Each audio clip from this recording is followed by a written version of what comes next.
Good evening, good afternoon, good morning, good people. How are you? My name is Jakes, the moderator. Welcome to this great conversation we are about here at Kenya News Link. Karibuni tu sana. I hope you are well. I hope you are doing fine. I know God, and equally you are doing well. It is not a good day for some people. I'll be telling you who is not a good day for today, and equally I'll be letting you know what happened today in as far as politics is concerned, in as far as the courts are concerned, because where it has been a tough one, my friends. I'm telling you, leo imekuwa moto, but where after neighbor we we must have a show, and the show is here, and we will discuss all that, and we will have a great one. This one is a show you don't want to miss. Why? Because a lot will be mentioned here in this particular show. We'll be looking at so many things making headlines tonight, including the cancellation of remote task. What that means. You remember the president one time praised a certain young man for making a lot of thousands of dollars. You remember the famous quote that unaguza computer, dollars naingia. So one of the online jobs that was doing search for Kenyans ambayo inaitwa remote task imefungwa. Or rather haifanyi tena hapa Kenya. We'll be talking about that. We'll be talking about so many other interesting issues, including the ongoing case concerning the deputy governor of Kisii. This guy is being accused of several things. That's what we'll be looking at in this certain conversation, among many other things. So this is a show you don't want to miss. This is an episode you truly don't want to miss. It will be interesting to hear all this in this particular show. Karibisha wawili watatu. Let's have a fantastic conversation. This is your host, Jax, the moderator, and of course, this show is courtesy of Kenya News Link. All right. I don't know where this is finding you from, but I know it's finding you quite well. All right. Now, Joey, you know him. He has been famous and trending for quite some time. And today, the verdict was given. Today, a ruling was made, and the ruling was not in favor of him. In any case, it went against what many maybe would have hoped angepewa a lesser or probably a linear sentence, but he was given the verdict of death. All right. So we'll be looking at that, and equally, what does that mean? So let's listen into this even as we begin the show. Karibu sana. Let us have a great time. Irungu, also known as Joey, has been sentenced to death for the murder of businesswoman Monica Kimani. Justice Grace Nzioka, in handing Irungu the maximum sentence for the murder, said the punishment fits the heinous crime that cost the 29-year-old her life. The judge says she based her decision on the gravity of the evidence presented during the trial, as well as the convict's character. We begin our broadcast with our very own Brenda Wanga. Joseph Kure Irungu, also known as Joey, arrives at the Nairobi Milimani courts for the decision that will alter his life as he knows it. Convicted for the gruesome murder of Monica Kimani last month, the moment of truth is upon him. He is said to know the price he pays for taking the life of the young businesswoman. Justice Grace Nzioka sits in judgment. Her decision, when she finally makes it, will be the turning point of Joey's life. The death of Monica and the manner in which it happened is one of the factors that Justice Nzioka says she considered in sentencing Joey. She reminded the court of the state the body of the deceased was found in and the conclusion derived from the post-mortem report. That and the photographic evidence from the murder scene played a role in the final sentence handed to Joey. Evidence of the doctor who conducted the post-mortem report indicated that the person who perpetrated this offense cut the throat of the deceased through and through.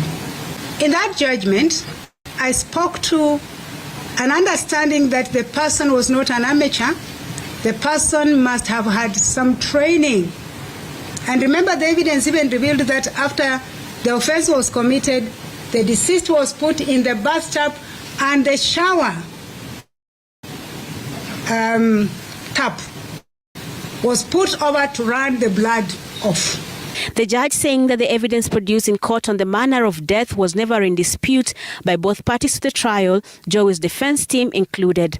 They say that it is a tragic, cardiac loss of life on extreme circumstances, bordering on an act of absolute madness that is beyond understanding.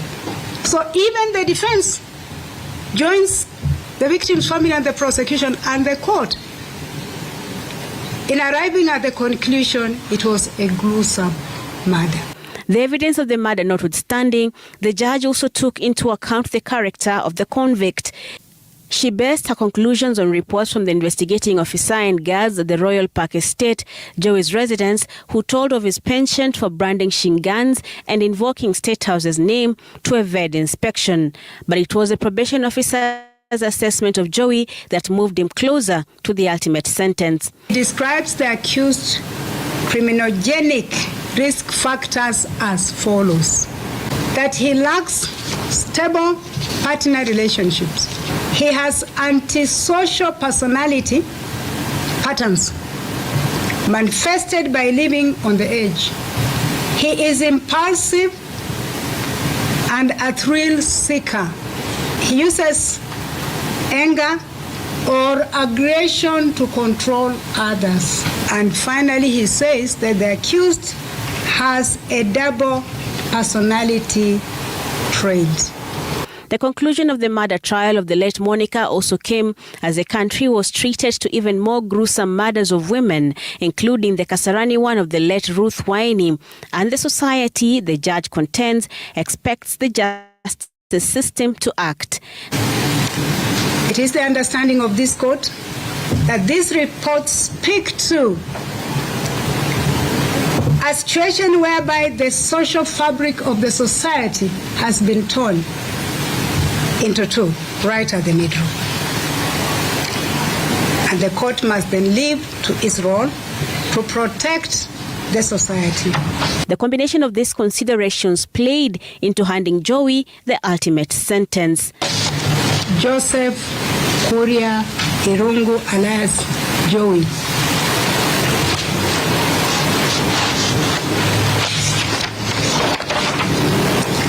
Shall suffer death as provided for the offense of murder under section 204 of the Penal Code of Kenya. The family of the convict has said it is appealing the sentence. Brenda Wanga, Citizen TV. Now, that happened. The sentence was issued around 2 p.m. thereabout, 1 p.m. thereabout, and Joey was sentenced to death. Now, we'll be looking at that in a wholesome, because we'll be asking ourselves several questions. Now, we know that the Supreme Court pronounced itself in as far as what it means to hand someone the verdict of the death sentence. It declared it against human rights and actually termed it unconstitutional. What does it even mean? Of course, the judge went to at length to explain what her ruling was and what it meant. And equally, we'll be looking at what does this mean for Joey? What are his options? What can he do? What are some of the ways he can do, either to avert the death sentence or even seek appeal? Okay, so we'll be looking at all that. We'll be looking at what the law says now that this has happened. Of course, we sympathize with the family of Monica, but equally we must look at all this in totality. So this is an interesting show you don't want to miss. I have great guests coming in, and equally we'll be looking at the entirety of the whole story.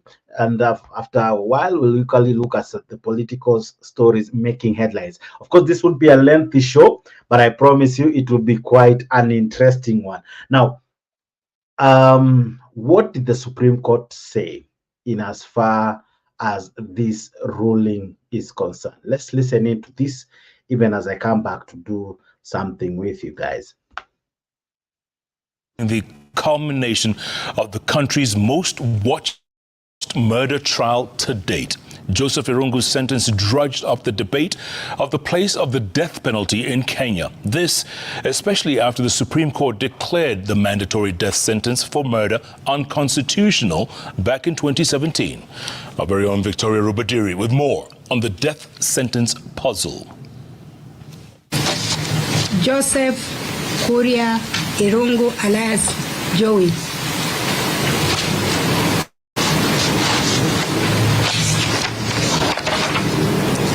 Shall suffer death as provided for the offense of murder. This was the moment Kenyans were reacquainted with the very heavy penalty of a death sentence rendered on live television. Joseph Irungu became the latest recipient of the controversial punishment that until 2017 was a mandatory penalty for murder by law. Yes, Counsel. In the case of Francis Karioko Muruatetu and another versus the Republic, petition number 15 and 16 of 2015, the Supreme Court declared the mandatory nature of the death sentence for murder was unconstitutional. What this meant was after 2017, the death penalty could still be rendered for murder, but at the discretion of a judge. Execution was still set as the maximum penalty, but was not to be the only penalty for murder. Justice Grace Nzioka today decided to hand Irungu the death penalty, considering the gravity of the crime and what she described as the far-reaching consequence of the offense. We have had the benefit of looking at the photographs showing the body of the deceased and the injuries. I would certainly not display them there. Certainly not. At least for the benefit of the family. It is a tragic, countless loss of life on extreme circumstances, bordering on an act of absolute madness that is beyond understanding. So even the defense joins the victim's family and the prosecution and the court in arriving at the conclusion it was a gruesome murder. Horrific, frightening. Since 2017, the courts have been rendering death sentences. In fact, by the end of 2022, there were 656 people recorded on death row in Kenya. A total of 79 death sentences were handed down that year alone, according to an Amnesty International report. Currently, people convicted of murder, robbery with violence, attempted robbery with violence, or treason can be sentenced to death. Since independence, some 280 convicts who were sentenced to death were executed in Kenya. The last person to face the hangman's noose was Hezekiah Ochuka, who was found guilty of treason for the 1982 attempted coup. He was hanged at the Committee Maximum Prison in July of 1987. The senior private in the Kenya Air Force was exactly 2 weeks shy of his 34th birthday by the time he met his demise.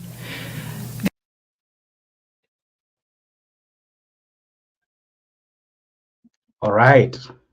Interesting, ladies and gentlemen. We'll be looking at that story that has just ended on who has ever been given that verdict of who has ever been sentenced to death and what was the reason behind all that. We'll be looking at that in a short while. But equally, ladies and gentlemen, the parents of one Joey have come out in defense of their son. Of course, as you would have it, no mother, even at this point, would abandon their own. All right, the mother was at breast to explain and to to say and to vouch for the innocence of the son. So let's listen into that, even as we try to, even us here in studio, to make sense of what is happening. All right, let's listen into that, then we'll be back.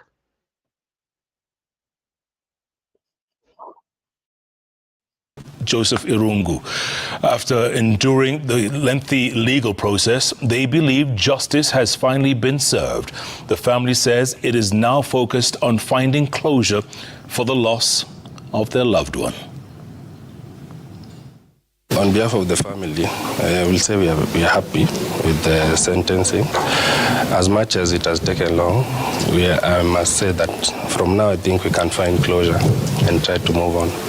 Familia marehemu wamehisi kwamba koti imetenda haki. Imekuwa miaka mingi tangu tuanze hii kesi. Tumeendelea nayo kwa miaka karibu 6 sasa. Wamekuwa na wasiwasi kesi haiendi venye walikuwa wanatarajia, lakini hapa tupo, kesi imeisha leo, sentencing, na koti imepeana ile sentence ya juu. At the same time, the family of convicted murderer Joseph Kuria Irungu has expressed dissatisfaction with the court's sentencing of their kin to death. Joey's family, represented by, amongst others, his mother, were in court during the sentencing. They maintain that their son is innocent of the crime of murder and have declared that the subsequent maximum sentence handed to him is unfair. Okay. Me, I believe my son is innocent.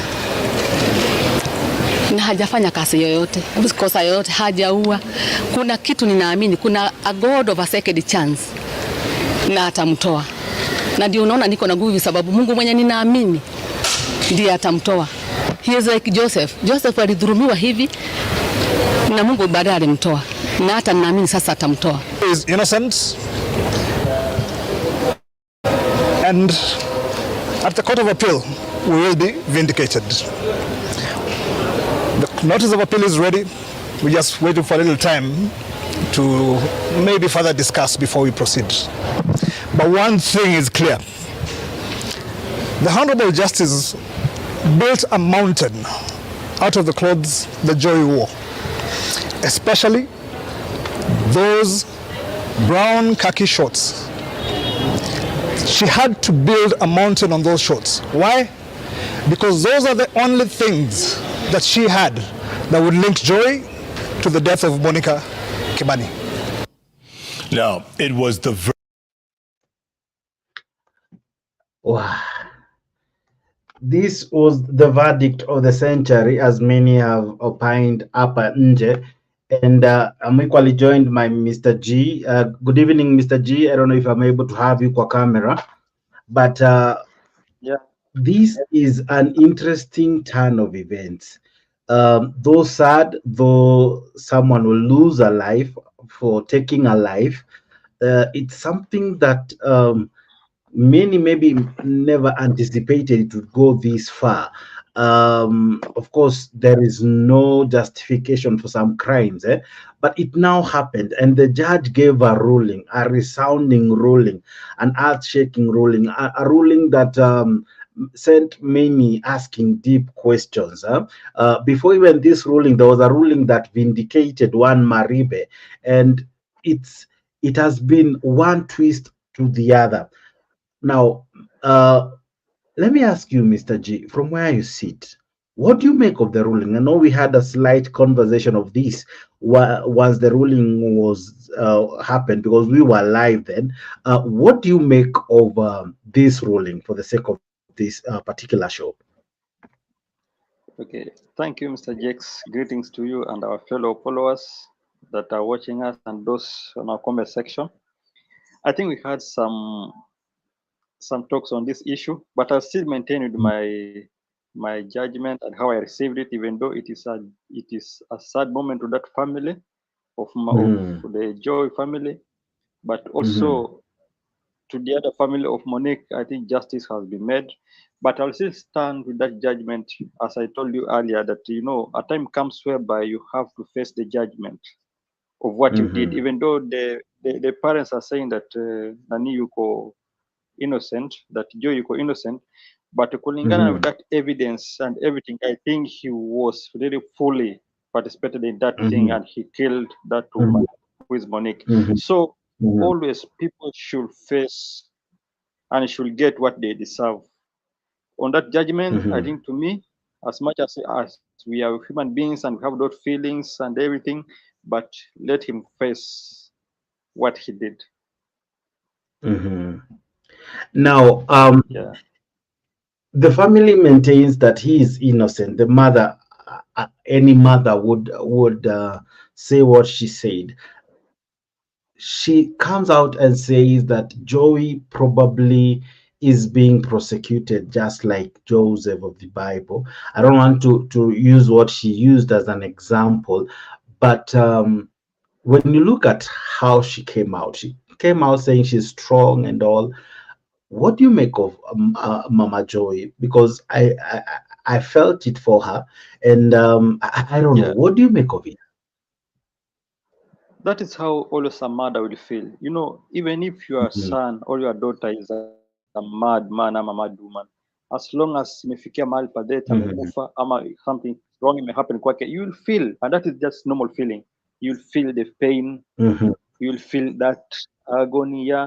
But now you know somebody has to face the consequences, because malipo ni hapa hapa duniani in everything that you do. But I will also advise our young men and our young girls, everything that you do in life, always remember that payment will be paid to you just here on earth. But one thing you need to know is that at anything you do, remember your family, because always what tunafanya vitu without thinking and without remembering what our family will go through. Now at this time, Joy participated in this thing, but now the family, the mother, the sister, and all those relatives are passing through that pain that were not supposed to pass through.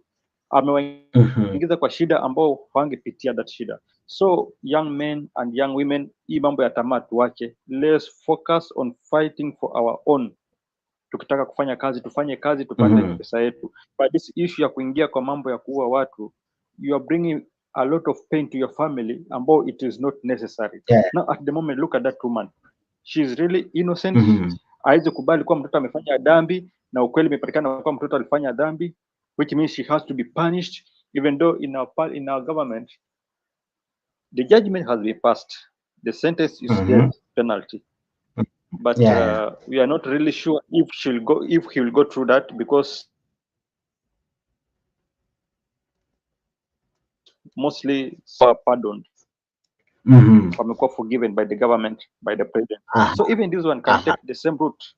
Miracle can happen, the miracle can happen, and Joy may come out alive. So to swear sana sad, we should continue praying to him, praying for him. Yeah. Now, over the last couple of years, several guys have been issued this mandatory sentence, maximum sentence of the ultimate sentence of being sentenced to death. But we are yet to hear of anyone who has been executed for quite some time now. Maybe it happens, and we are yet to find out. Before we even reach there, do you think it's over for Joey, or there's still hope? No, to me, I don't think it is over. There's still hope. God will still intervene. You know, always, even if amekosa makosa gani, when you go back to Christianity and to Bible inatuambia ukiomba msamaha utasamehewa. And looking to what nani amekuwa akifanya, Joy amekuwa akifanya, he is somebody ambao maybe he repented, and I'm sure he repented because amekuwa akiimba gospel, amekuwa akishinda kanisani. He has been doing things kuonyesha kuwa amereform. Even though the judge alisema kuwa is somebody ambaye hawezi kuwa reformed na si mtu ambaye anapeleka kwa community, but I believe still the guy, God can still fight for him and he can save him. Yeah. Now, the judge based her findings or her rulings based on what she was advised or what was presented to her from people who looked and interrogated Joy, both from the parents to the society, and some were very deep in how they defined the character of Joy. should a crime of such caliber be dependent solely on what people say and not the person of Joey? Because it's one thing to give my opinion, all right, whether professional or not, but can Joey change? Because it sounded this is an irredeemable person. This is someone who, even if he was given any chance, second, third, or whatever chance, he would still mess up. He would kill again. He would do something that it's even more heinous. So the ultimate judgment, was it based purely on the person of Joey, what he is now, or what he can become, or what do you look at when you look at the judgment that Joey was handed today? When I look at the judgment, I cannot say that maybe there was biasness somehow. What I can say, Mhm. I will congratulate Yeah. the judge because I listened to Mhm. her from the beginning till the Mhm. end. She looked Yes, at yes. every aspect of that case. He tried to Mhm. listen to even the closer people from Joy's side and the closer people from the other family, Monica's side. He went and listened to experts. Yes, yes. He got some advice from experts and the people who knows those matters of law and anything. He read books. He read even he went a lot and amenda far, just trying to get the best judgment that he can offer to that case. Mhm. But I can congratulate the judge because to me, the judge did the best that he can be done. Okay. Killing is not the right thing. But now on this Mhm. judgment, as much as we feel that sad, as much as we feel the pain of Nini being sentenced to death, of Joy being sentenced to death, but now also, malipo ni hapa hapa, Mr. Jakes, as much as we feel that pain, no, the Mhm. judgment was right. Yeah, to me, the judgment was right. Now let God intervene and save Joy, but the judgment was right. Now let's listen into what the the um, the defense counsel and the parents, of course, now in a more slightly detailed manner, had to say immediately they left the precincts of the court. And this is what the good lawyer and the mother had to say. You all know this is Joey's mother, and before anybody else. And being a mother, I think we give her a chance to say something because of the relationship that mothers have with their sons. So, kindly, mom, just a short one. Me, I believe my son is innocent. Na hajafanya kazi yoyote, kosa yoyote, hajaua. Kuna kitu ninaamini, kuna a God of a second chance na atamtoa, na ndio unaona niko na nguvu, sababu Mungu mwenye ninaamini ndiye atamtoa. He is like Joseph. Joseph alidhulumiwa hivi na alimtoa, na hata ninaamini sasa atamtoa wakati wa Mungu ukifika. Ni hayo tu. We won't say much. Of course, the sentence. Hi, designers. Do you know Kohom? Oh, sorry. For those of you who don't know, Kohom is a Has been passed. We were expecting something close. We are not shocked. And let me whet your appetite. I think all of you remember those words. Those are not my words. Those are the words of the Honorable Lady Justice Zioka, when she was passing the sentence on Joe. We all remember those words. Let me whet your appetite. We affirm in our belief that during this whole process, the Honorable Lady Justice, with respect, was playing to the gallery and aiming at placating the courts of the public. And this is why we are adamant in our belief that that judgment delivered in court, completely and substantially different from the written judgment, because it was made to placate the public. Joey is innocent, and at the Court of Appeal, we will be vindicated. The notice of appeal is ready. We're just waiting for a little time to maybe further discuss before we proceed. But one thing is clear. The Honorable Justice mounted out of the clothes the Joy wore, especially those brown khaki shorts. She had to build a mountain on those shorts. Why?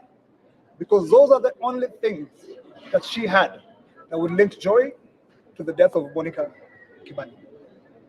Purportedly because a drop of blood was found with Monica's DNA on those shorts. That was the only link, apart from all the rubbish circumstantial evidence. That was the only link that this court had to lay its case on. But then, were those the same shorts that Joy wore?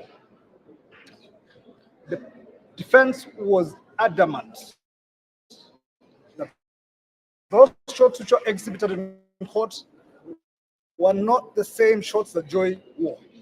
The prosecution's own witness said that the shorts that Joy had on had side pockets and were brown khaki. The shorts that were brought into court purportedly with DNA did not have side pockets. These were different shorts. On 3 occasions, when Justice Wakiyaga was handling the matter, he asked the prosecution to bring evidence of the pictures of the shots that they took while they picked those shots from Jackie Maribe's house. The pictures that were taken with Joy holding onto the shots, clearly showing the side pockets. 3 times, the prosecution refused to bring those shots, those pictures into evidence. 3 times. Why? During his evidence, the DNA expert claimed that he took pictures of those shots through the whole process. But when asked to bring the pictures of those shots to court, again, refused.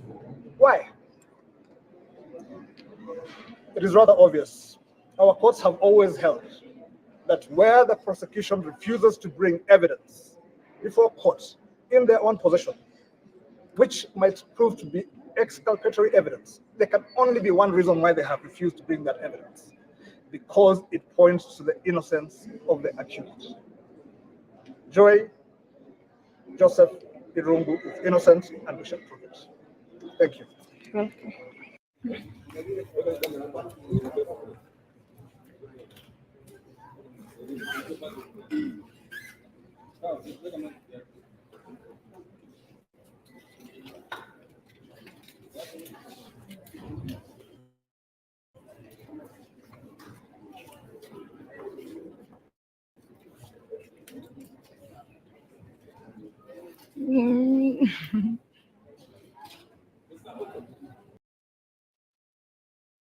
Now, Mr. Jim, there is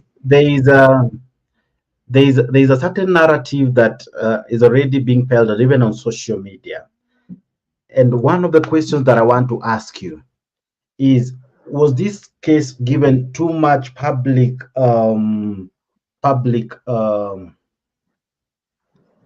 what do you call it? Public opinion, that the judge truly made sure he played to the gallery, as the good lawyer is saying, and this could have informed some of the rulings that came up? What do you make of this?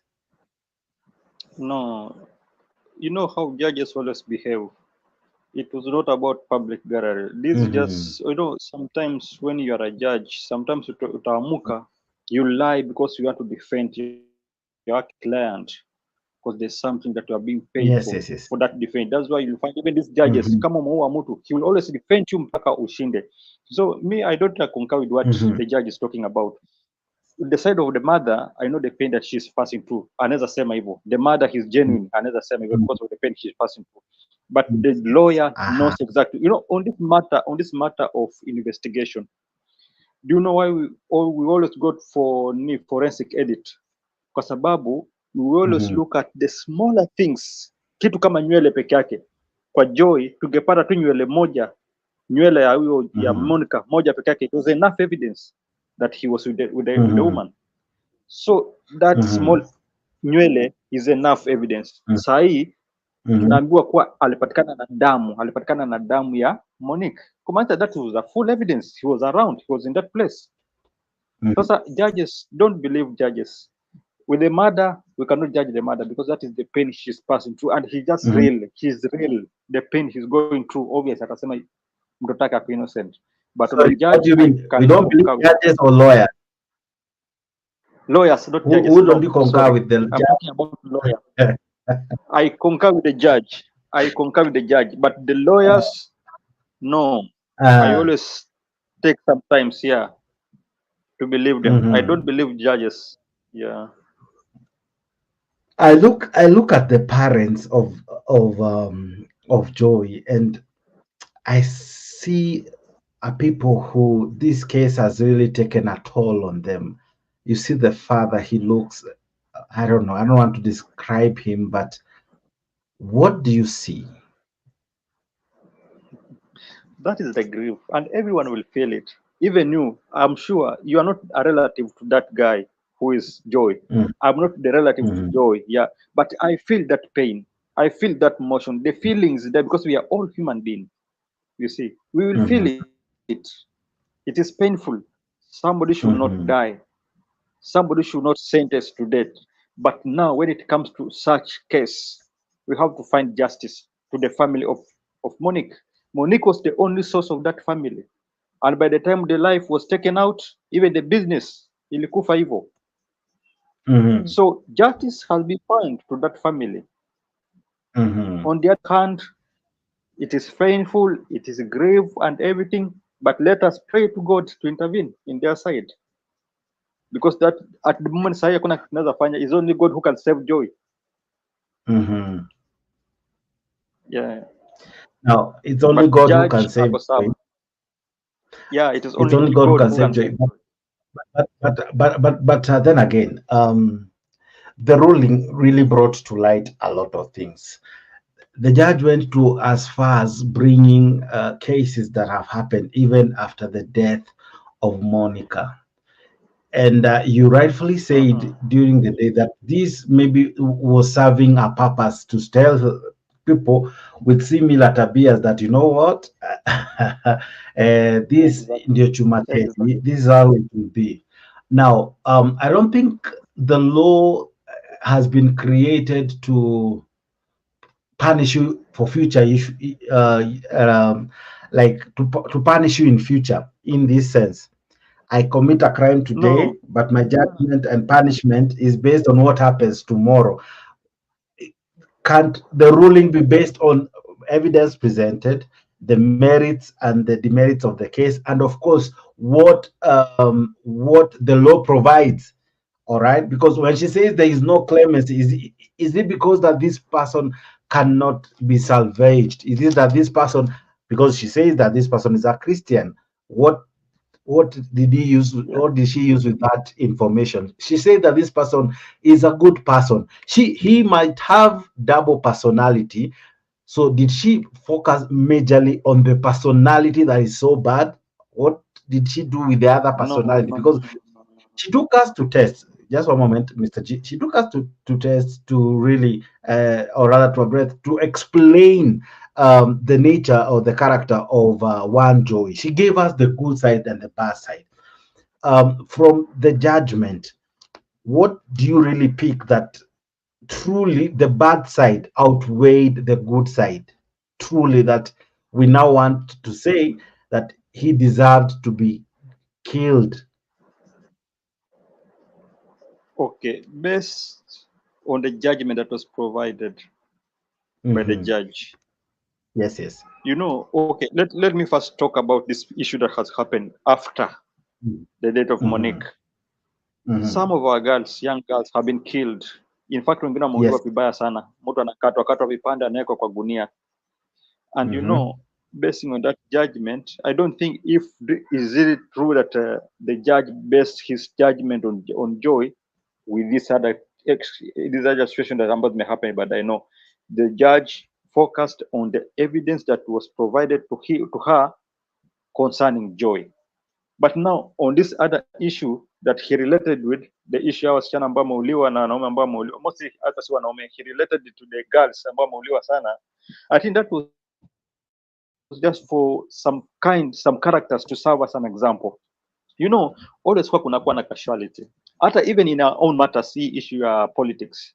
Utapata wakati tunaitoa kwa maandamano because we are crying for our own justice, utapata a young mtoto mdogo, a child of maybe 2 months, 3 months amepigwa risasi.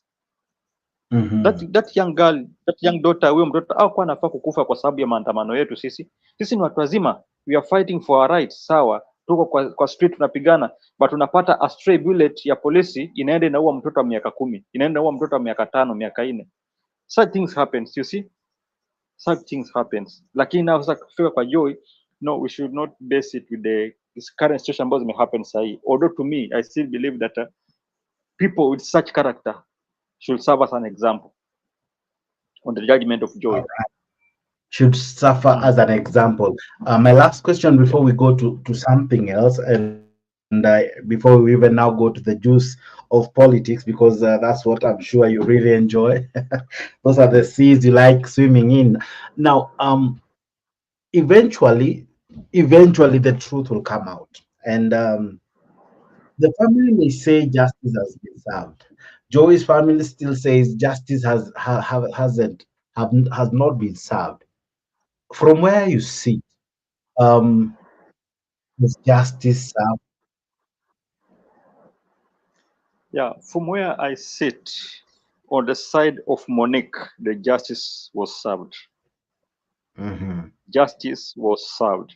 On the side of Joy, as much as they feel pain, as much as they feel that grief, the feelings, I still believe justice was served. And that's why even the lawyer, umesikia vile lawyer amesema, the lawyer anasema we expected such judgment. They were ready for that judgment because they expected something like that. To me, judgment was served. Justice, justice was served in that case, yeah. And when you look at it, justice has been served. What would it mean if they were to go to the Court of Appeal? What would inform the judgment in the Court of Appeal? What would the judge be looking at? Of course, we cannot introduce new evidence. We can only challenge the evidence that was brought. We can't produce new witnesses. Equally, Maribe, the prosecution one time was saying her verdict to be relooked at. Going into appeal, what do you perceive might happen? Will the case take the same trajectory? Will the courts uphold the ruling that yes, he deserves to die? Maybe will they have some clemency, kidogo or murumie? How do you see? I'm sure this is. I'm asking you to really go far beyond our jurisdiction. But how would you look at it playing out? Okay, you know, that's why I told you, Jax, that it's only God who can save him at the current situation. The only God who will save Joy. Going to the Court of Appeal, maybe they may have that mercy kiasi. Yeah, they may look at it deeper or say, no, let us have mercy on this man. But that is only when God will intervene. But I still expect to have the same results, the same judgment that was given today. I'm still seeing it to be given even at the Court of Appeal. It's just God. Let us leave God. Maybe God can intervene and do something different from what we're expecting. But to me, I'm still trusting God will help him. But the judgment, I'm still seeing the judgment coming at the same point. Yeah, that is the judgment that will still come from the Court of Appeal. There's nothing different. Now, all right. Now, I want us to move to something else before we go to politics. And this is something that borders what we are about to talk about in terms of justice, because our patients, our sick people, in about an hour, 17 minutes, they will not receive medical care because doctors are downing their tools. Doctors have come out to issue a strike notice that strikes immediately it is 12 midnight tonight, and it will paralyze our hospitals as we know it. Doctors before have gone, if you remember back in history, they have even gone on strikes for more than 100 days.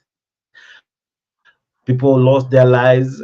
Many had to incur hefty costs of expenses because you either had to seek private or take your loved one to a different country. But by the end of the day, public hospitals, there were no doctors. What do you make of the looming strike? And equally, ODM and Azimio have called for the resignation of one Nakumincha, saying that she has failed to handle this issue with the seriousness it deserves. When you look at the whole issue, what do you make of it and the looming strike that happens in an hour, 16 minutes from now? You know, Jakes, now this is the tragedy now. This is the great Mhm, tragedy that the nation is going to face. You know, on the issue of Joy and the killing of mhm. Monique, justice has been served because he participated in that killing. Here, Yes, yes, our yes. people are going to die. Our people are going to die who never participated in anything. The young Mhm, guy, the young children who are sick, mhm, women, the mhm, older, those people who have mhm, kuna magonjwa mengi sana, and these people, most of them, if they will not be attended to, they will die. So people are mhm. going to lose life for not even hata hajahusika kwa anything that is happening. And you know, we have to blame the Mhm, government because mhm, when it comes to doctors, nurses, and anything that concern medicine, that is a mhm. critical area that at any time a question is raised, the government should Yeah. put down everything that he was doing, and Mhm, listen to these guys, and then intervene haraka sana before anything happens. But remember, they mhm, requested for talks. They requested for talks. The government haijakubalia, haijawaongelesha. They gave them days to look into the issue, hawajaangalia mpaka imefika mwisho. They are putting down their tools. So to me, I will blame the mhm. government, and I think I can agree with the Azimio and the ODM that the woman should be removed from that post because he's going to cause a lot of death to our people, which is just unnecessary, and it would have been avoided. But to be fair to her, this is not the first time that doctors are striking, and it's not the first time that we are having people downing their tools. And not that she will be the last one, but asking her to down her tools simply because they have not reached an agreement between her and the officials, or rather the board, the KMPDU. Don't you think is quite slightly unfair, given that we are talking about fairness and justice today? It's more about that, I Okay, think, in this show. okay, Do you think it's fair to ask her to resign, given that doctors have raised their grievances? Yes, they haven't been addressed, but asking for her resignation, will it even cure? Because the problem will still be there. okay. Asking for her resignation, it may not happen, but Mhm, you have to call it because just a question. Because I'm not sure if she attended the meeting. By the time the mhm. doctors called her, Ama called the government to come and sit with them, did the government come? Yes, yes. Will it make any effort to Mhm, come and listen to them kweli? Because mimi sijaona kama walikuja mhm. wakati now. Did you see them coming and sitting with these doctors to discuss this issue? If they didn't come, Yeah, then it is they have been they trying. came. Of course, the other day the doctors went. They tried to seek an audience. They had a march, and it ended nasty. And the anti-riot police even injured the Secretary General of Kenya MPDU. So those are some of the things that happened. Of course, probably they haven't reached a negotiating table to the level that they can negotiate. But the courts equally have pronounced themselves. Maybe we can listen into that, so that we can even get an in-depth of what this strike means, because the labor court has already stopped it, but the strike is on. The doctors have insisted the strike is on. So let's listen in to this. Then from this story, we now jump into politics. is here, and the Employment and Labor Relations Court has suspended the planned medical health workers' strike that was to take effect after midnight tonight to facilitate an agreement on terms and conditions of minimum safety services. Now, the Kenyatta National Hospital had moved to court seeking to bar doctors working at the hospital from going on strike after the lapse of the 7-day strike notice, even as KMPDU remains defiant with that the strike will go on as planned. Now, KMPDU Secretary General David Atela says the government has not shown a willingness to address the grievances raised by doctors and has failed to honor the 2017 collective bargaining agreement.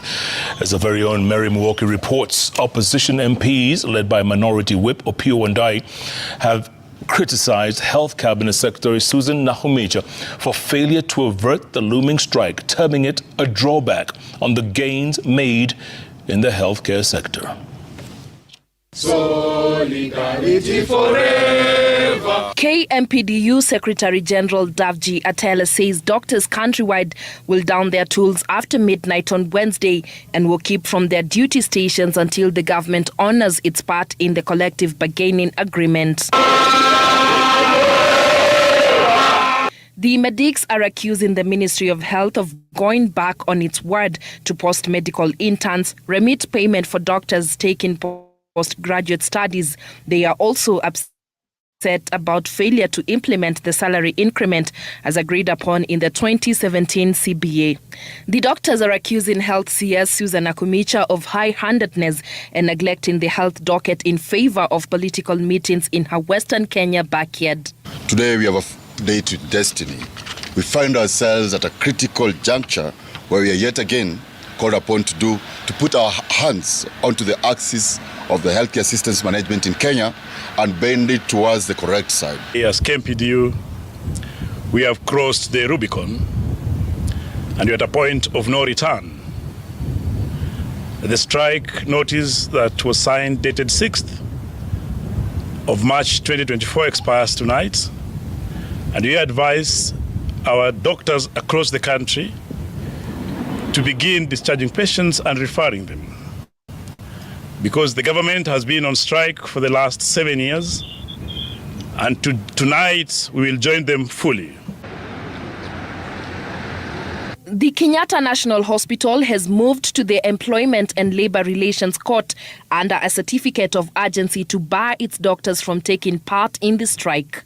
Justice Brian Mongaya suspended the planned medical health workers' strike that was to take effect after midnight Wednesday to facilitate an agreement on terms and conditions of minimum safety services. He ordered an inter-parties hearing on Friday, the 15th of March, on recording of a compromise. He also directed the CS Labour to hold a tripartite meeting by noon Thursday, the 14th of March, between the health workers, public service employers and the Ministry of Health. However, the medics have vowed to go on with the strike, saying the government cannot expect them to respect court orders when it failed to implement the 2017 CBA in violation of court orders. The opposition has expressed solidarity with the doctors' strike, accusing the health CS of being out of touch with her docket. The doctors' strike, which has been called by the Kenya Medical Practitioners and Dentists Union, that is set to commence at midnight, could have been averted. And for the avoidance of doubt, we stand in solidarity with the doctors. Sure. And we demand that the government does whatever it is necessary, first and foremost to avert the strike, but more importantly, to address the issues that the doctors are raising. The impending strike threatens to paralyze the health sector, with critics terming the government's unwillingness to avert it a contradiction of its professed commitment to attaining universal health coverage. Clinical officers in the country issued a 14-day strike notice, which lapses on the 17th of March. Mary Milwaukee, Citizen. Now, those are doctors. The clinical officers in 3 days' time will equally be joining them. what will it even mean when you think about it? When you don't have the doctors, when you don't have the clinical officers, maybe the people who will be remaining will be the nurses, and we don't know about their fate. Are we moving from bad to worse in as far as health sector is concerned in our country? That's why I started by saying it is a tragedy. It is a tragedy in our nation, and that's why I said, in fact, you're the one who said that. Let us talk about you say that today we are talking about mercy. There's a word that you used. We are talking about fairness. Yeah, you said that we talk about fairness. Okay, let's talk about the fairness. When the doctors call for this thing, they call for the government to listen to them. Did the government make that a move just to come closer to them and sit down, discuss this issue? I never saw it. Although, as much as the doctors should not use that weapon, because this is a critical thing. The doctors wanachukua place ambayo it is very critical in our life, because at any time they miss attending to our sick people, they miss to attend to us, to our sick children, our mothers, our parents, they will die. You see, so they should not use that advantage to disadvantage other people who are not ready to pass toward their passing through. If at all government intervene kidogo ikawaongelesha ikawaambia iwapatie muda, the doctors should sit down na iwapatie muda, because what they carry it's very critical. Si kama sisi wengine ambao sisi kusema tuna strike, still kazi yetu inaweza ngoja kidogo. With the doctors waki strike, people will die, and this is a tragedy in our country. Doctors should not use this situation to allow our people to die because of their own benefit. That I'm talking about fairness. But equally, the government should listen to our doctors because of what they're passing through. We don't know what they're passing through. Maybe they need a lot of attendance, a lot of how can I put it? They are concerned with the things that they need to maybe to offer the better services in our hospital. So the government should listen to them, provide the equipment that it is necessary, so that they can participate in what they want to do. I see my friend Alex is around, and I'm really happy to see him. Alex, good evening. But I think where you are is good afternoon. How are you? Yeah, it's a good afternoon. I had errands to run. My battery is almost going, but I'm soon arriving in the house, so I'll join you later. But before it runs out, we can still have a nice conversation. How are you, Jax and Mr. G? We are quite well. We are fine. Yeah, I'm going towards my car. I had to go to the office and deal with some issues today that I haven't dealt with for a very long time. When you're self-employed, sometimes it's more tricky than when you are employed. You have more responsibility. Yeah. So talk to me, Jax. What are we talking today? I haven't even checked out because you did not send me the preambles. I did. If you looked at your message, I did. But better still, it is a continuation from where we left during the day. The verdict is home. Joey has been sentenced to death. What do you make of that, Rolling? It's quite unfortunate, and I saw Joey's mother cry foul of that. It is sad.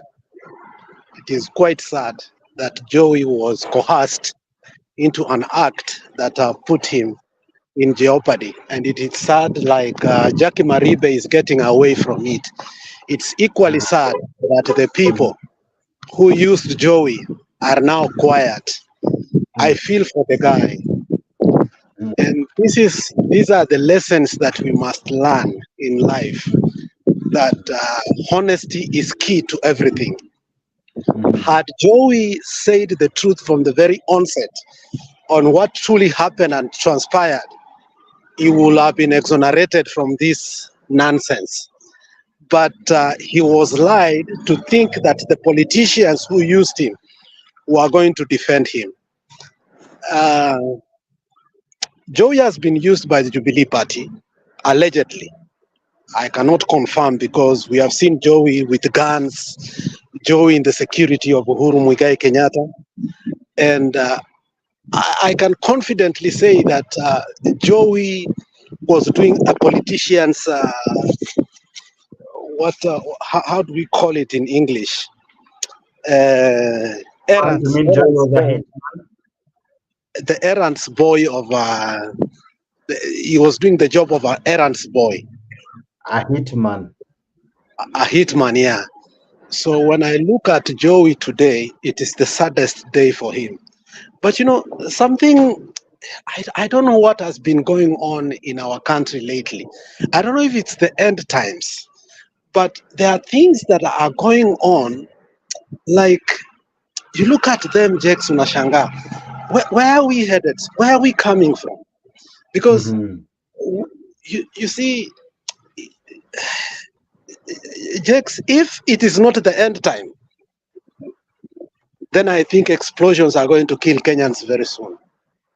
So when you look at people like Kabogo got away with the death of that Kalenjin young girl that was killed, and we have seen many examples whereby people buy justice. Okay, you can see Babu Owino bought justice when he shot DJ Who, you know. But because Joey is a nobody, because Joey has no position, because Joey was used badly, he has been served something that I can call today unconstitutional crisis. I am pro Joey. I am pro a boy child. If you look at Jackie Maribe lied to the court. Okay? So in litigation, we call it perjury. Okay?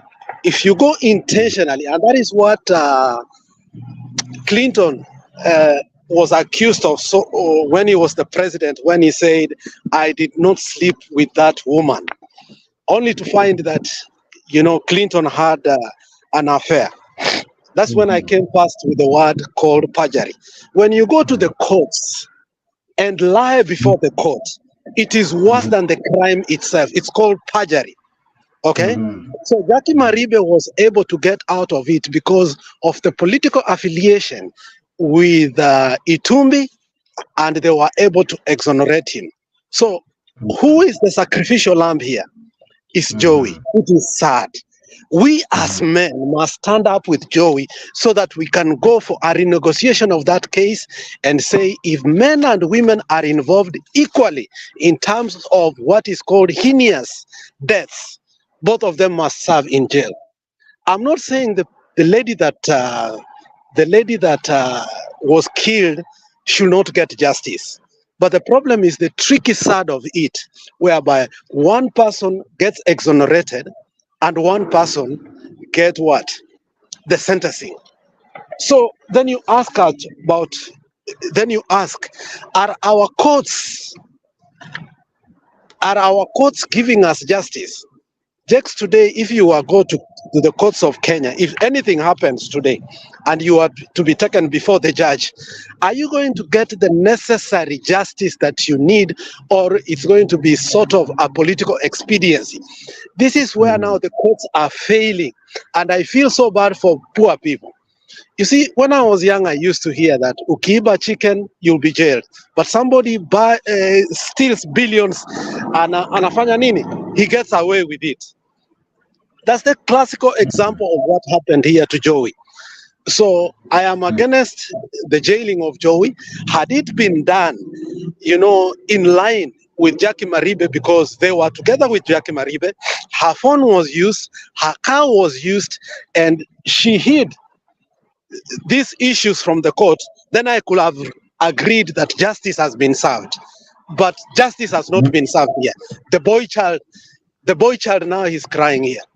And we must protect the boy child here, because what is happening is people like Utumbi are using political expediency to kind of manipulate the system. Thank you.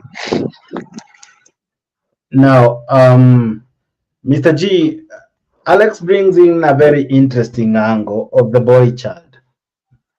There's a reason why Jackie Maribe was exonerated, and a few days forward, she even gets a state's job.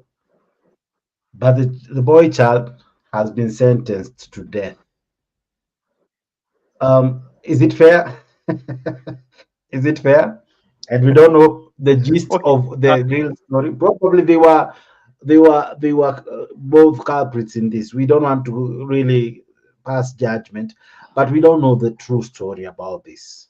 All right, but Yeah, from exactly. where you sit, what do you make of those two turn of events, where two guys who are accused, a man and a woman, the man gets the death penalty, the woman gets a state appointment. Okay, listening to Alex, I will agree with Alex on the fact that Maribe was acquitted on this case, and yet he participated. I remember she's the same woman who aired this issue on the television that day after the woman is killed. It is Maribe who brought this issue on air na tukawasikiza. Alafu, he was connected to the same issue, to the same matter. But listening to Alex, why I'm saying that I agree with Alex on that issue of Maribe, on the issue of Maribe. And just on the issue of Joy, maybe I know the feeling, yeah, I understand the feeling, how we feel and everything, but to me, I still believe that justice has been served because he participated in the killing. Now, on the issue of Maribe, because it is something ambayo may happen from the dark side, behind the scene, we don't know how things happen, but we know that she participated. Maribe also should have received the justice, and he should have served in that penalty ambayo Joy amepitia, because all of them participated. Now, I want now to move on because we were just going back because of Alex. Alex, there's a looming strike that happens in the next 45 minutes, courtesy of an issued notice from the medics or from the medical doctors via their union KPDMU. What do you make of it? And equally, Azimio has, or rather ODM has called for resignation of one Nakumincha, citing that she's more involved in Western politics than seeing the success of the health docket. What do you make of it? You see, I have opined here several times.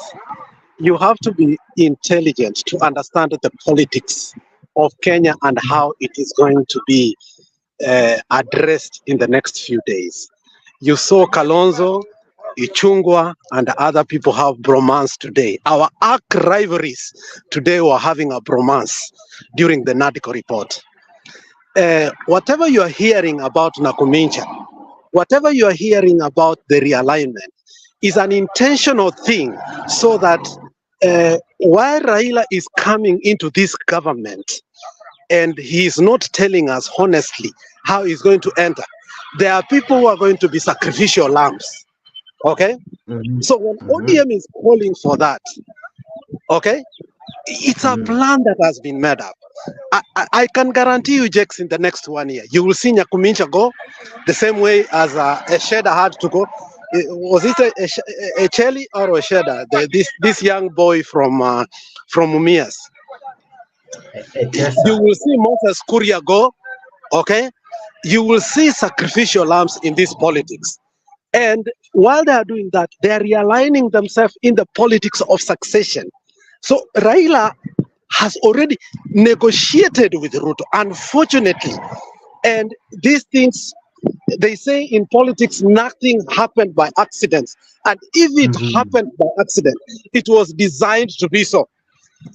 So, and these strikes that you're also seeing, that they are calling, we need the death of the institution in our country. Yani, I feel so bad for our country. Because if you look at it very well, Kotu has died. Nat has died. Remember during the Moi era when Nat could call a strike. Remember during Uhuru's time when we went to a strike for how many months? When Sosion was the Secretary General. How many months was that? 90 days, 3 months. So the death of our institutions that used to fight for the labor unions. If you look at the history of the labor unions in Kenya, first and foremost, it was started by a young political genius called Tom Mboya. Tom Mboya was actually one of the few people who was privileged to take even part in how Kennedy became the president of the United States. He was honored, he came here and campaigned. And I wish one of these days you could put that clip so that people can know how famous Tom Mboya was. He was not that educated, but he was prolific. He was intelligent. He was a smart guy. And he put us in a radar as a country, whereby people started asking, where did this young man come from? To a point that he was campaigning. So the labor movement started from there. Then we had Okech. Then we had Ochieng. Specific leaders. So the death of Nat came because of a man called Sosion. And let me reiterate here, whether people like it or not. Let me reiterate here. When Kalenjins are given institution, they milk them to death. Okay? They don't leave them alive. So the labor movement for Kenya has really failed. So even if people were to go for a strike today, Mr. Jakes, they will never be given salary increment. It will be a waste of time. If you can remember very well, there was a time nurses went for a strike for a very long time. Then the negotiation started and they were told to go back to work. When they were told to go back to work, they were lied to that they are going to be given their salaries. Remember, they were never paid that salary until today. That was the beginning and the end of the labor movements in Kenya. So people like Atuoli, they have overused their usefulness and they need to go home or to die because they are wasting our country. Okay? We don't need such kind of people who do not have what? A stand when it comes to labor unions. Just one moment. Hold on. Allow me just a moment. Allow me not to wish you to wish anyone death, but go ahead. It's not like we are wishing them death. They are wishing us already death. Because look at doctors. Look at dentists today, Mr. Jakes. Dentists are becoming what? Matatu drivers. And you went to dental school for 6 years. And then you had to go to your attachment for another 2 years. And then you end up becoming what? Is that not death you are wishing on our children? Eh? I can have all the justification to tell you. And let me tell you, Jakes, 2027, I'm going to be in that August house. And I'm going to fight, whether they kill me or not. But I'll tell you one thing.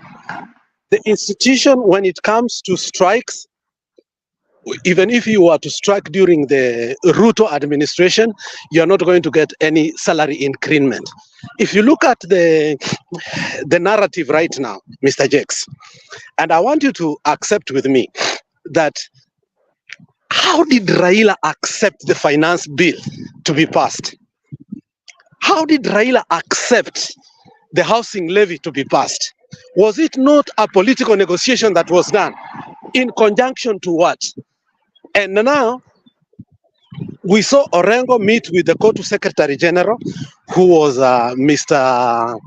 Atuoli, and that's when I started, connecting the dots to tell you that, look, Kenya is not headed in the good direction.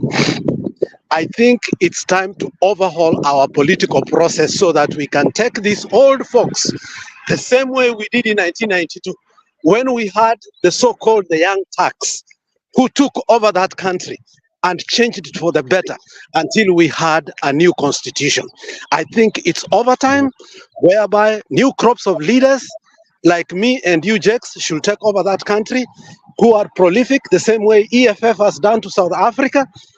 And the reason is, unless we have young, sharp people who are not politically compromised, that country is going to its knees. We don't have opposition leaders right now. We don't have opposition in that country. And Jakes, my battery is going. Before it really goes, allow me to ask you this. So what can we do now to avert this strike? Because we only have like 30 minutes and it will happen. And what can be done? Jakes, we are going to do nothing. Ruto has become a de facto leader. Ruto has become like a dictator in that country. Ruto has no opposition. Ruto has bought, in the history of Kenya, there was not, even when Moi was ruling that country, the judiciary was bought, the legislature was bought, and the executive was bought. It worked concurrently within the constitutional meanings. But right now, if you look at Ruto, Ruto is just having a free walk-off. Today he was dancing and talking with Kalonzo. The other day in Omabay, he was dancing and talking with Raila Amolo Odinga. So who is going to face this man and tell him not to rule this country in the way he wants to? So we are not going to avert that strike.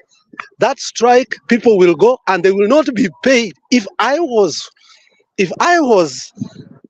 a labor union person right now, I would just tell them that don't go to strike, because if you go to strike, you're not going to be paid. You're not going to be paid. And then you lose 3 months' salary. Do you know how that difficult is? And Jex, let me tell you, in average, if you look at statistics, I'm an economist. The average household in Kenya gets 30 to 50,000. Then housings have become very expensive. If you have children, you'll get a 2-bedroom house in Nairobi. Let's say Mombasa. Mr. G will tell us here, you pay an average between 25,000. So you are left with another 25,000 to deal with the school fees, to deal with food, to deal with clothing, and constantly people like Mr. G are having loans after loans after loans after loans. People are surviving on Fuliza. People are surviving on loans. So if you were to go for a strike today, 3 months you are not paid. How long is it going to take you in order to pay your rent 3 months backward? Don't go to that strike. Don't call it, because William Samoei Ruto is hell-bent to make us very poor, and he has succeeded in that. Thank you, Mr. Jex. Bwana G, what do you make of all that Alex is saying? Equally, what do you make of this? That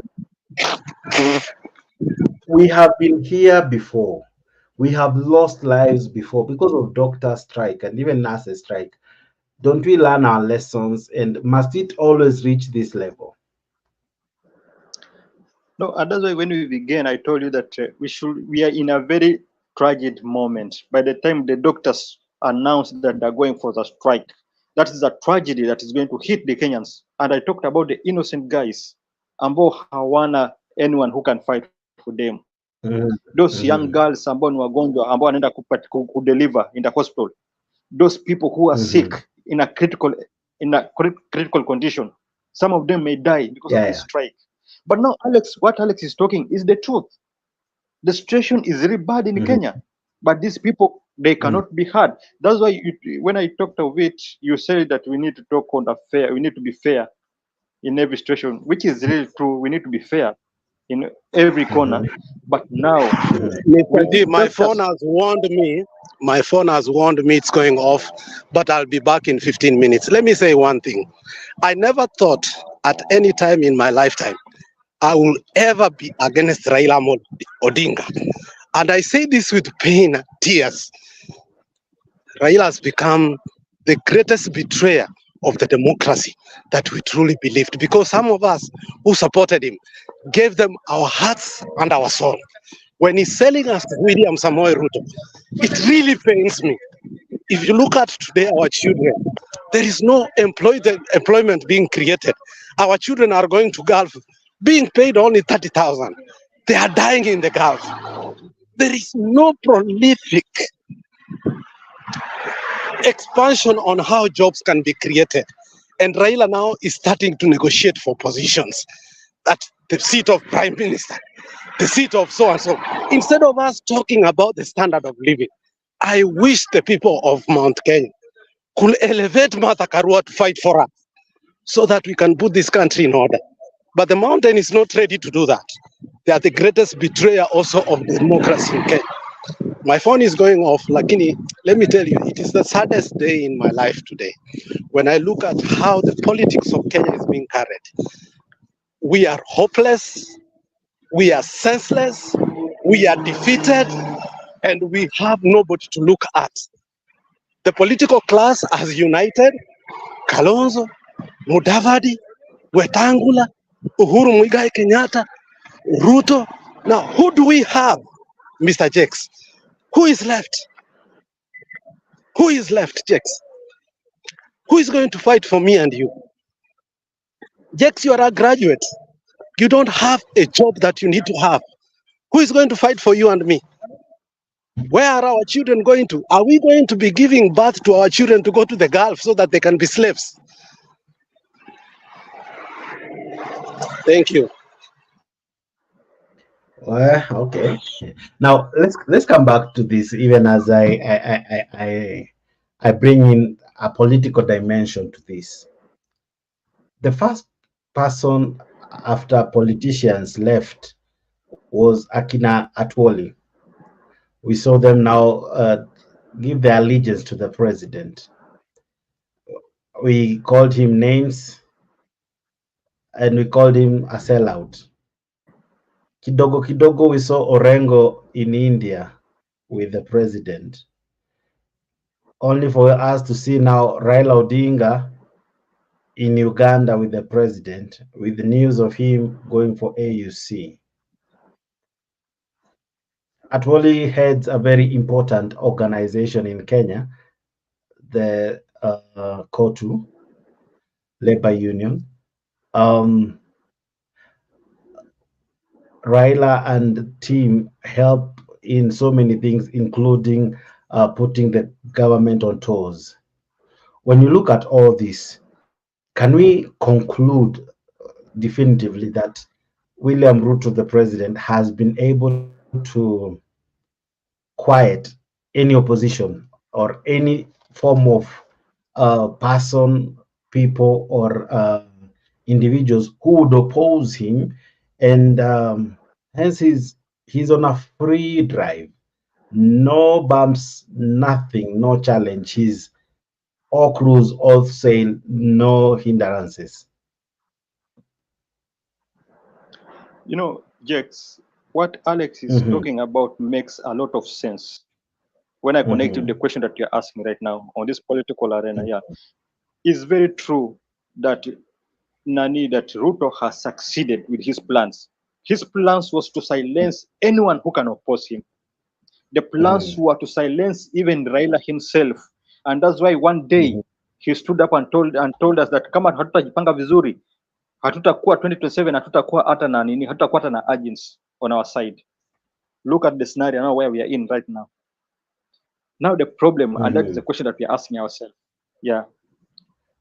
Why is it that Baba had to go, leaving behind his course, his calling, going to dine and sit with the person who has frustrated our country, the person who was in the former government and frustrated the president who was the city president, who was his boss.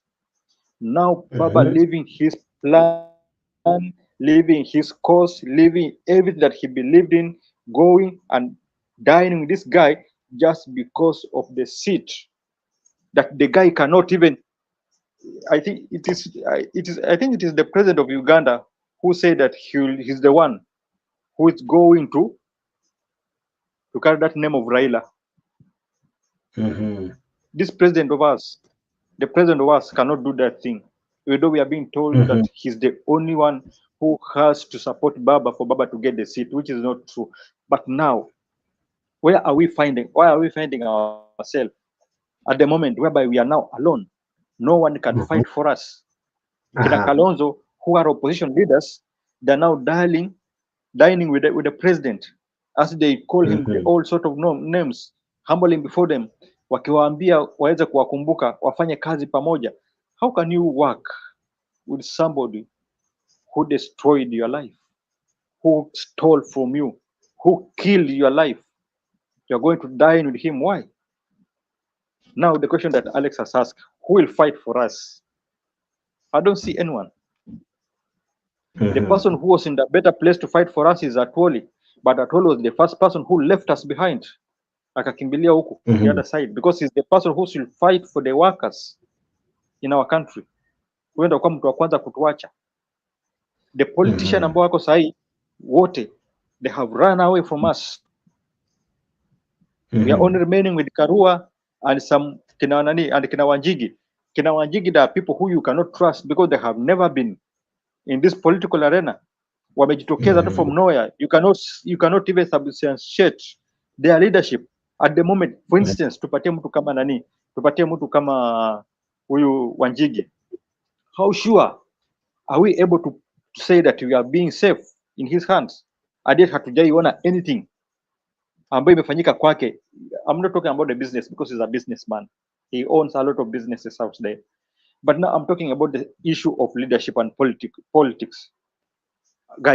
Wanjigi hajakuwa kwa any political place ambayo anaweza tuonyesha tukasema kwa this guy is a leader who can lead us to a certain place where we want to reach. Hakuna. Tumebaki na kina Kalonzo. Martha Karua is there, okay. But now Martha Karua hawezi peke yake. She can't alone. Kwa sababu she's having a lot of kuna forces behind it. Kwanza kwao kwenyewe in Central Kenya. He has a lot of forces that zinampiga kila upande that he need to fight and overcome those forces before he comes to this other side. Huku tumebaki na kina Kalonzo who are not adding any value in our side. So inabaki ni kama hatuna anyone who can fight for us. To your question, I think I said that. Yeah. Go ahead. Yeah. On your question, I think I said that the man who is Ruto managed to silence us all. No one can stand before him at the moment. Allow me to acknowledge people who are watching and tuning in. I see Goodia and Akina Liz M, Akina Dr. Recap, and they're equally raising some nice and interesting points hapo kwa comment section. And equally, you, dear viewers, can equally participate in this conversation by equally raising your sentiments, and equally you can join us on studio through the link that has been provided therein hapo kwa comment section. Now, Goodia says that some people still support Raila. I have always said from day one, Ruto will reward his royal fans and his two brothers, Uhuru and Raila.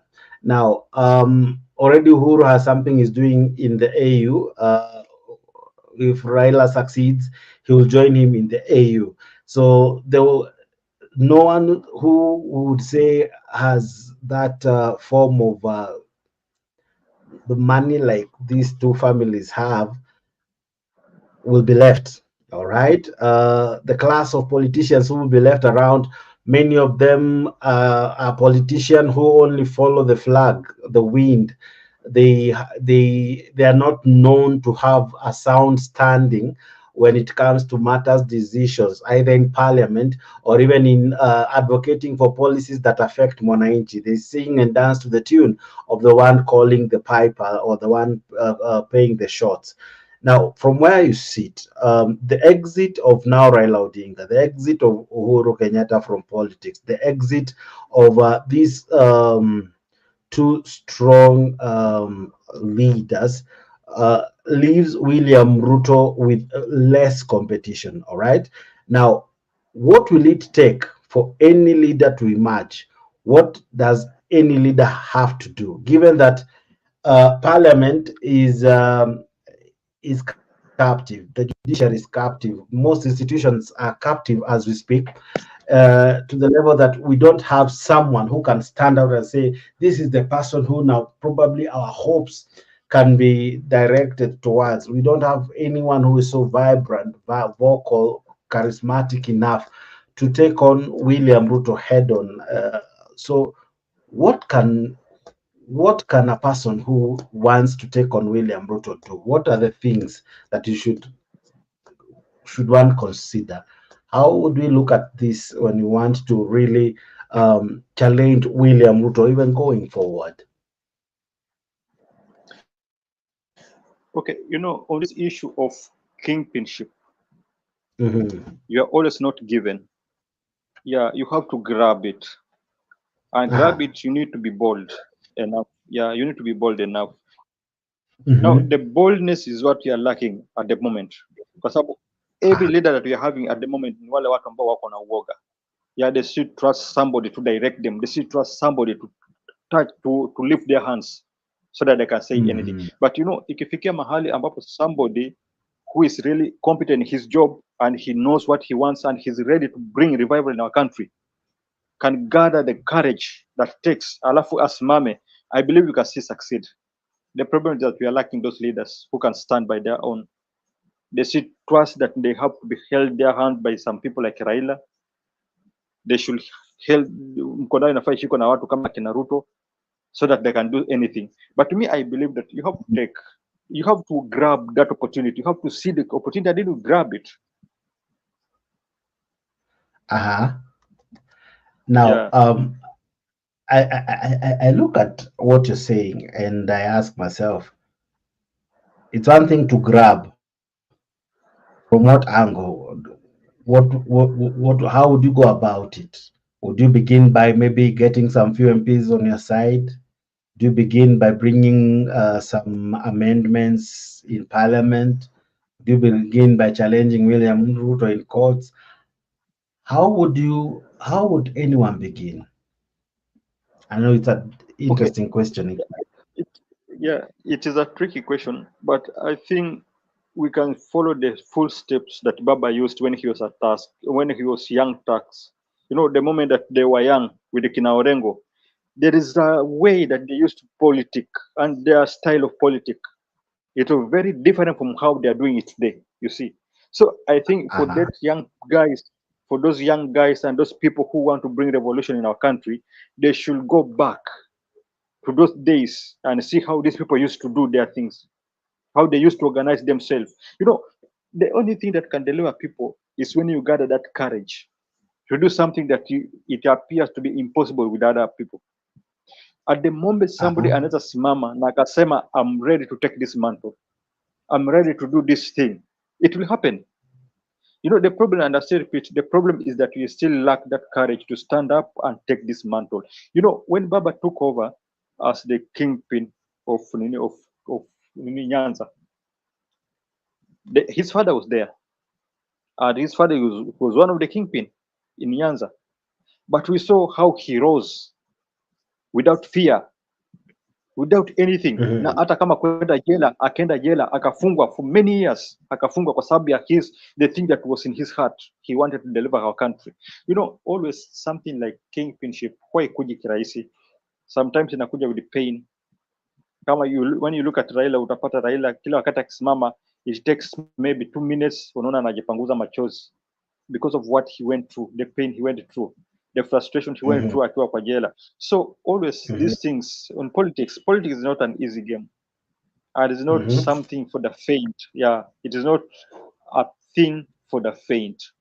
This is a thing of a strong man who is ready to die for his country. Then he can deliver. There's something I wanted to connect to this guy. There's a guy, I think he was in Zambia. Kaunda was in which country? Kenneth Kaunda, Zambia. Zambia, yeah, he was in Zambia. This young guy, when he was young, I think he was a teacher by then. That's when he saw the need of having revolution in that country. And he just organized that small team when he was a teacher. And within a few years, the revolution ilipatikana. Yeah, revolution ilipatikana. And Kaunda is one of the biggest man that we always remember in our country. When we talk about revolution, Kaunda's name, lazima ita come up. So, it needs somebody who can see this thing from far.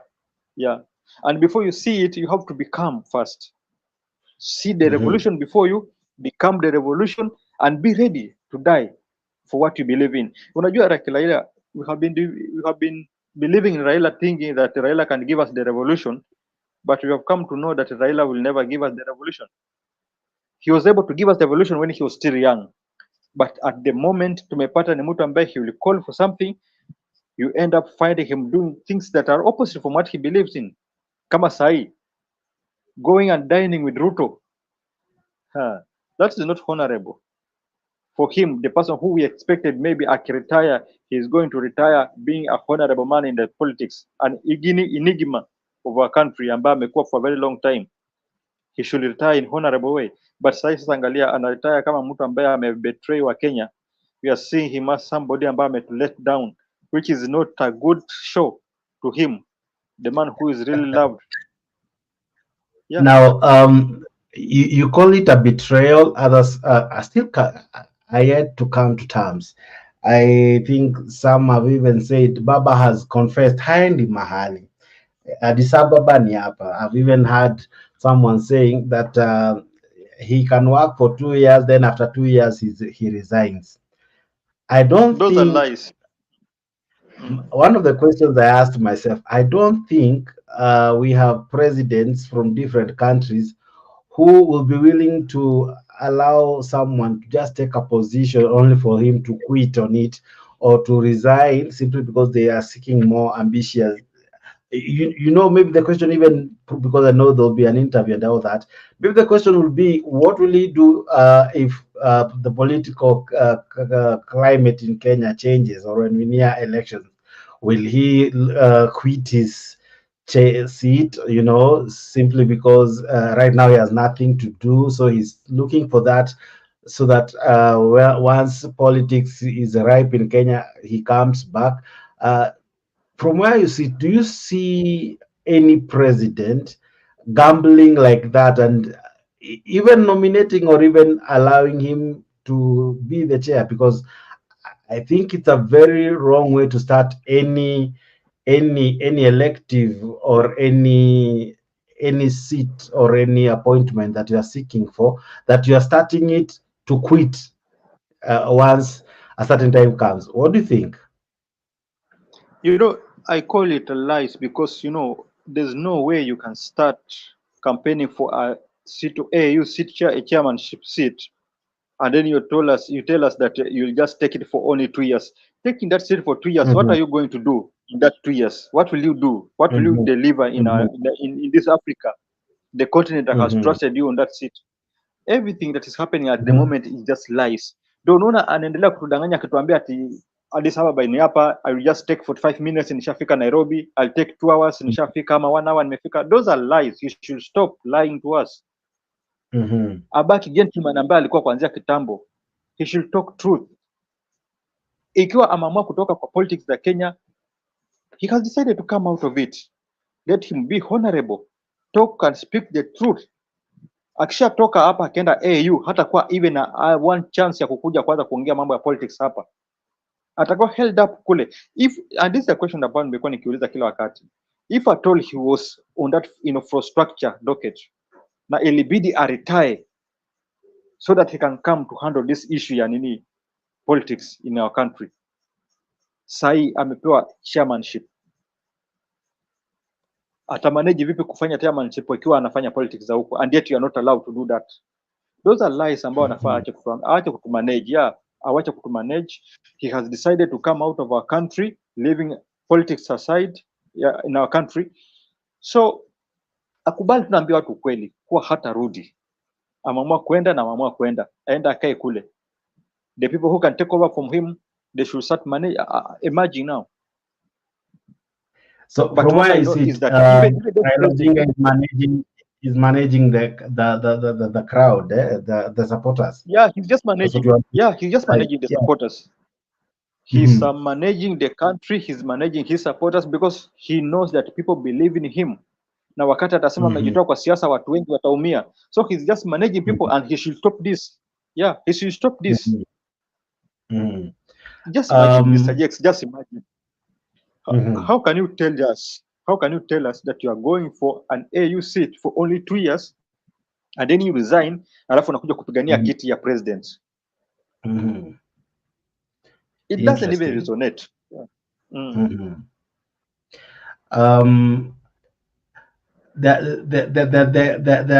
There are things that at times are even interesting when you look at them from a different angle. One of the things that is striking in all this is that it's true Addis Ababa is not far from Kenya, but it's equally true that he will not be as available as we would want him to be.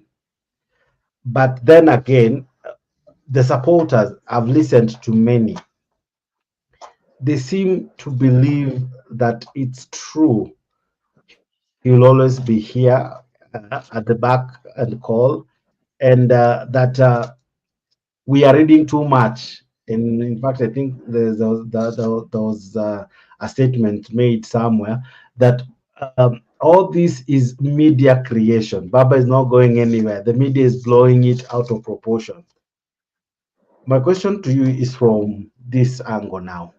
Some of the supporters, is it that they are in denial, or is it that they don't know what to do with his exit, or that his exit scares them, and that's why they are almost ignoring what would happen, and the fear of the unknown gives them a shiver that they wouldn't want even to think about. So they have chosen to shut their mind. They're only thinking about, you know what, Baba is haendi mbali, Baba atakuwa tu. So they're encouraging themselves. They're telling themselves what they need to hear.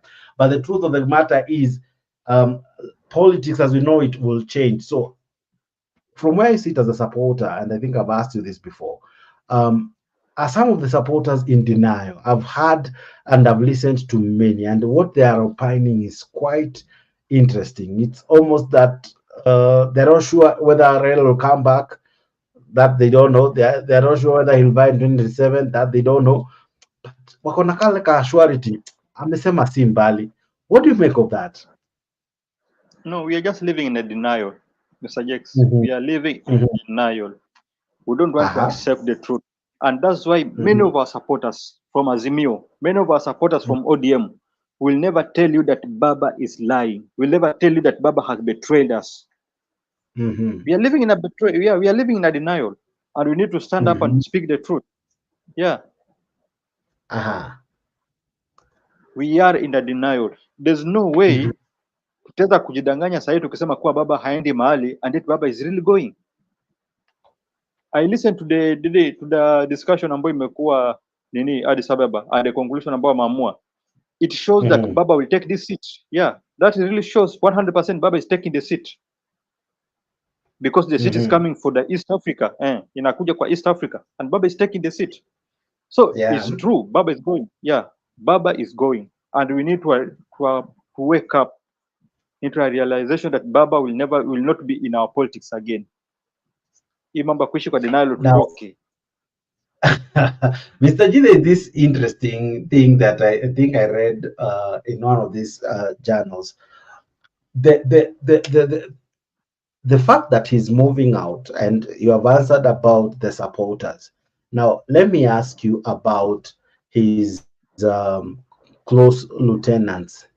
Why is there, ni mapema ndio, lakini kumeanza kuwa na a certain narrative being peddled. Latest coming from one Babo Wino, who I think it was yesterday in Ramogi, he made a statement that was very interesting.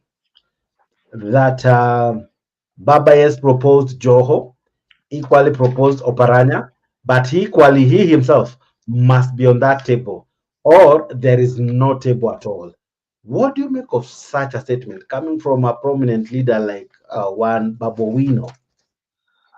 Okay, Babo Wino is a prominent leader. I agree with you, Alex. But more so to me, I believe he's just a comedian. He's just a joker. He's somebody who is not really serious with what he's talking about. You know, when it comes to leadership, kama pale Baba amefika, you know, that is not a playing ground ambao unaweza sema lazima uwe pale. Unafaa kufikia place fulani, you have to sacrifice kufikia pale mahali. There's some things ambazo zitakuchonga. You know, in life hakuna vile you can just have a child today alafu mtoto aanze kukula mafupa, aanze kuambia mimi nitakula nyama and yet hata hana meno, hajamea meno, alafu anakuambia nitakula nyama. No, he has to grow mpaka afikia pale mahali ambapo atamea ile meno ya ile the milk teeth zitoke ndo apate the original teeth ambazo zitakuwa strong ndo aweze kukula mafupa. So Babu Wino is still growing, as much as we call him a prominent, because some followers. Having followers does not mean that you are the leader who can lead the country. No, you can have followers because of your comedies ambazo una participate, comedies ambazo unafanya. Sometimes back we had a preacher, Odok is still there, Pius Mwiru. He had a lot of followers in the whole country. Ikamdanganya akasema anaenda kusimama kwa presidency. Wakati alisimama tangu hiyo siku mpaka leo umemuona wapi akiwa vile alikuwa kitambo? That was the end of him. So sometimes comedy inaweza kukudanganya ukafikiria uko na supporters, kumbe hauna hata supporters. They're just following you because of what you gave them. That the comedy part ambayo you are giving them, but it's not that they are following you because you are a leader. In leadership, when you read the book of the Machiavelli book, he talked about the leadership. And that leadership, he talked about principalities, and he talks also about the public. And on a principality, there's something called hereditary. And it is just because this is all in leadership. Kwa hereditary, there's another two things that he talks about. Ambao ni kuna kitu inaitwa fortuna, and another thing called, I think, the virtue, which is all in the leadership. So ukiangalia on this thing ambao niko kuongelea, although is a book ambao ina mambo mengi pale ambao mpaka usome ndio uelewe vitu zingine ambao pia tunasema. When you look at that leadership ambao nani kwa Machiavelli alikuwa explain pale, we have leaders ambao wana inherit hereditary from their families, maybe from their fathers, ama iko in their lineage, ndio wanapata that leadership. But in another way, we also have some leaders who are very new. Kama kwa hii president ambao tuko sahi, tukiangalia life ya Ruto familia yao haijai kuwa na president. You see, but aliweza kufight mpaka akapata president. Sasa he's a president. We have people ambao wanapata that kwa sababu ya lineage, kwa sababu ya hereditary, because wengine wanapata because of fortune, ile tu nini tu the favor. Ani how can I put it, kuna watu ambao huwa wanakuwa favored, wanapata kitu ambao maybe walikuwa hawastahili kupata, but just because of the conspiracy with the nature and everything, wanapata jamaa from nowhere anapenda tu anakuwa rise to a leadership. Kuna wengine ambao wanachukua kwa nguvu, they kill people, wanaitumia kwa wanaitumia in a very long. There's a time ambao alitumia, there's a time ambao Machiavelli alitumia those wicked leaders ambao wana take power through wicked way, killing people, killing leaders, and then wanachukua their kingdoms. This is everything that always happen in the leadership, but now on our side we may not use that one kwa sababu those are things ambazo zilikuwa happen kitambo. Sai on the issue ambao umeuliza kuhusiana na mambo ya Babu Wino and these other guys ambao ni kina Joho. When you talk about Joho is somebody ambaye he's not also a leader, even though he has a support. Kuna watu ambao wanampenda because of how he carry himself, the boldness that is in him and everything. But as I always say, being bold doesn't mean that you are a great leader. Boldness iko just part.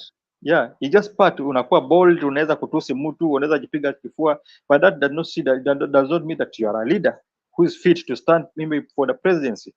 So when I look at Joho bado hizi kuwa the best presidents tukimpatia, he doesn't qualify. When I look at Babu Wino need to grow. He needs to work on his lifestyle ambayo anaishi. The comedian part itoke kwake, awe mtu ambaye at least he can be reasonable, mtu ambaye anaweza wacha hiyo vitu mingi ambayo anafanya, amachue enough so that anaweza sema sana naenda kuketi kwa hiyo seat. When we say that at the moment hakuna mtu ambaye anafit kwa kiti kwa shoe ya Raila, that we're just talking out of nowhere. We know what Baba has passed through kufika mahali amefika, the pain he has gone through, the struggle he has gone through to reach where he has reached. So tukiangalia mtu ambaye anaweza fit pale mahali anaweza fit, hatuoni kabisa mtu ambaye anaweza fika pale mahali yeye amefika. Look at this. Let me just give you a small example. I think it was December. Nani alipoamuka Wanjigi, he called for a conference na akaambia watu kuwa we are giving this government 3 months, na ikifika March kama hawaja behave watashangaa what they will see. Kuna anything umeona different? Miezi 3 imeisha sasa. Kuna anything umeona different? Mimi sijaona anything. Sijaona anything. No, Yeah, and he told them what they said, they talked about so many things, but there's something that has happened and has continued. The dollar has really shot down. Now it's at 137 thereabout. That's a positive change. Tomorrow, I don't know how IPRA will announce the new fuel prices. So those are changes that were not there. So I don't know. I don't know from what angle Jimmy No, Wanjigi but would be looking at. no, But that go one on. is the influence. That cannot be the influence of Jimmy Wanjigi. Jimmy Wanjigi talked about the cost of living. He talked about the cost of living. Okay, dola manipulate imerudi chini. How about the cost of So living now? the word you have used is The cost of manipulate.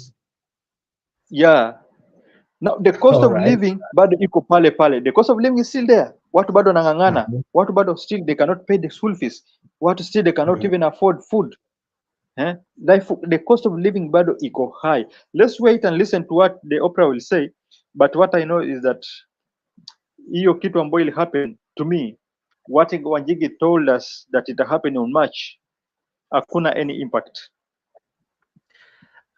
These guys, they need to work on themselves. They need to work really hard. Kufika pale mahali baba Let me ask amefika.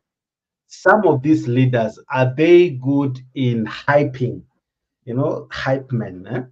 And I don't want to even include Kalonzo in this statement, but I'm almost You driven have to to ask include this. him. Just include Are him, these yeah. people who say they're nowhere? We're not seeing them doing anything political. But tukikaribia uchaguzi, we will see the likes of Peter Kenneth coming out. We'll see the likes of Mwangi wa Iria coming out. We'll see the likes of Kalonzo saying, hata mimi nimetosha kuwa rais. We'll see them. But when we need them, like now when the cost of living is, you know, a pain in our dark side, when all this is happening, we are not hearing from them. All right. They are so quiet. Okay. You know, someone said at times what really hurts is not the noise from our our enemies. It is the silence from our friends.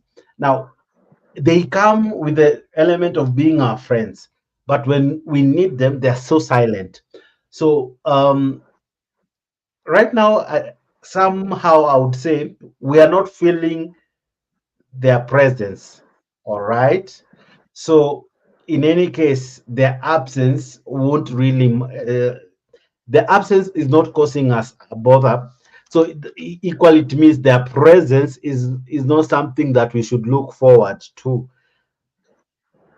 So my point was this: the likes of Kalonzo, the likes of okay, at least Jimmy Wanjigi of late amekuwa slightly active.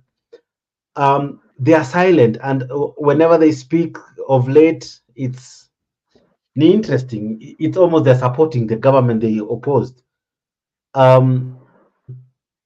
Now, who should be the person now we say qualifies to inherit Baba's position, given that Kalonzo, despite him supporting Raila Odinga severally, when it matters, when it counts, he fails. All right. Some politicians they hibernate until that last hour.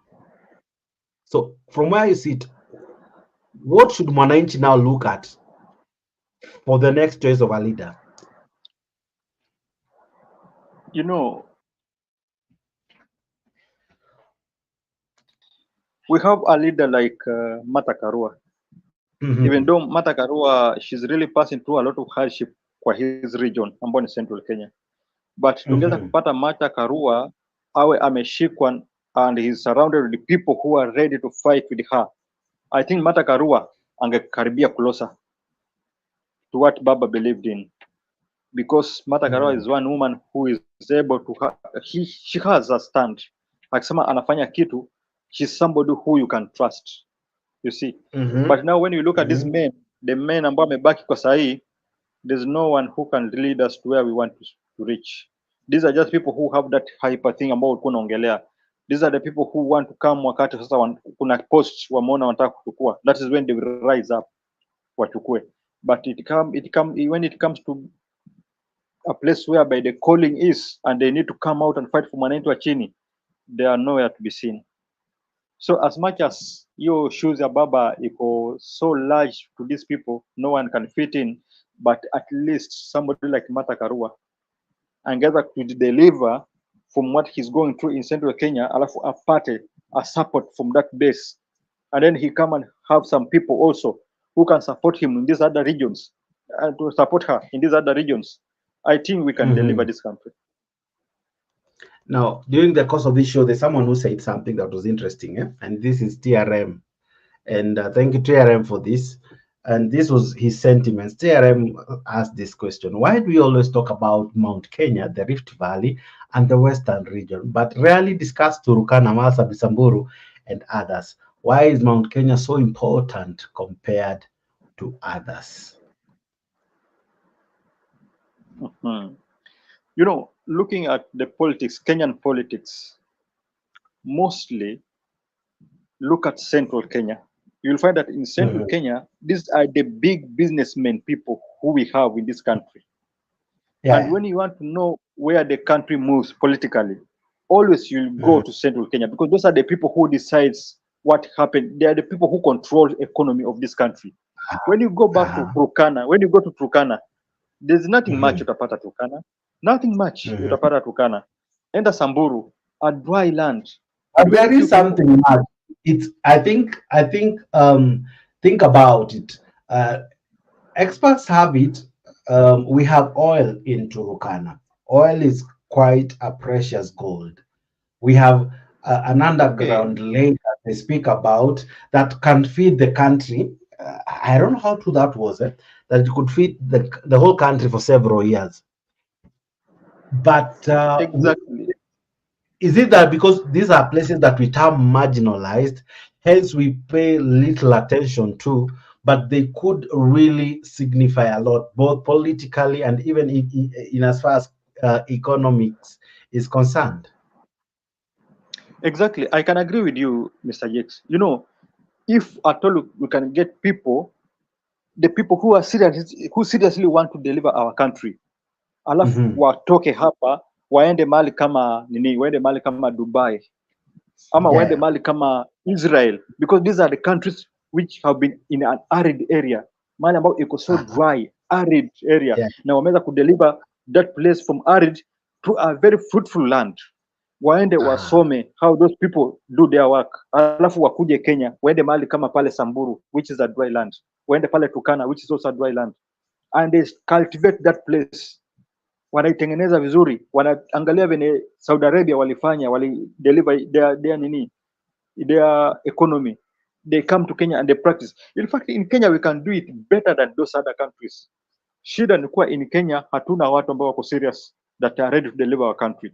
We don't have people who are and who have the heart of Kenyans in their hearts to deliver it. As you just said, that allegation is there that we have a very big lake in Turkana, which can really feed our country in many years. Wacha hiyo, kuja hapa Indian Ocean, the water iko hapa mingi sana, but in Mombasa just to get that fresh water si rahisi, but we have here, although ni chumvi, is a salty. Why can't we just find some machines ambayo inaweza kuja ikatengeneza hii maji ikakuwa safi watu wakunywe? Vitu kama hiyo iwezi fanyika. I think it is a very extreme. Many countries have argued that. I don't know. I think it calls for a lot in terms of infrastructure and all. And exactly. Also think about it.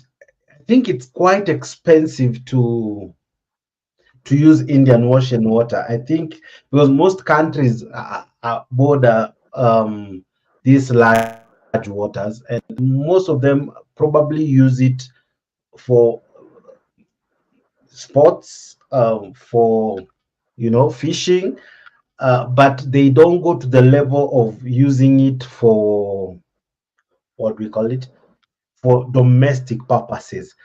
And if they do, I tend to think it's expensive, but or the science in it, maybe Kenyans have to invest in the same.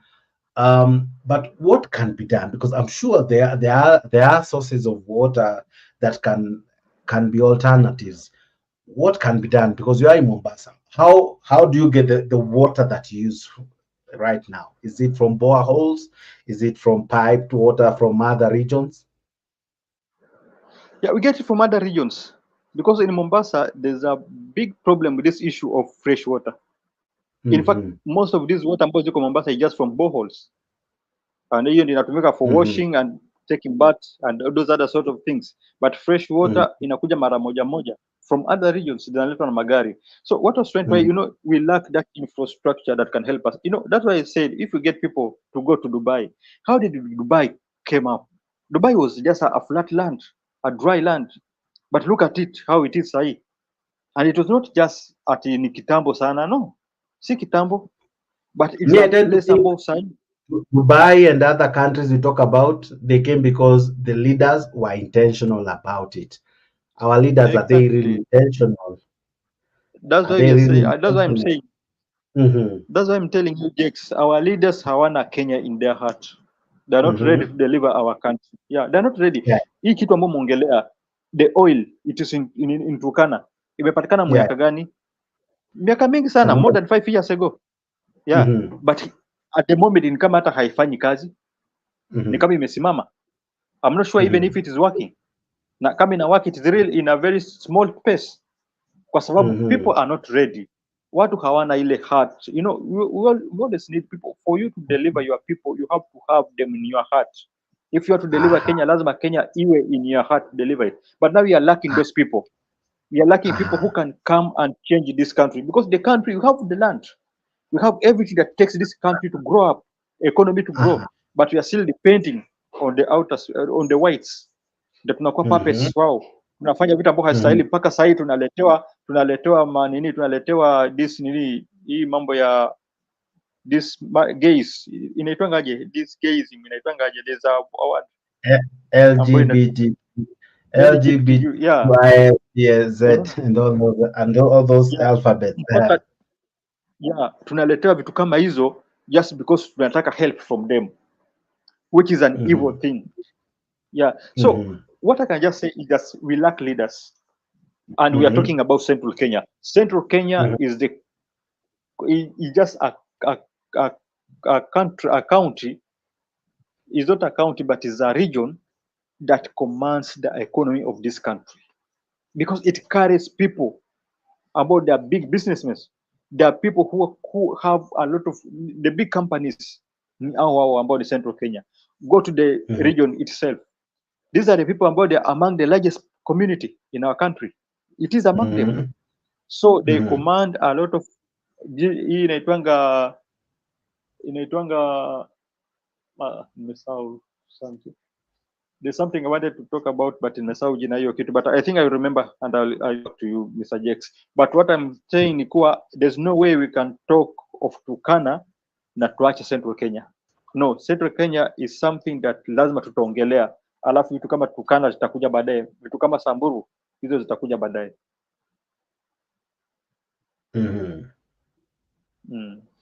Now, there are things that before we go out from that topic of ODM, Raila Odinga, what Ruto's role is in this, there is equally something that is happening that I don't know. Is it because we are lacking someone to really challenge the president on this one? And it is the issue of Haiti.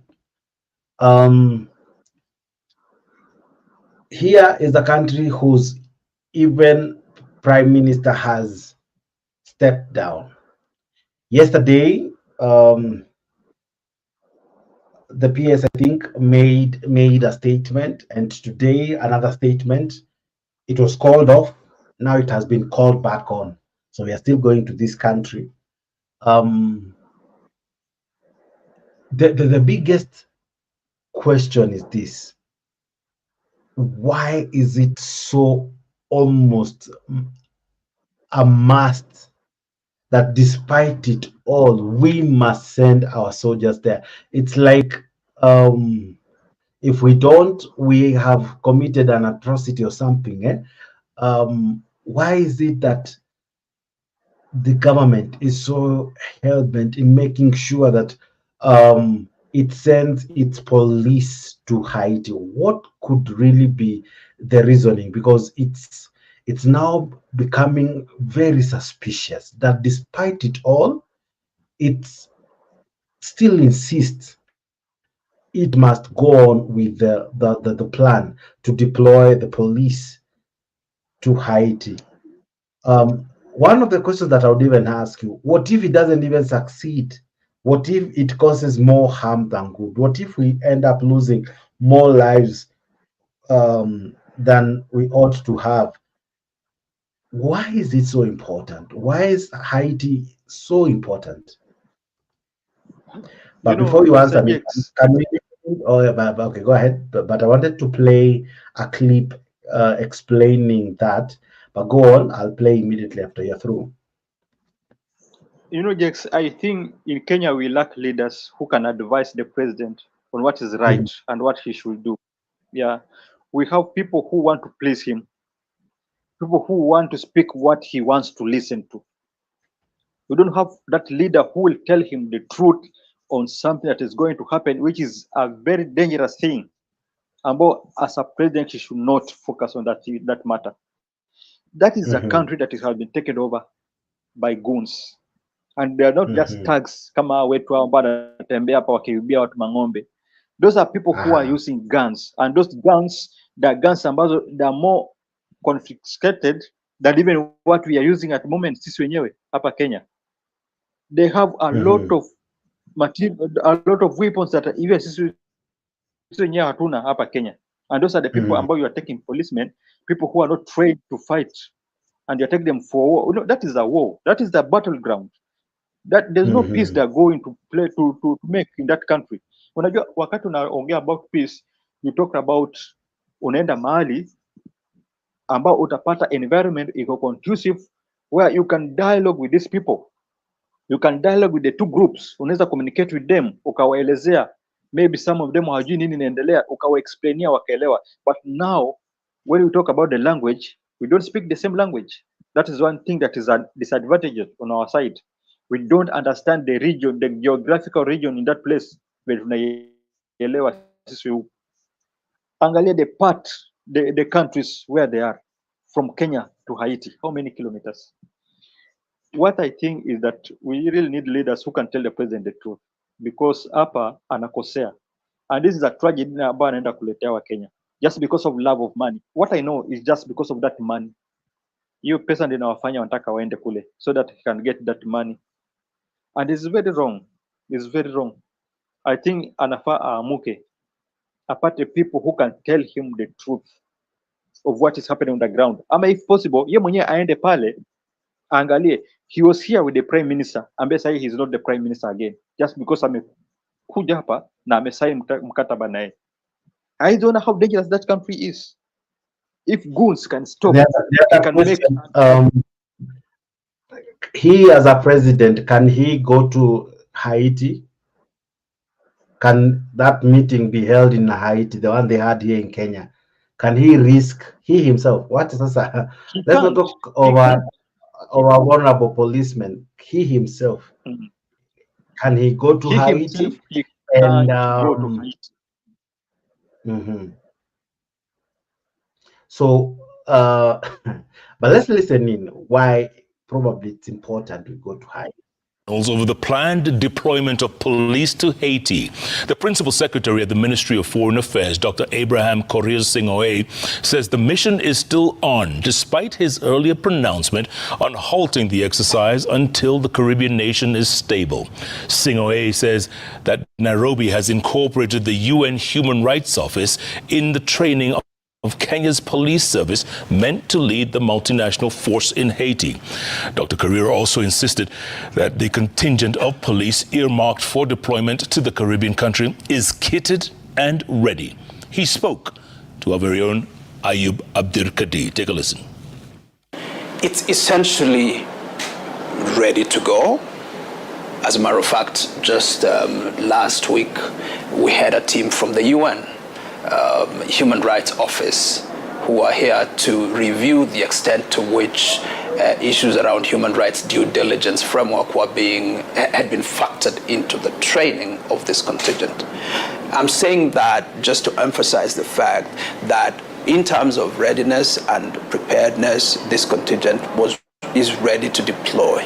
But it is my understanding and my knowledge that there has been no deployment at this point in time. I think Professor Kindiki, the Cabinet Secretary for Interior, made it very clear last week when he said that we are in the pre-deployment.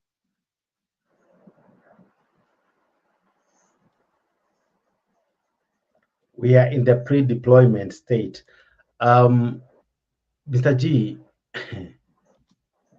what do you make of this? Because it's not English that we need real reasons why. To me, I don't see any reason why we are going to Haiti, because we are creating some situation whereby to regret on what we could have avoided. This is an issue that we can avoid, because Haiti, it is a region where it's not it just is just a battleground. That is just a battlefield, whereby when you go there, be ready to fight. There are rumors that even some of the police from there are working with these gangs. How safe are our police when they come into contact with some of the police who are working with these gangs? Would they be the most that set our Kenya police for crossfires that may end up leading to numerous number of casualties?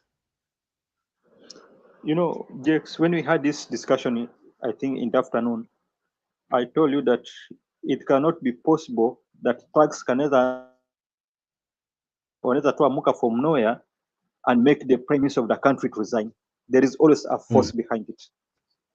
And now you are talking about police working with them. Okay, I had the allegation, police working with these thugs, but I still believe there is another force behind it. Yeah, it is not just police working. There is another force working behind it. So what you have said is very true, that when our policemen watenda pale, because they are not going to talk to these people. Wakienda pale, itakuwa sasa ni war. Because these people wametuambia tukienda pale ni war. Hatuende kubembelezana, hatuende kuongea. So the people can betray us, the policemen who are working with these people can betray us. Kwa sababu first thing, hatuelewi lugha yao.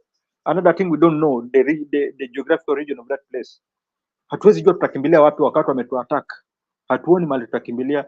So this is a suicide mission ambao Ruto should be told kwa macho kabisa, ambiwe this is a suicide mission that you are taking our people to die. They should not go there. I don't see any reason why he should take our people to go and die. Let him work on this bandit ambao wako Kenya ambao ametushinda tayari. Aachane mambo Haiti. This greediness of pesa inafanya mambo yote. Pesa inafanya hii mambo yote. My final clip will be this one, even as I leave Mr. G. My final clip is the interest of Kenya in Haiti. I think the government is just being forced by the United States to send our 1,000 men. I read today that women are excluded from that mission. I don't know whether that one is in accordance with Article. We need 2/3 gender rule. I do not know. Even in Haiti. Yeah, that's what I saw Kindiki say, that the wherever we are taking our men is so dangerous, and I don't think women policemen in Kenya would be sent. I was wondering, who is forcing this type of business to our country? And you know, we are a sovereign state. Yes, we have shortages of jobs in this country, and we have a lot of labor that is looking for jobs. But we must not be so desperate as to take our children or our sons or daughters, if they probably change their mind and include daughters, to a country that is lawless. Because even if they'll be compensated once they are killed, our policemen do not speak. Our policemen speak probably Kiswahili, English, and probably mother tongue. And I am told when you land to Haiti, you have to speak French or some Lingala. I mean, they'll have Haiti police with them, so it's okay. They're not going to operate in isolation, so that. How long do you take to learn a language as to combat crime? Because I do not understand why America is so much interested in taking Kenyans to Haiti. They added more money, $100 million, right? So now they're doing $300 million, if I'm not wrong, on this mission. Why can't America itself send? They declined just the last few days. They said they're not going to take the troops to that mission. I still want to understand what is the net, Kenya. I'll explain to you. I sat on this very table on Sunday, and we had this conversation about Haiti, and I don't mind repeating what I said. Number one, Haiti is about the size of Mandera or slightly bigger than Isiolo. What are we doing as a nation having a conversation about a small state the size of Isiolo, many thousands of miles away from us? What will a state the size of Isiolo do for us? It's 27,000 square kilometers away Same from as here. Rwanda. Yes, what are we doing here? That's the size of Rwanda. We are not supposed to be having that conversation about that country. I have asked how many Kenyans are in Haiti? Who trades with Haiti? Have you ever bought anything there? Have you ever sold anything there? Is there a Kenyan delegation there? Do we have any interest there? And the answer is no. To all those questions. Nothing. There's absolutely nothing that we have to do with Haiti. Then I go to the next question. Have we met the UN standards of the requirements of the number of police we need to have per citizen? And when Very you far come off. to, we are far off. We are Very far more off. than twice in terms of 800 per one. So we are supposed to be thinking, and I've always said this is not a Kenya Kwanza administration, it's a Haiti Kwanza administration. Why it is a Haiti Kwanza administration is because if it was a Kenya Kwanza administration, we would be saying we have bandit attacks. And instead of sending our policemen to deal with the bandits in the country, we are sending them to deal with bandits in Haiti. I've always made a proposal. First, let's go to Marigat, where banditry is very high, and Capedo and everything.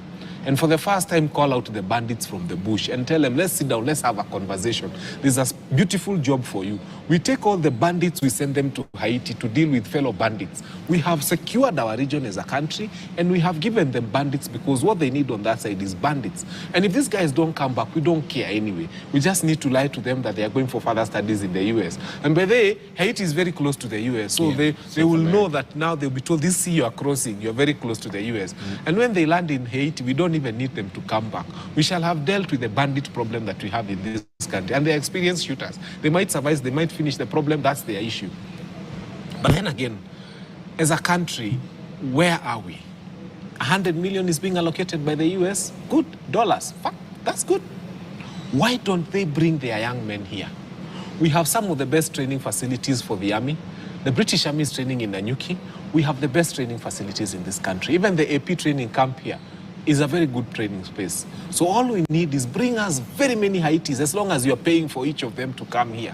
We will train them. Pay us, we tell you the fee per, young Haitian that we train. We train them, put them in planes to go back and solve their problems. And by the way, they will leave a lot of money here. And because Nanyuki, sometimes we hear once in a while, there's a child who has been born and he looks like some of those young men who had come for training as wanajeshi from the British Army. It's okay, we shall have a few Haiti citizens born here and looking like Haitis because if the training comes, they'll interact with our beautiful... Yeah, they look. Yeah, no, we will still know them because they'll be speaking like bandits. But anyway... but Mr. G, you know that I really love jamaa anaitwa Fanya Mambo. He has made my night. I made sure I make that laugh, that part be last because sure I'll still laugh again. He's making very interesting submissions. That's what. Let's take our bandits to Haiti because our country is already suffering because of bandits. So our bandits from here, tuwapeleke huko, they go fight bandits for bandits. The other thing is saying the money as well, we can use it to bring the children or the young men from Haiti. We give them training grounds. We have, as he's saying, we have good grounds to train them. Tuwafunze, alafu tuwarudishe. And then kwanza ya bandits wanasema tuwadanganya tunawapeleka US. What do you make of the sentiments from Fanyamambo? He's a funny man. Fanyamambo, appears to be a funny man, but there's some point that he's passing across. Even though it is very impossible, Yeah, it's very impossible for us. We cannot take bandits from here to that place, to Haiti. How do we even do that? Yeah. But I think there's something that he's passing across ambao we need to listen to him when we are careful, because tukisema tu tunasikiza tu hivi inaweza kutupita what he's talking about. The truth is that there's nothing we are gaining from Haiti. There's nothing that will help us as a country. In fact, we have a lot of problems in our country that we need to deal with it than discussing this issue of Haiti. And this is the point that he's telling us. The president amekosa mwelekeo. Yeah, the president needs some people who can advise him that this thing is not a priority. Yeah, this issue of Haiti is not a priority. But he lacks those people who can tell the president the truth. Yeah, it's true. In Kenya, tuko na facilities. Even Israel are here in Kenya. Yeah, I think the UK, I think it's Canada, UK or Canada. They also have their base here. They train here. Yeah, they train here. They can bring their people. We train them. If at all wanaona kama Kenya is very important in that thing, we can train them here. Alafu wapeleke pale, because those are the people who are near him, but they're near Haiti. But now my problem is that USA is a superpower country. Why can't they just deal with that country, a small country ambao kama Rwanda? How can superpower not be able to deal with that issue mpaka wakuja chukue Kenya millions, thousands of miles away, ati twende tufanye kule, twende tuwasaidie to bring peace? There's nothing unique in our country ambao ni lazima sisi twende pale tuweke watu wetu wakufie kule. Back to you, Mr. Jax. Now there is equally something else he has said, that it's money that is driving us to take our people to Haiti. Exactly. The consequence of Haiti. Do you think William Ruto will own it up? He can't. I told you, Mr. Jax, this is a person who is will just say these are our children who died in the line of duty, serving a greater calling. Will we justify the killings? I'm not saying they'll be killed, but if that was to happen, like we saw in Baragoy and all, will he own up? Will that English that we had from this, I don't know if he's a CS or who, this guy, he's twanging, he's talking the English of the nose. This over the planned incorporated the UN Human Rights Office in the training of Kenya's police service meant to lead the multinational force in Haiti. Dr. Carrera also insisted that the contingent of police earmarked for deployment to the Caribbean country is kitted and ready. He spoke to our very own Ayub Abdirkadi. Take a listen. It's essentially ready to go. As a matter of fact, just last week, we had a team from the UN Human Rights Office who are here to review the extent to which issues around human rights due diligence framework had been factored into the training of this contingent. I'm saying that just to emphasize the fact that in terms of readiness and preparedness, this contingent is ready to deploy. But it is my understanding. Now, he is the CS for Foreign Affairs, and anaongea kizungu ya mapua. These are the people that Ruto loves. Those are the people that Ruto loves. You know, Ruto is one man that anapenda those people who can praise him. Those people who are able to take up what he wants. You know, akikuita pale State House akwambia I want something to be done, alafu uichukulie juu kwa juu, nenda unaifanya vile anataka. He rejoices. Those are the people that Ruto wants, but they're not helping him. No. They are really not helping Ruto. Yeah. I don't know if there'll be a head count, because there are things I need to ask you. Do we know how long our men will be gone? Do we know if any form of compensation has been placed in the event anything happens to them? Their families, how have they been dealt with in terms of walipo give their kids to police, waliwa donate kama kafara, the whole thing. Those are tough questions.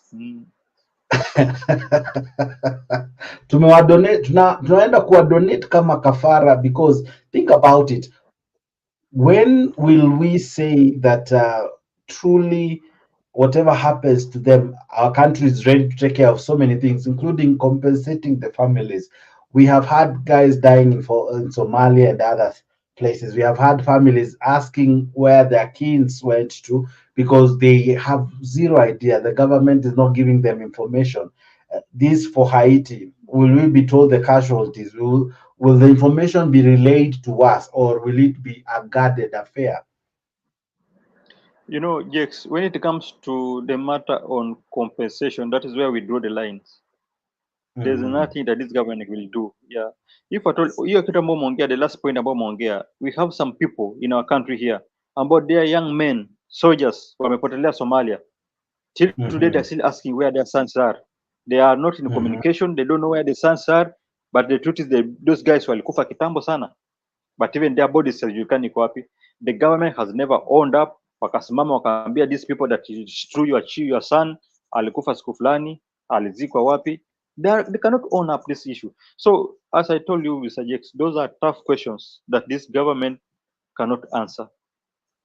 As much as wameshaambiwa kuwa we have $2 million utapata, kichwa imeshasimama kama upanga, wanataka kwenda kule. They don't care what you are going to pass through. They don't care the family you are leaving behind. Those things are not in their heart. And then finally, to you, before I go on kidogo, I'm going to ask you this. And I think I almost asked it during the day, but the Haiti question alone, is it the make it or break it for William Ruto, that if anything goes wrong, this is something that probably he may never be able to redeem himself? No, Mr. Ruto doesn't care. You know, even if our guys will go there, alafu wakufe wote, Mr. Ruto doesn't care. Atachukua another 1,000 people, apeleke kule tena. You see, who in their right sense want us to take our police? Kwani hatuna kazi ingine as much as hatuna kazi? Just at the moment, Sai, look at the situation how it is in Haiti. But he still, insist the people should go. The 1,000 policemen should go. In fact, watakwambia. And as if losing Joy is not enough, we are adding another 1,000 because no girl child is still being taken there. Only the boy child, as you have heard. Another 1,000 men are being are being deployed to a country that guns na milio na mitutu ya risasi ni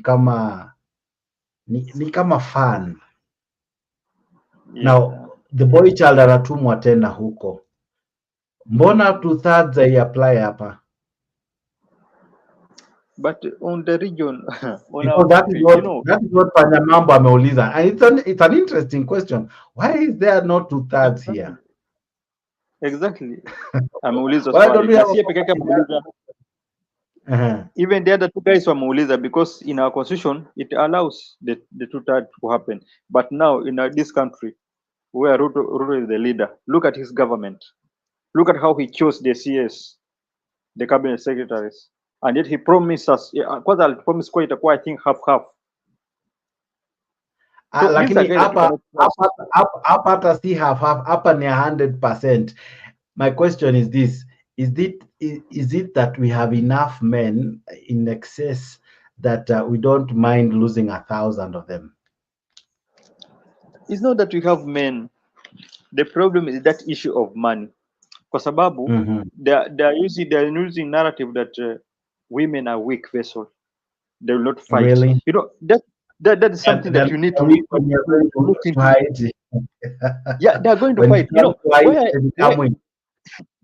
You know, what is it that they're talking about? We told them that Malwanenda is a battlefield whereby they're going to fight. Wakatuambia they are not going to fight. They're going to bring peace, because these are people who are good on that side of bringing peace. Now, why are they not taking our women there? The reason they are giving us is that women may not be strong enough. So that means that there's war. They know there's war. They're going to fight. Then it brings this question: when it comes to training, we don't have training for men and training for women. They are all trained to be police. We have recruitment for both genders.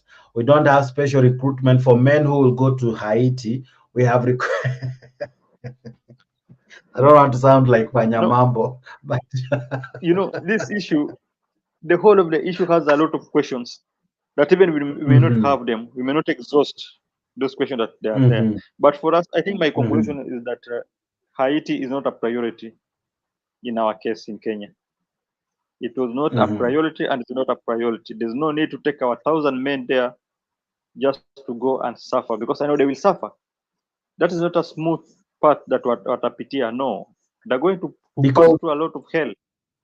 we were able to hear in the morning that this is a country that their shops have been taken over, their hospitals have been taken over by these bandits, their police stations have been taken over by these bandits, their poshi places have been destroyed both by calamity and by war. Now, it is a country that is in a sorry state. There is nothing really to smile about. Fanyamambo is asking very pertinent questions. One of the questions is asking, what do we even benefit from Haiti, whether it had peace or not? We don't trade with them. They don't trade with us. We don't have Kenyans there. We don't have so much there that would say Kenya has vested interest in Haiti. Now, the question of Haiti didn't just start now, but this time around it seems to be so pertinent for the people who are coming from Kenya to go there. Why is it important? Really, why is it? Because it beats logic that we are seriously pushing our people. But even if we were to have peace with them, what does Kenya stand to benefit? Ama ni pesa tu tunataka?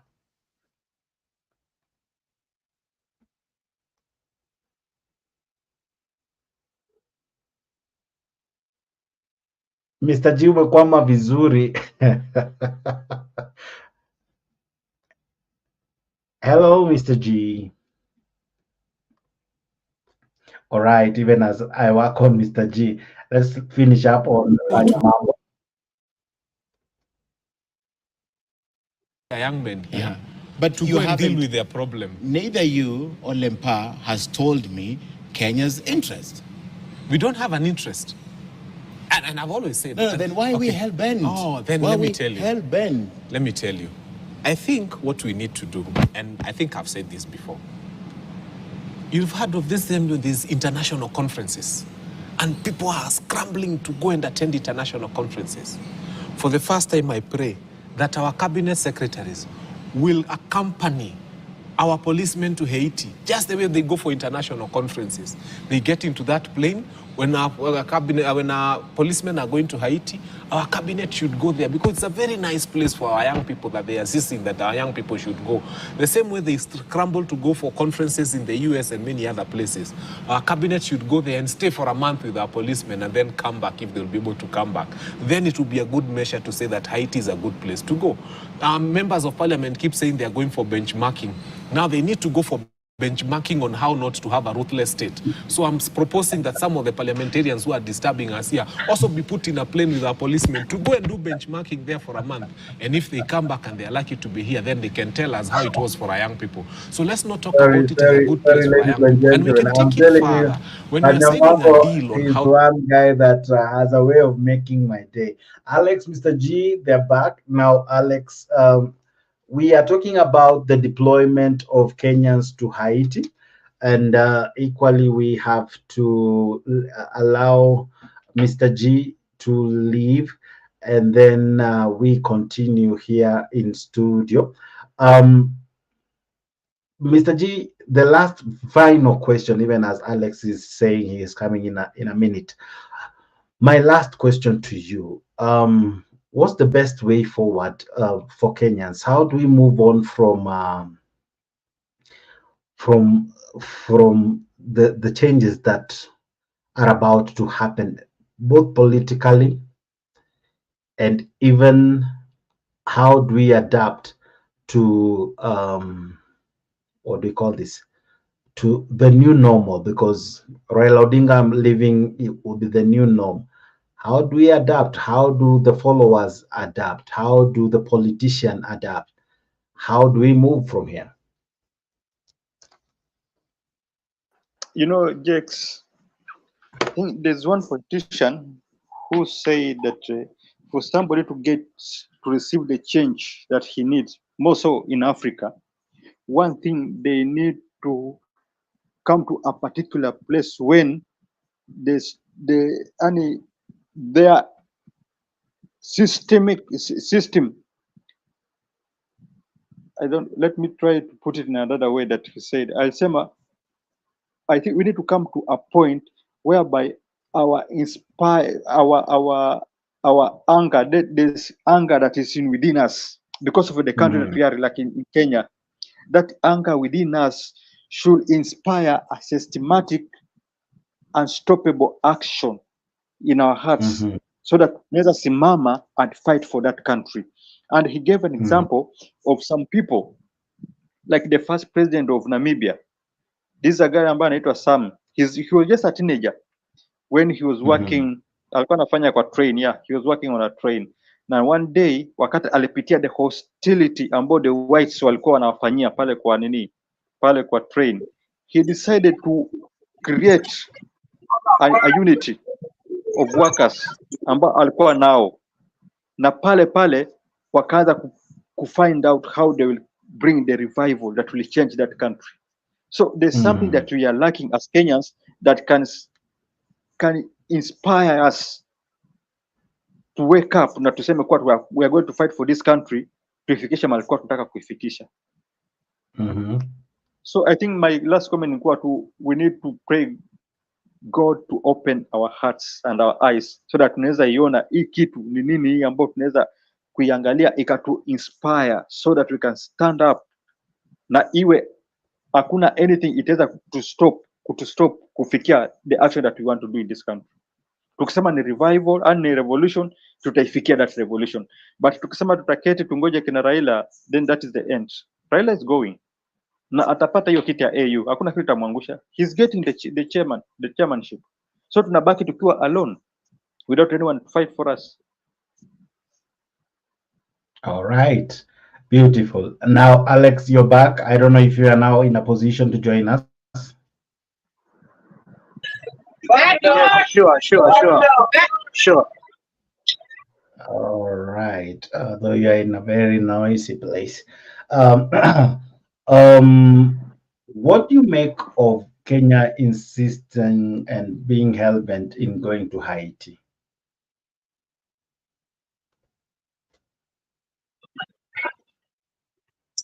You are, as I said before, the whirlpool of political absurdity within the Kenyan society right now is indescribable. Some things we are doing back in Uganda. We really have a nation. We really have a country. So this issue of going to Haiti doesn't make any sense when we cannot even provide our own security now.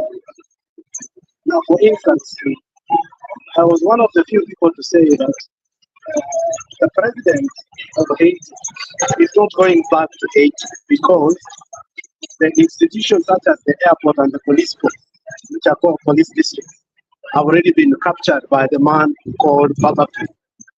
And I think the US is playing here politics with the Haiti people, because if truly the US wanted to rescue Haiti from such absurdity, they could have done it openly, because Charles Taylor, when he was the president of Nigeria, George W. Bush gave him the second. Gave him 24 hours to get out of that seat, and they were able to restore Liberia into sanity.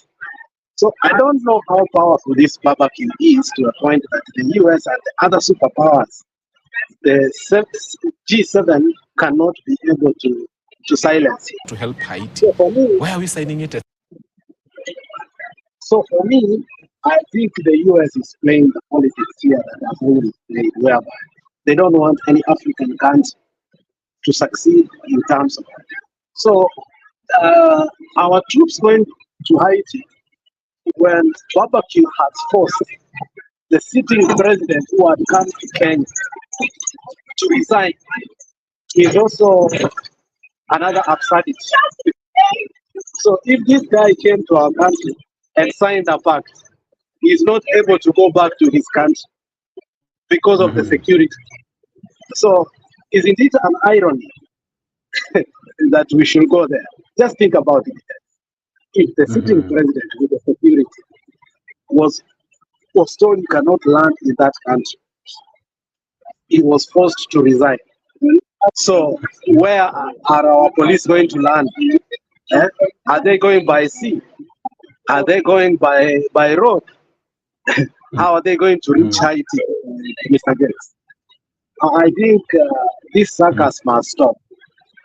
Ruto should be informed that he stopped playing this political gymnastics. And our policemen should stay right there in Kisi and help us get justice from where Osoro was beating us and killing us. Because already we haven't done with the issue of our own internal security. How are we going to deal with the other international security if we cannot deal with our own internal security? So I don't think the police are going to land there. Secondly, I don't think the guns are going to allow Kenyans to even think of going there. Thirdly, if we forced to be to land there, we are going to have a massacre that we have never had. Remember during the horrors that happened in Kismayu and Mogadishu, whereby our soldiers were killed, and the famous statement that Raila Amolo Odinga gave that we are dancing in the graves of our soldiers. Do you remember that? Uhuru was dancing in the graves of our soldiers. That is typically what is happening. So for Raila to be keeping quiet when pertinent issues like that are going on in our country, we must stop that nonsense. But next, who is there to stop that nonsense? The only voice of reason that we for a long time thought was going to prevail has been silenced. Yes. So it's a wait and see game. I don't know what will happen. Now, there is a footage I want us to listen into of a lady who seriously gave an opinion about this. Even as we go on with you, Bwana Alex, let's listen into this conversation from Sniper who want William Ruto. To go to Haiti to lead the efforts, the international efforts to curb gang violence in Haiti. And I tell you what, many people have come out to say that this is a death sentence for Kenyan forces. Why hasn't any other person volunteered their people? Why? Why is it that America, Britain, France, Germany, they have latest technology, they have the best training, they have the best people? Why haven't they volunteered their people? Why did the president of Kenya volunteer Kenyan forces to go and help fight gang violence in Haiti? A former military sniper says, don't send your people to Haiti to lose their lives. We went in Dominican Republic, for example, in Haiti, back in 2010 with the handshake, and these people got nothing to lose. They don't fighting for nothing. This is not your people. This is not your war. This is not even your same continent. You're going from your place to somebody else's place, a place that you don't know the language, and these people got zero tolerance with outsiders. I advise you to them get there, don't fight this fight. You will die for absolutely no reason. You will lose your family, you will lose your kid. This is you got no way to win. Don't get there. Hello there, how are you doing? Welcome to another episode of our Conversations. My name is Indira Ganga. I'm a business journalist by profession and a digital content creator. I love coming on here, having conversations with you guys about Black people, Africans, our empowerment, and how we can rise up and take our rightful place at the global stage.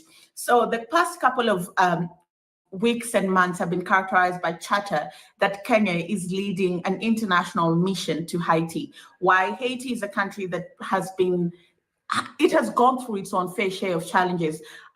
Gang violence has been on the rise in the last couple of years. And this kind of violence has seen the assassination of a sitting president. Yeah, let me just get statistics here of how bad gang violence is. 3,000 people have died from gang violence, and there have been over 1,500 kidnappings asking for ransom. And President William Ruto, in his wisdom, decided that, oh, you know what? This is a great place to send Kenyan troops from Kenya, East Africa, all the way to the Caribbean. Now, let's look at it very objectively. The level of violence in Haiti, Kenyan forces have never seen it. They have never experienced that kind of thing.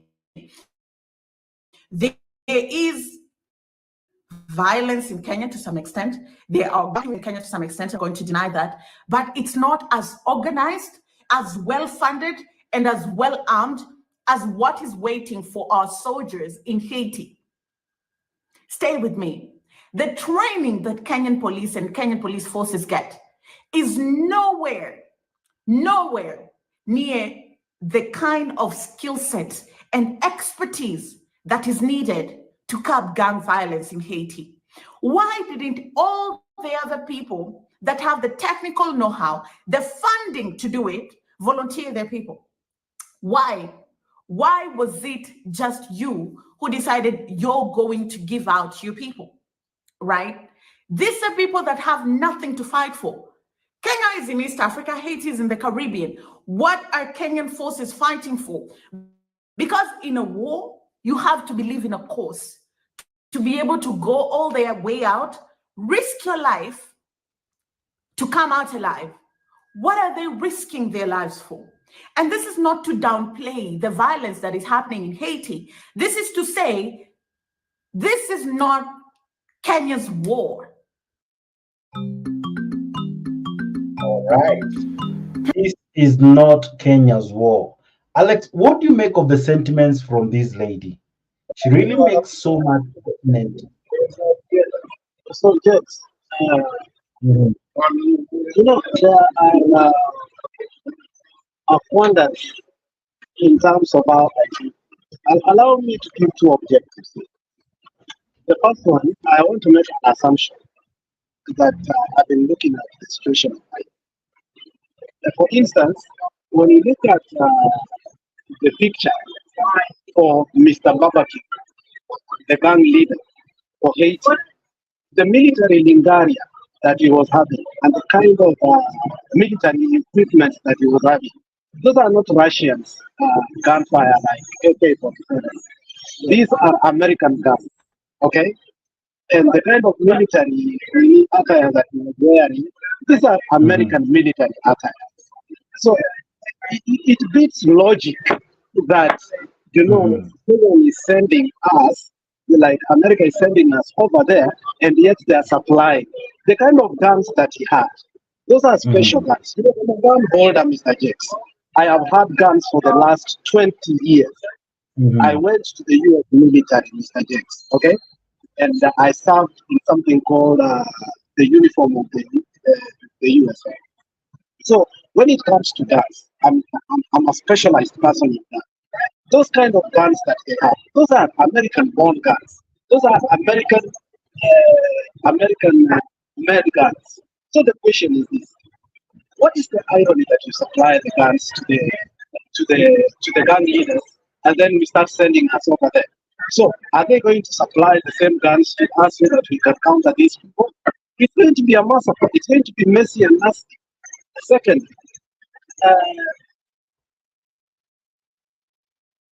doesn't want to be taken to take in terms of war, like ICC, because they withdrew from ICC, by the way, during the pretext when Colin Powell lied that Saddam Hussein had a weapon of mass destruction. So are they using Kenyans as a pretext so that they can enter there and commit massacre, and Kenyans will be liable for that? You see, the Interpox thing here, if we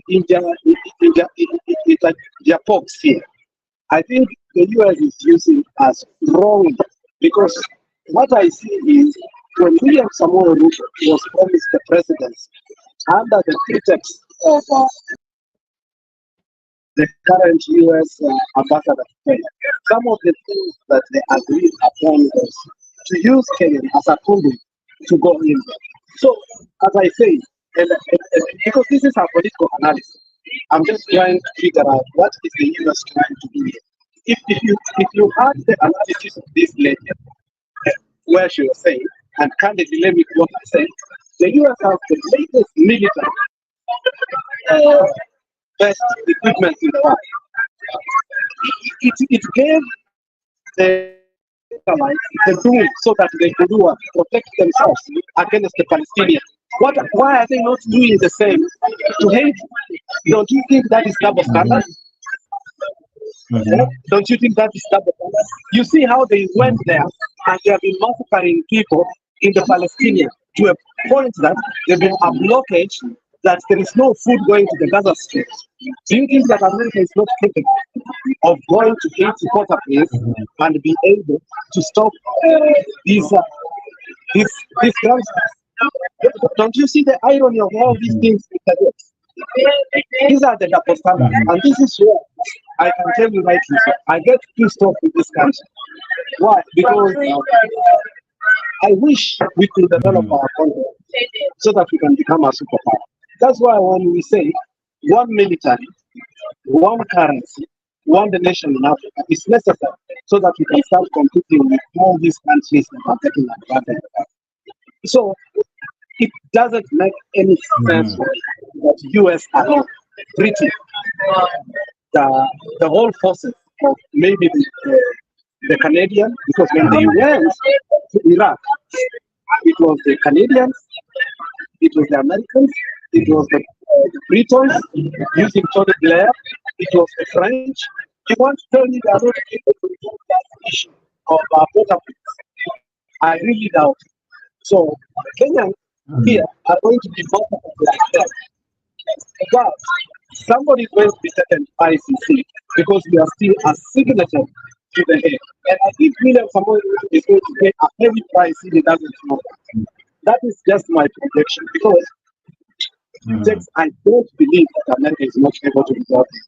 Because they went to Palestinian, they stopped the Gaza Strip, they put up a food blockage there, and the only country that is making noise on the rooftop is South Africa. The rest of the Western countries and white countries are silent. Pin drop silent. Think about it. That is racism 101. Because Asia is almost an African state.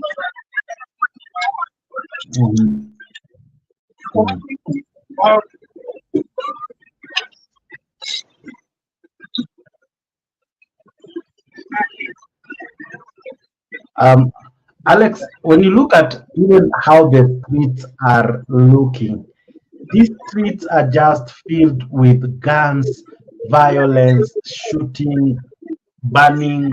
There is nothing you can say signifies resemblance of a country ready to be at peace.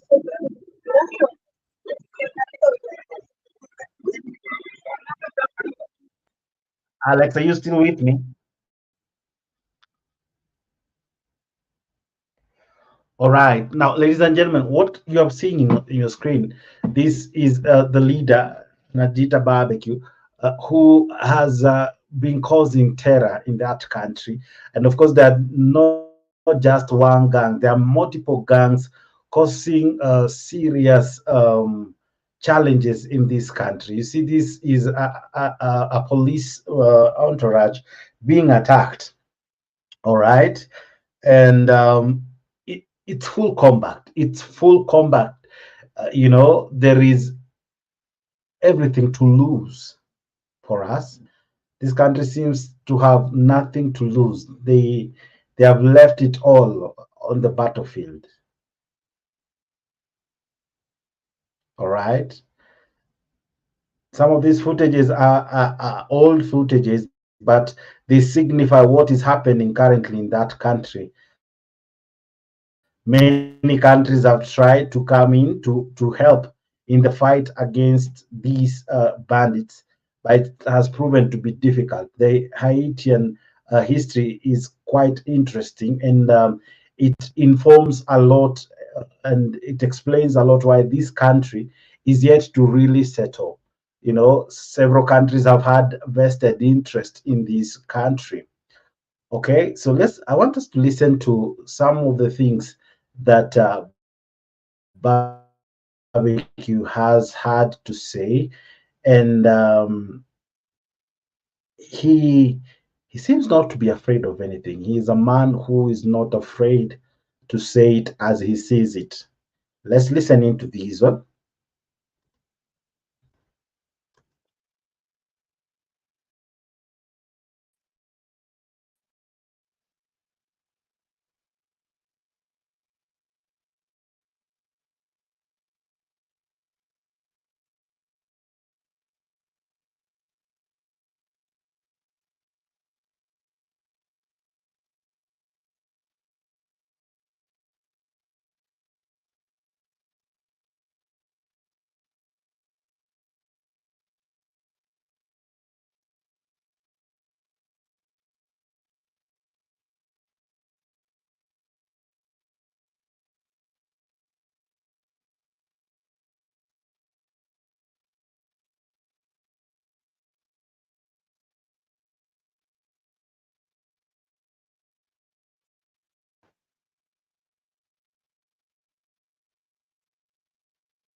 Jets, can you hear me?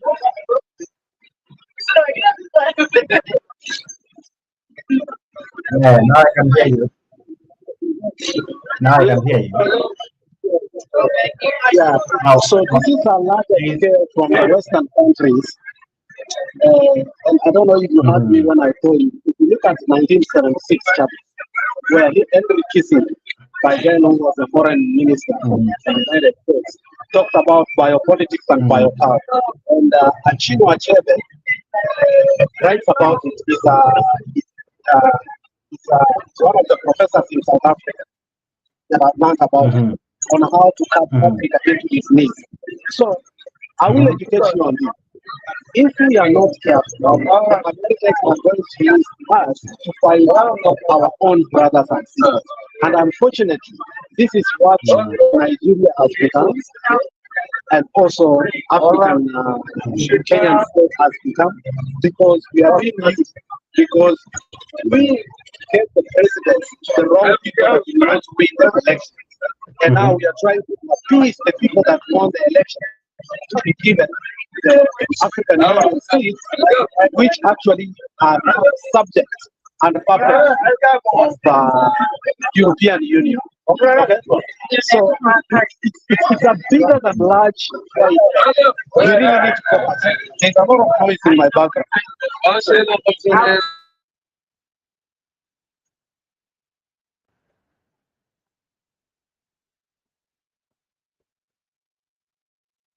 I can hardly hear you, Alex.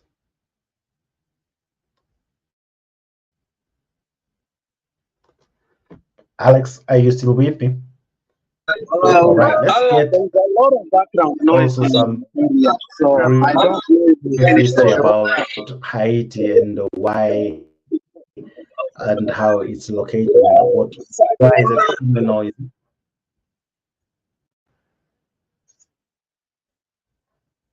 All right, I don't know. I don't know what you're going to do, but I'm really struggling even to hear you.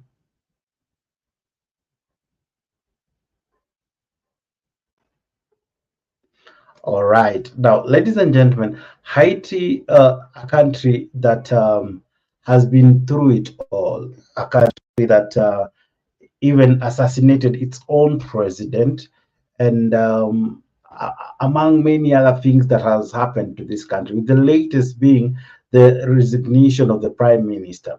And of course, Barbecue, you have heard him say that if Ariel resigns. Yes, Alex, hello. Okay. Even as he works on his end,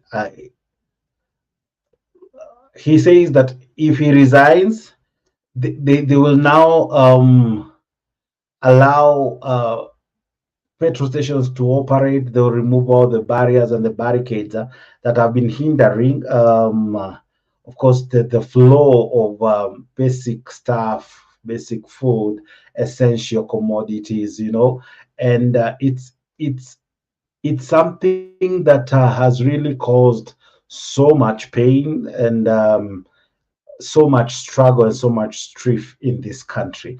Let's listen in maybe to this clip, and then maybe if I won't have Alex ready, I'll probably end the show and prepare for a good one in the morning.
All right, all right. And the story really never seems to stop.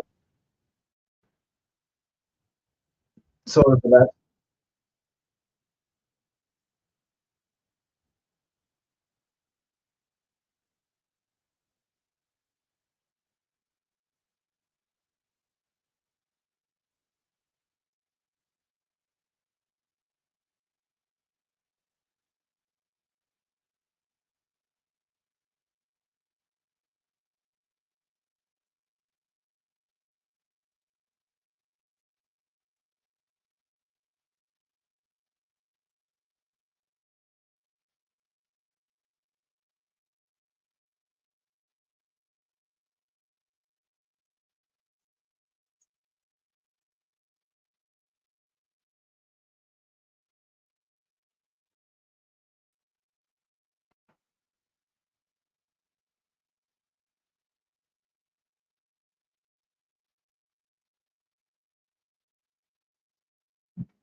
Wow.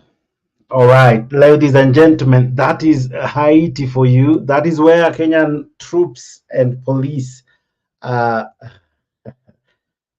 All right, now allow me to have a special shout out to several people here. I see Tuni Mohammed, asante sana na kuona. Uh, all right, and Joe Dinda, I see you. Alex Media, I understand your internet challenge, and equally good year, and many who commented in this particular live show. Now we are preparing for another one, interesting one in the morning, and we'll look at more to this and try to even make sense of what this even means. But the big question now remains is, despite all we have seen, despite all we have heard from this country, Haiti, and what the country has become, really, Kenya, what will be our role there? What really can we do? Can we bring this country back?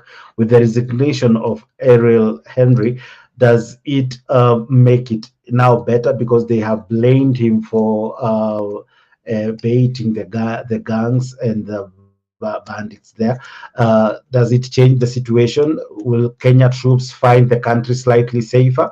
We don't know much about that, but all I know is this is not a simple duty that calls for um, I don't know if it's prayer that it calls for, but I can tell you for free, we are about to have a country where if anything goes wrong, someone must carry the blame.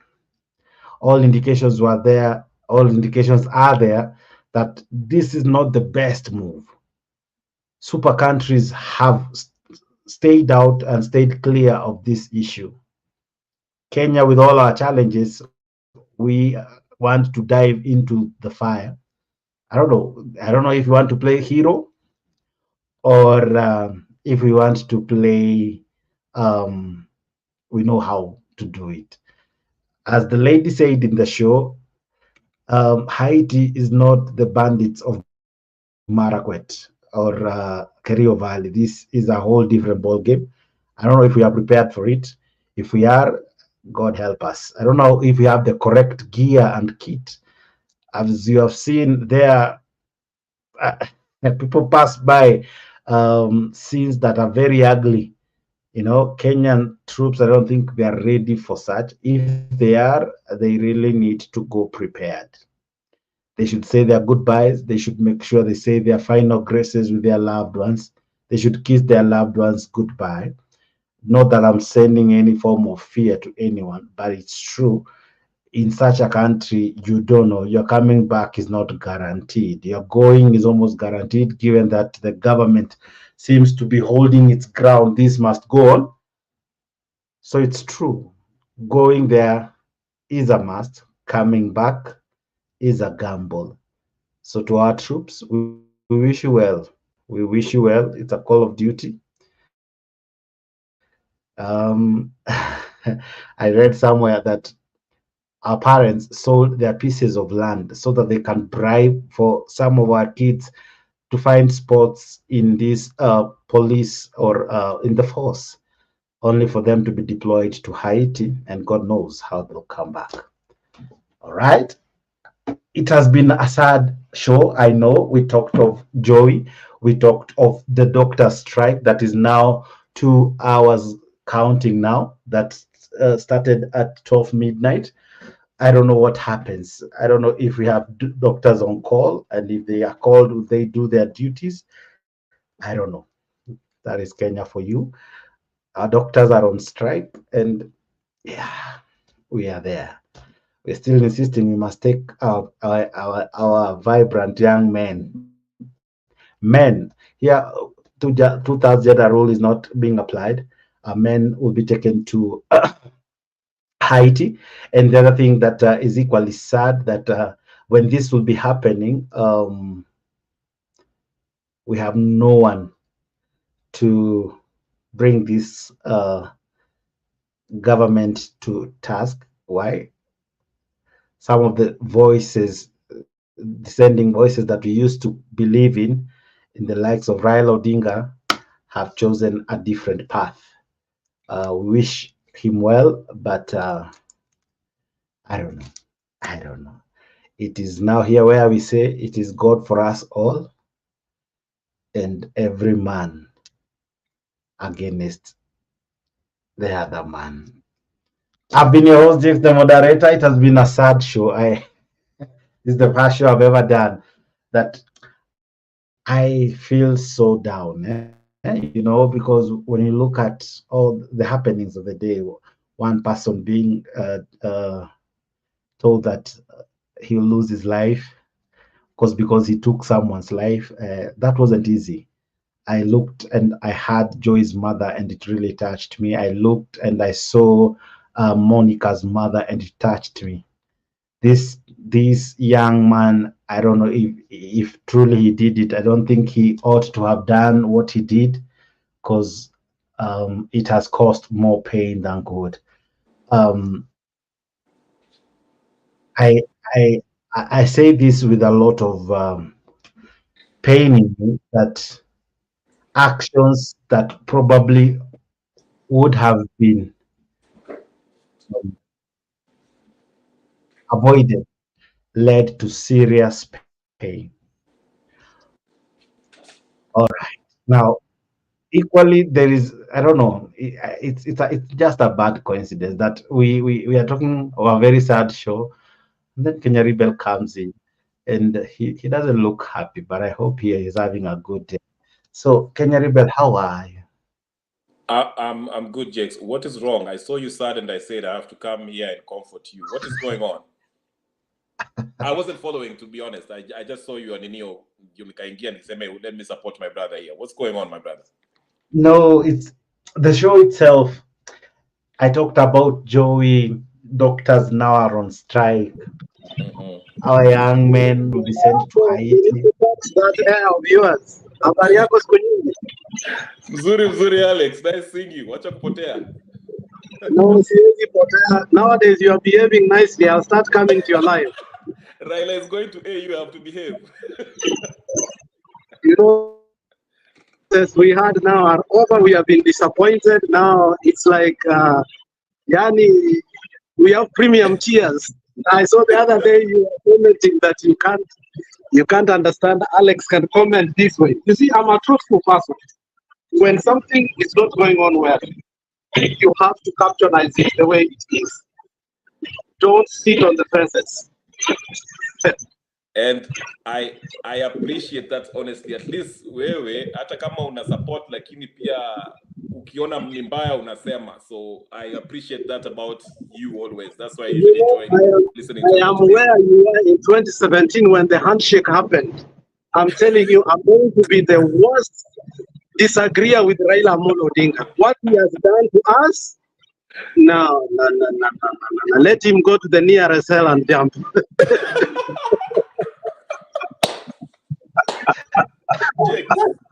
Can you believe this is Alex Media saying that?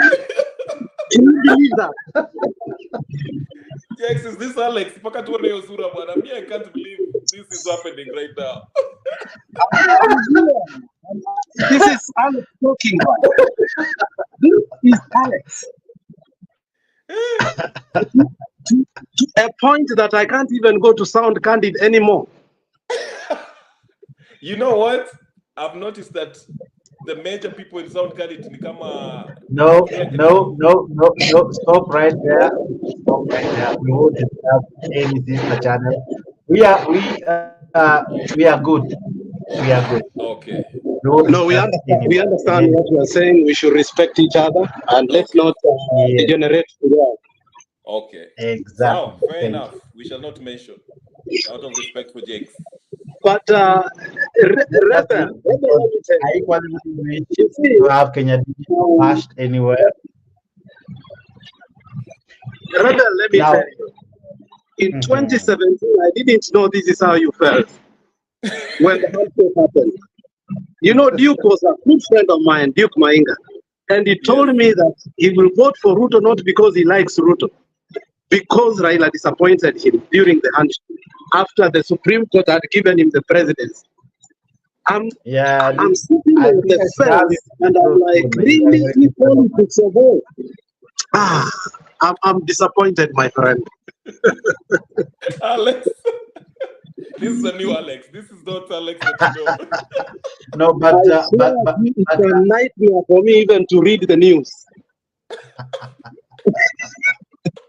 Alex, let me help you. Alex, in 2017, mine was more traumatizing because we went and we actually saw him in. Tulisema ndio hii tumekupatia kiti. But you know, Kenya Rebel, in the morning. Let me ask you, I was looking today, Kalonzo, Ichungwa, laughing in the NADCO report. I'm like, what the hell is this? Where is the cost of living? Where is election reforms? Where they've just created seats. I'm like, really? I'm not in my right mind, or maybe I'm in the wrong mind. But look, I will stand for the truth. They were paid 100 million while they were discussing that NADCO report. I think it's high time, It's high time we Kenyans should demand some compensation. I don't know the actual figure, but I remember around 93 million was issued to IEBC to verify some signatures. Over 4.6 billion was given to MCAs to give them car grants simply because of BBI. I remember there's so many launching of BBI at Bomas. Those figures, including this one for creating NADCO. I think a time needs to come where Kenya should demand every coin must be accounted for and any wastage must be punished for. Yes. Because think about it. Why waste so much for BBI, then waste again but for NADCO? The question is, Jex, I want you to help me here. The same in all the Jex, elections. I want you to help me here. In as much as you are saying that, who is going to punish them? That's why I'm telling you, we have been left hopeless. The only voice that even Kenya Rebel used to tell me that Raila is the only voice that is able to stand against Ruto. Now that he has entered into bed with and Ruto. So you saying that we should punish, who is going to punish them? That's the question. You saw Ichungwa laughing with Kalonzo. Otienda Molo laughing with Moses Kuria. Now, this punishment we are asking ourselves, they should, and or financial responsibility or accountability. Who's going to do it? Jex, help me. Interesting. I don't know. I don't know even what to say, because when you look at all this, it's always sorry. I don't know what is. So sorry, Mr. Kenya Rebel. My mouse is me hang. When you look at all this, we are always the laughing stock. Sisi ndio tunakuanga wajinga. You know that song, Wajinga ni sisi? They come every time with different formulas. You know, right now we are told it's because of peace. It's because of peace that we ought to implement NADCO. Now I ask myself, peace, really? Now, we know what makes up peace, you know, how peace should be.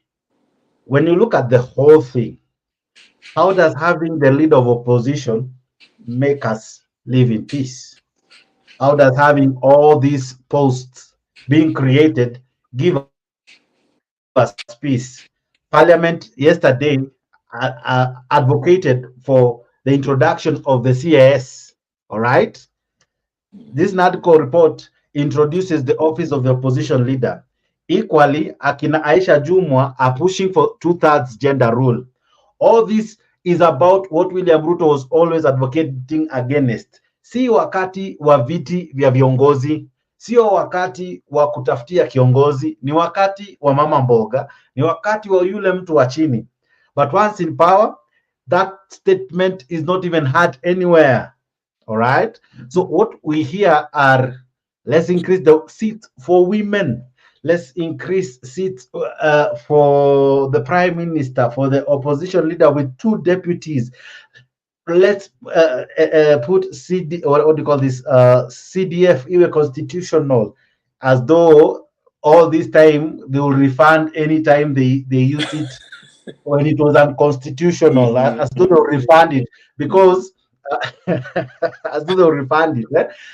Let's make NGAF constitutional. Let's give the senators something. Let's not even forget the MCAs. So when you look at all that, Mwananchi is the last thing in the topic, the last, if he ever makes it. Look at this, Bwana Kenyali. These guys never agreed on the cost of living. Never agreed. So at what point did they discuss about anything to do with a Kenyan person? At what point? Jakes, you are on point. You may hit the nail on the head. And to me, what irritates me is when I hear them, they say that, we should not forget why we are having this NADCO report. Let's not forget. The NADCO report averted skirmishes at Vita. Catastrophic. In fact, someone said I was almost killed. Then I asked myself, who took him to the streets in the first place? Jakes. Was it me? Was it himself? What was he going after? He wanted the servers to be open. Did he achieve? Let me tell you something. Just hold on. These issues of talking what we are talking is not able to help us anymore. We need a new formation and a new sort of revolutionary party that will disrupt the establishment, like economic freedom fighters of South Africa, whereby we go to parliament and disrupt everything. We make ourselves like fools, so we shout to a point that nobody discusses anything until we say, give back the money. Zuma. Oh, now, I agree with him. We seriously need a new formation. But then again, as much as we're talking of new formation, it is us Wananchi who seriously suffers. In the list of those who we mourn, rarely do politicians make to that list. They are not the ones who are shot dead. Yes. They're not the ones who end up with hospital bills. They're not the ones. They rarely suffer. But when it comes to the benefits, they get 100% of it. Jakes, so I wanted to say something very short, quickly. I was listening to this. It was a very good debate, but it was about, Maberad Kwapo, Citizen TV. Okango was there with some other politicians also from Kenya Kwanza. And, they were telling us that, they went to the street because of cost of living. That's why they were trying to get to agree. And I was saying this, Jakes, I don't know if you can remember, 5 months after the elections, the first ever press conference that Azimio had, they say they wanted something akin to the Kofi Annan Accord. It was never about cost of living. Cost of living likuja baadaye. I don't know if am I correct or am I wrong? You can correct me if I'm wrong. You're on point. Yes. So when right now they are trying to use this cost of living to say that at the cost of living ndio tupeleka kwa nini kwa streets. No, it wasn't. It was actually they wanted the government of national unity, Kofi Annan, which was basically BBI. Because BBI, if you look at it, it's basically power sharing. They are going to create a government that will include opposition. So we'll have no opposition. Okay. So that's why I say ikitu walipanga kitambo, but they had to dress it up as, cost of living and all this, server, whatever. That's why you see the final report, just that you wonderfully put it, wamekubaliana mambo yote, lakini cost of living hawezi kubaliana. It's about give and take and sijui nini. And then Okango was trying to tell us that, this idea of positions of opposition, of official opposition position, it wasn't our idea. It was Kenya Kwanza. Kenya Rebel, let me ask you, the finance bill has passed, the housing levy has passed. What is the role of the opposition in Kenya now? Thank you. If we do not have defenders on that. Look, the whole issue of talking here about history, we must stop. We must start discussing what measures we are going to take to disrupt the establishment by all necessary means. We are going to be militant. We are going to be unreasonable. We are going to make sure that right now we are not listening to anybody. There is no political infallibility. Nobody is a pope politically. The way we used to say that Baba is beyond this, Baba is beyond this, Baba is a saint. No, we must come to a point whereby we are not going to call him names because he played a role in the second liberation.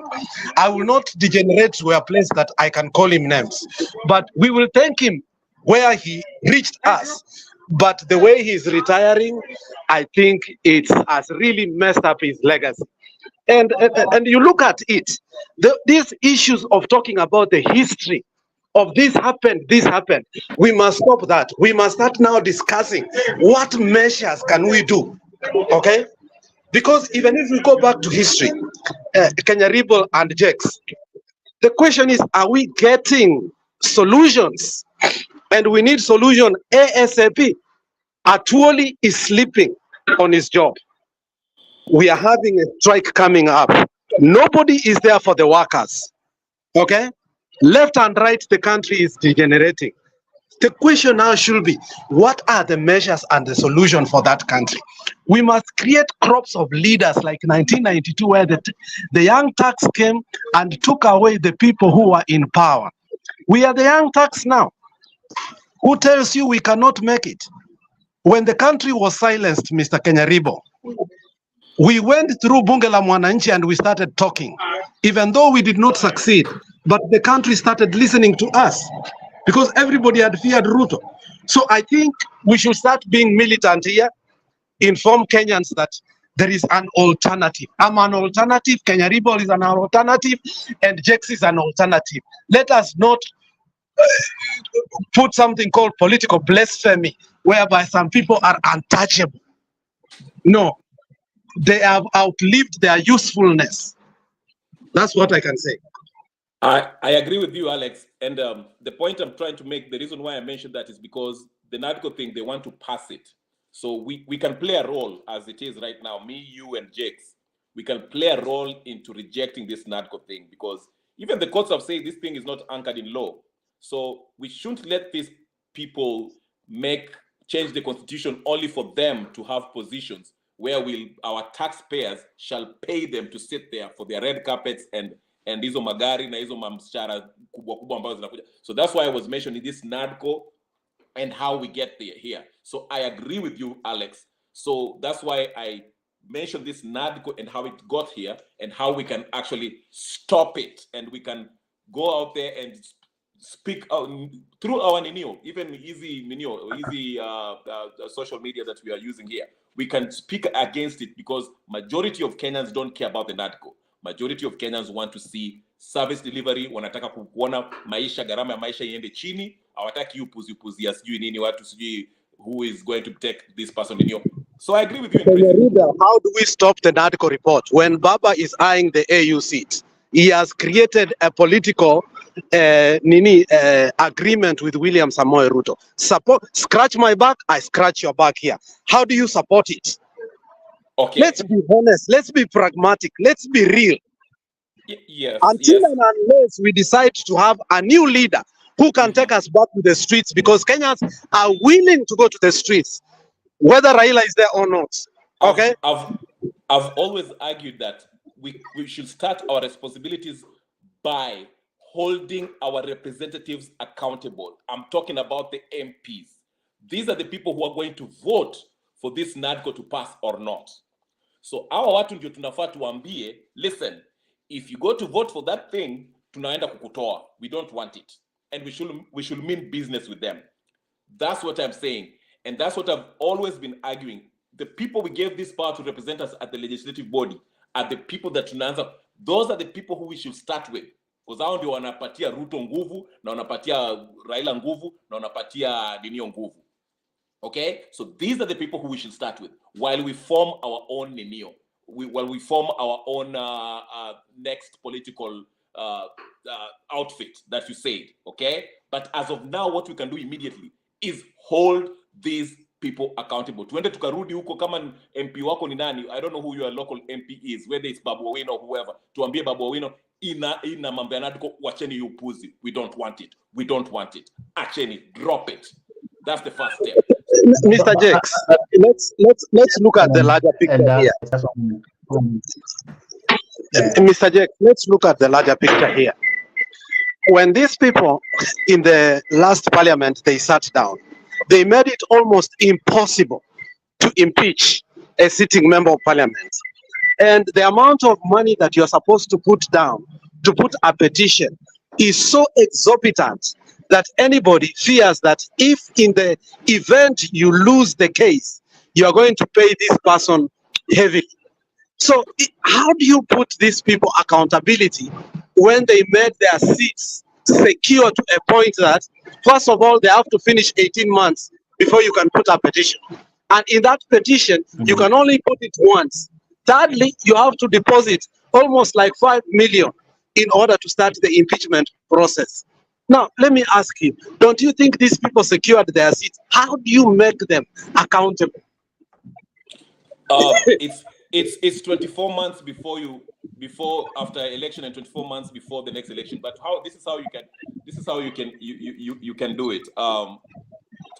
Number one, you don't have to go to the courts. The body that has to respond to this, unfortunately, it hasn't been formed, is the IEBC. That's why you see Martha Karua was telling us about the 10 million in your signatures. If you have those signatures, you saw your friend Mato started something. They wanted something, I don't know if it was the same thing, but I don't know. But in your signatures, if you have enough signatures, these are the signatures we take to the IEBC. Now, we don't have the IEBC right. I'll put on my camera. We really need to discuss this issue because it has made me have depression. So I'm getting in the next 7 minutes, and I need to put on my charger. This thing must be discussed. Kenyans need to hear what we say, because so many Kenyans look upon us.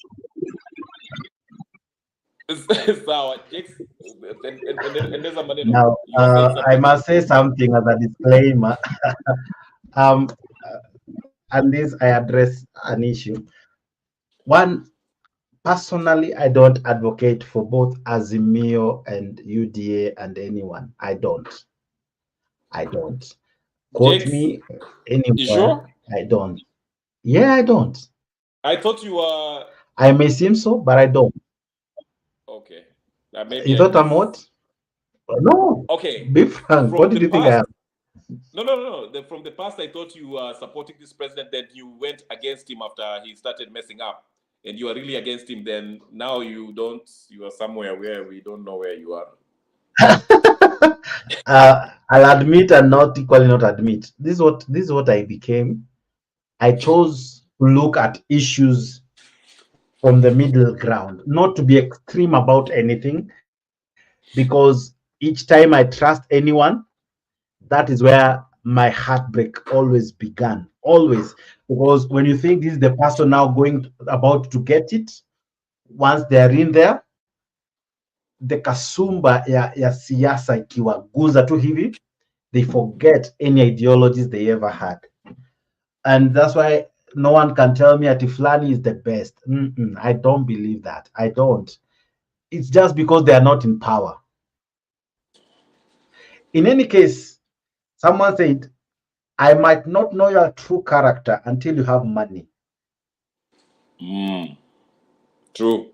Like money might bring what makes you the true you, the hidden demon, the hidden pride, the hidden character, the personality that at times is not human, at times is seen.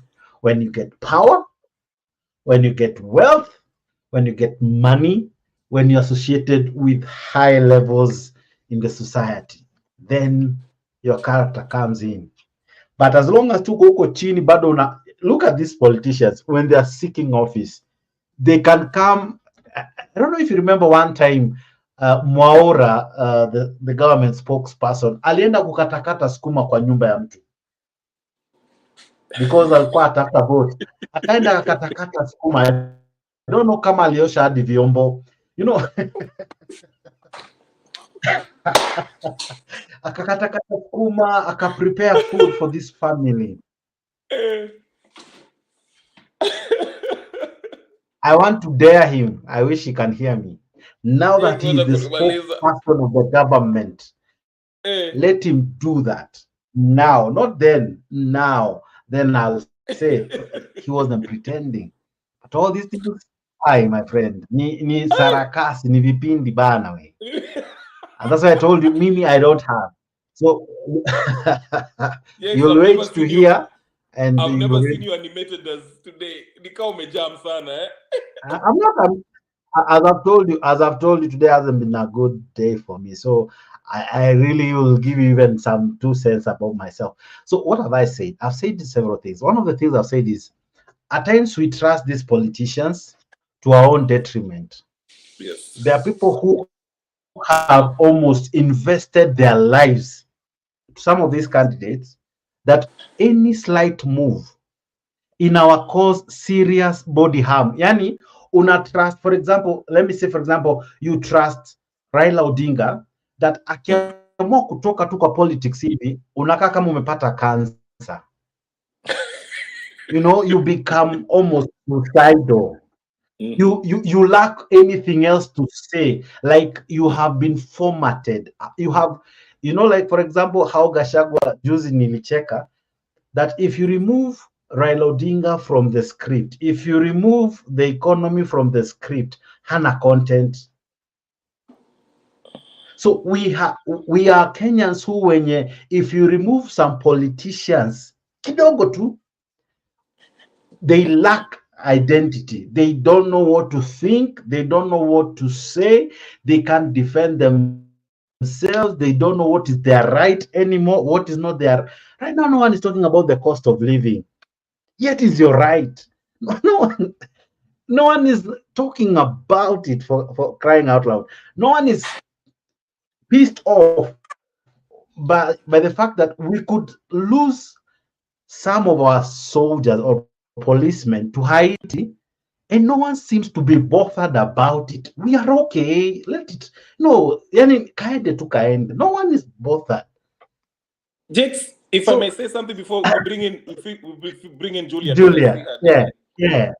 I wanted to say this. You know, that's why I said, I don't know if I said it the other day. I think this is Raila kutoka in the political scene. It is a great opportunity. Sasa ndio tuanze hii siasa ya kuangalia issue based siasa. Unajua siasa since 1960 huko independence tulikuwa na hii siasa ya kuworship hawa na siasa. Whether it was Kenyatta, Oginga Odinga, and even tribe. I come from Luo. I come from Western. You know, I come from ODM. I come from Jubilee. Such so things that cannot help you. Absolutely. So this gives us an opportunity tuanze kuangalia wanasiasa based on what they are wanatusaidiaje and what is their record. Ndio maana Muli aliapa nilikuwa nasemanga, okay, mtata mchekeni tu, mchekeni, but he has always stood up with wananchi, even though anakaa chizi hivi, and maybe he's not as ninio kama ana ile ninio inaitwaje charisma ya kina sijui Babu Owino ama nani, but he's always with the people. Okay, so I'm saying this is an opportunity for wale watu ambao maybe they might feel wamewachwa kwa mataa. Wengine wetu sisi tuliwachwa mataa 2017, Alex ndio huyo amewacha 2022. So we can finally see that both Azimio and Kenya Kwanza politicians care about themselves, and this NADCO report is, ndio nilikuwa nasema kwa channel yangu today, anyone who hears anything about ukisoma hiyo NADCO report what they want to kupitisha, you should be outraged. Unafaa kukasirika. How dare you? Yani mlipewa 98 million sijui 100 million mutengeneze easy position zenu nyinyi wanasiasa, lakini you couldn't agree on the new cost of living. I'll let Julia talk because sitaki kupitia hapo. You know, the anger you feel, I don't know, at times I ask myself, Julia, from where you sit, that anger, what does it make you feel? Do you feel angry, disappointed? What is in your heart when you look at how these politicians at times take us for a ride? Julia, hi, welcome to the show. Hello. Oh, okay. Nimesikia. I'm hearing how you are talking with, what is it called again? Natumia simu. Kenya what? Revolutionary. Revolutionary. Anakuwa kijina kirefu, lakini sometimes watu nakata tunamuita, you can call him Japolo, he'll still be okay. I hope atasaidia kuleta hii revolution. Yeah, I feel your disappointment. Let me say this. This will surprise many. For a long time, until 2022 is when I began buying the idea of Baba. But I can tell you previously, I didn't have really a candidate mwenye ningesema anasimama. My only candidate alikuwa kitambo tuseme Kenneth Matiba. That is the only man that I ever thought. Okay, the days of Kenneth Matiba, I can mention Martin Shikuku, I can mention Maside Murilo, those guys, Charles Rubia, Paul Mwite, unajua wale wenye tu walikuanga na msimamo. Hata Moi hakuwanunua, unaona. Na Moi they tried to be politicians, but they stood firm. I'm not able to trace the history of Baba from in the 90s. Na I think nasikianga aliwekwa jera, na if I tell you aliwekwa jera kwa sababu gani, I'd be lying, so I would not want to lie about him. But then in the recent past, why I opted for Baba is because if I compared with him Ruto, to me he was my better option. And especially because he was going to work with Mother Karua. I have a lot of faith with Mother Karua. Mother Karua is one person who walked out of Kibaki. So irrespective kwamba ati watu wanasimanga mtu wetu, I think Mother doesn't care mtu wao ama mwewe ni mtu wao, mtu wako. That is why even now watu wa Kirinyaga, they never really come out to vote for her because she disagrees with a lot of things that in their beliefs. Jua kuna watu tuseme nimetoka Mount Kenya. A lot of people in Mount Kenya thinks that wakudanganya wakikwambia wameangukia. Unaona. So Mother Karua doesn't buy those kind of things. Ati nimekudanganya kitu, nimeangukia kitu. She doesn't belong. I don't think she belongs to that school of thought. You remember when she was interviewed, she said she only owned one home, which is around 150 something thousand million. Yani yeye hana tamaa ingine na kuanga Mount Kenya. Unaona Jake? Hana. So Mimi, I bought Baba's idea because of Mother, and I also thought Baba really comparing him with Ruto. Mimi Ruto tu linda amini he should be in jail. Even now, he should be in prison. He should, and Gachagua.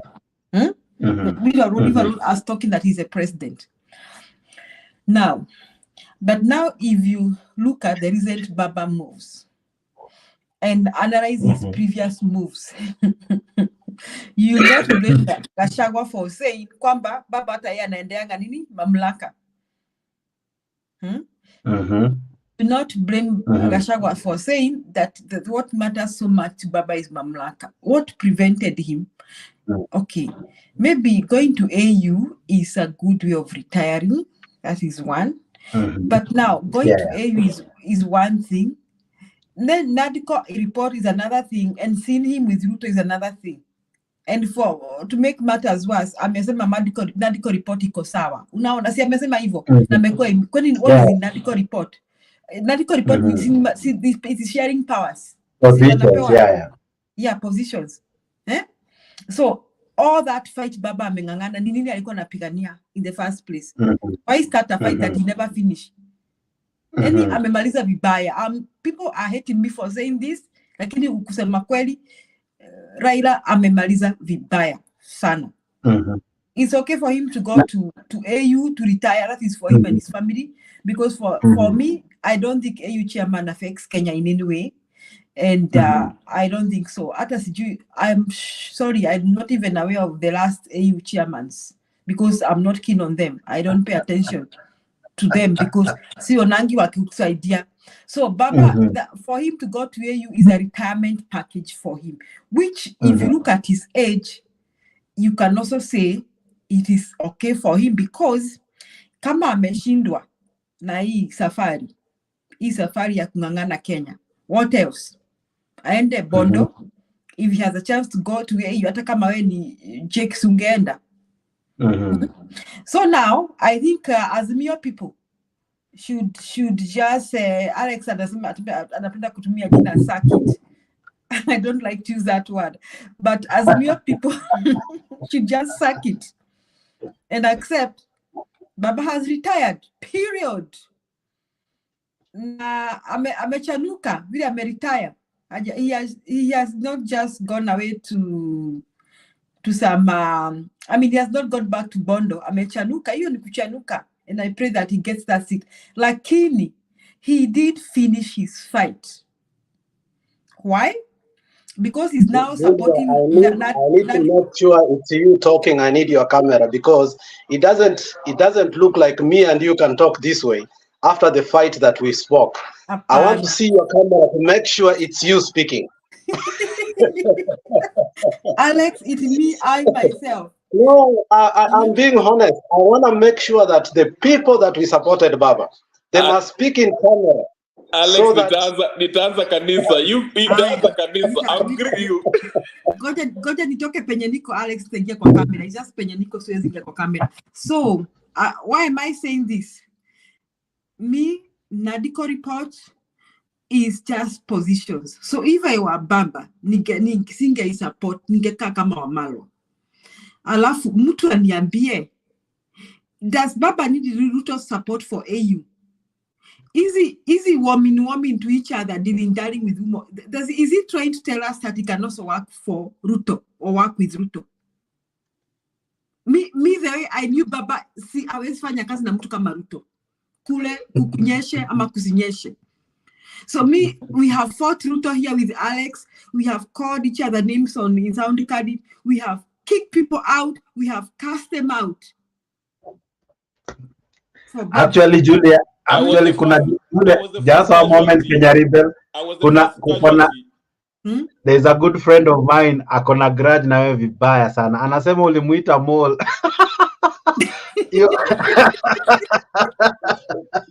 Julia, let me tell you something, my sweet sister. Julia, I want you to put into perspective a couple of things here. Yes, go ahead. First and foremost, we have fought for this man for years now because we believed that he was the right leader for that country. Yeah. And not only did we fight, we were ready to die for them. Julia, when you sit down, I want you to tell me, and I want you to be very honest. Why did people have to die in Nyalenda? Yes. Only for us to sit down and start accepting seats. Why did people die in Nyalenda? And this is the same man who told us when Uhuru Muigai Kenyatta sent our soldiers to where? To Mogadishu and Kismayo. You say, you are dancing on the graves of our children. Is he not dancing on the graves of our children who died in Nyalenda? Yes. Let's be honest. Let's call the truth the truth. Don't you believe so? He's doing so because, okay, mimi Alex, wacha nikwambie, mimi ningesamehe Baba, hata sikumsamehe, ningesema it's okay. Ningesikia anavai AU chairmanship na whatever. Lakini first nasikia anavai AU chairmanship. Okay, I swallow that. Then I see him with this Nigerian guy. Then story starts circulating that hata walikutana Mombasa. Mnakumbuka ile story ya Mombasa? Yeah. Ati walikuwa yeye, Obasanjo na Ruto. Na Ruto na Baba wakasema wakutana. Lakini Obasanjo, I think he didn't know why they were denying. Then from nowhere maandamano imeisha na tunaenda bipartisan. Then tunaenda bipartisan. Then before long, Kalonzo is chairing Nadi Port. Then we wait. First, we hear Naduko report is saying that Saba ifunguliwe. Then eventually, Saba is not there. Nothing is there. It's just Prime Minister Akwe approved, leader of opposition. At they look at the IEBC what. We didn't even address why we were going on the streets, because our issue is that we have not accepted that Ruto is president legally, and that he's supposed to be. Even saizi hata saizi mimi nimeamini baba alishinda huyu uchaguzi. Now this is the same man who stole from him elections. Okay, Baba is doing this for the how many times? Kibaki, the fifth time. Ni handshake ngapi ameshake? Ine. Come on. How long can your husband beat you up and you go back to the house? Next time you go back to the house, you beat him up. So that is what Baba has done. This guy has alafu ebu angalia madharau ya Gachagua jameni. I'm telling you, mimi kuna mtu tu nimesema tu anidharau hivyo nimpate mahali. Then now, do you people, I want a question here when I hope Alex comes back. Yeah, do you think Baba wants to work? Let me ask you. Do you think the next thing we shall hear is that Baba is working with Ruto? You people just tell me, kama hiyo ndio watu Azimio mjitayarishe mapema, kwa sababu badala ya kulialianga hapa mkisema sijui nini, Baba just accept the fate. Tuanze kuchambua who next will help us. Wacha ninyamikisha hapo. Tuanze Alex to accept fate. Tuanze kuchambua who next. Now before I come to Alex, Kenya Rebel, we had a handshake government. Now should we now just mapema tuanze kuita the NADCO regime? Mapema tu. Yes, nilikuwa nasema hivi. I was saying mute. Umejimute. We can't hear you. Okay, Alex, should we now call this the NADCO regime na tuzoe tu mapema so that we get over it and move on? You see, we are in utter confusion.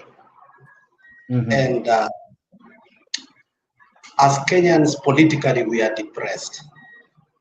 And if you look at the total historicity of our country on how we have progressed and the trajectory of where we came from and where actually we are today, I think Kenyans are in total depression.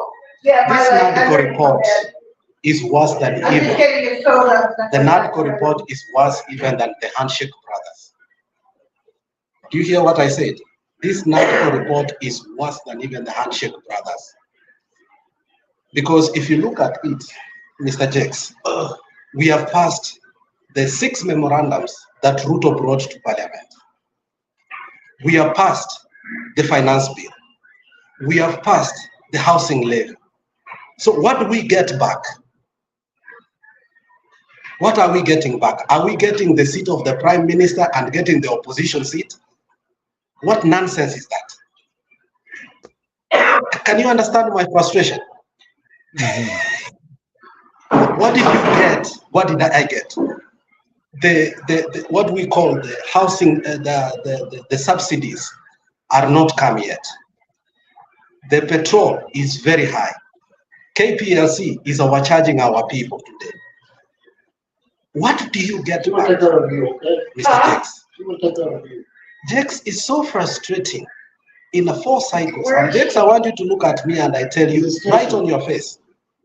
It's so frustrating, all of us, Miss Julia, Nanyinyi Wote, that we have gone 4 cycles of election, 2007, 2013, 2017, 2022. We don't know why we are even giving IEBC money. Because they've never really produced the results that are supposed to be produced. Jakes, why do you wake up at 4 a.m. to go and vote? On to find a political negotiation. Jakes, let me finish. To find a political negotiation, which there's something I told. There's something I told someone close to me. The next time nitaamka mapema kuvotia mtu, unless it's me. Niamke 4. unless it is me voting for myself. I'll never lose sleep for any Julia, let me ask politician you. ever again. Julia, in 2022, you did not vote. I voted. 2017, I voted. 2013, I voted. 2007, I voted. But the person I voted for did not become the president of that country. What is the purpose of us giving IBC money? Billions of money. Only for Chiloba again to be what? Given ambassadorial job. Nilisikia alipewa ambassadorial job ama? Where you are in the US, he was given a consul or something. Where you are in the US, in Las Vegas. Now, I wanted to ask Kenya Rebel a question, but I'm a talker. But I'll ask you, Julia. Why is it that the politician seems to always forget easily where mwananchi took him from, and only to remember ikikaribia elections? Right now, no politician is remembering Wanjiko. No one. Hapana, si politician, ni sisi tunasahau haraka. Eh? And we never learn from our lesson. But like I think it's you or Kenya Ribero was saying, this is an opportunity for Kenyans to teach these politicians a lesson. Unaona Alex. Sasa wanajipanga wakifikira tutafuata hiyo lineup yao ya ujinga. Unaona, we should just decide now. We are not following your stupid lineup. If you are thinking that you can combine from whichever side of the political side and give us, the sad thing is that they always come back with realignments. With realignments. Now, let me ask you, Alex. Good talk with you. Oh, sorry, Kenya Rebel is working on it. Okay, let me ask you, Alex, what is the fate right now? What is the fate of ODM and what is the fate of Azimio right now? I can predict this way, Madam Julia. By 20, and it's a bad prediction and you may not like it, but it's going to be that way. By 2026, ODM and UDA will be one party, and they are going to be against the Kikuyu leadership. That's when Gachagua is going to be crushed like hell. We are going back to 2007, whereby we had 42 versus 1 or 41 versus 2. And politically, they are going to kill the Muranga 7 billionaires and make sure that in the next 20 or 40 years, Akikuyu will never be a president. ODM and the UDA are going to become one party, or they are going to do what? And when you heard Baba's Ruto say something, it shocked me when Ruto said that the next, remember it was in the event of coming from Homa Bay, then he said, we should start now doing a president and a woman to be a running mate. And it figured me what he said in Homa Bay, which I connected the dots to form the line that Gladys Wanga might be the running mate of William Samoei Ruto come 2027, the possibility.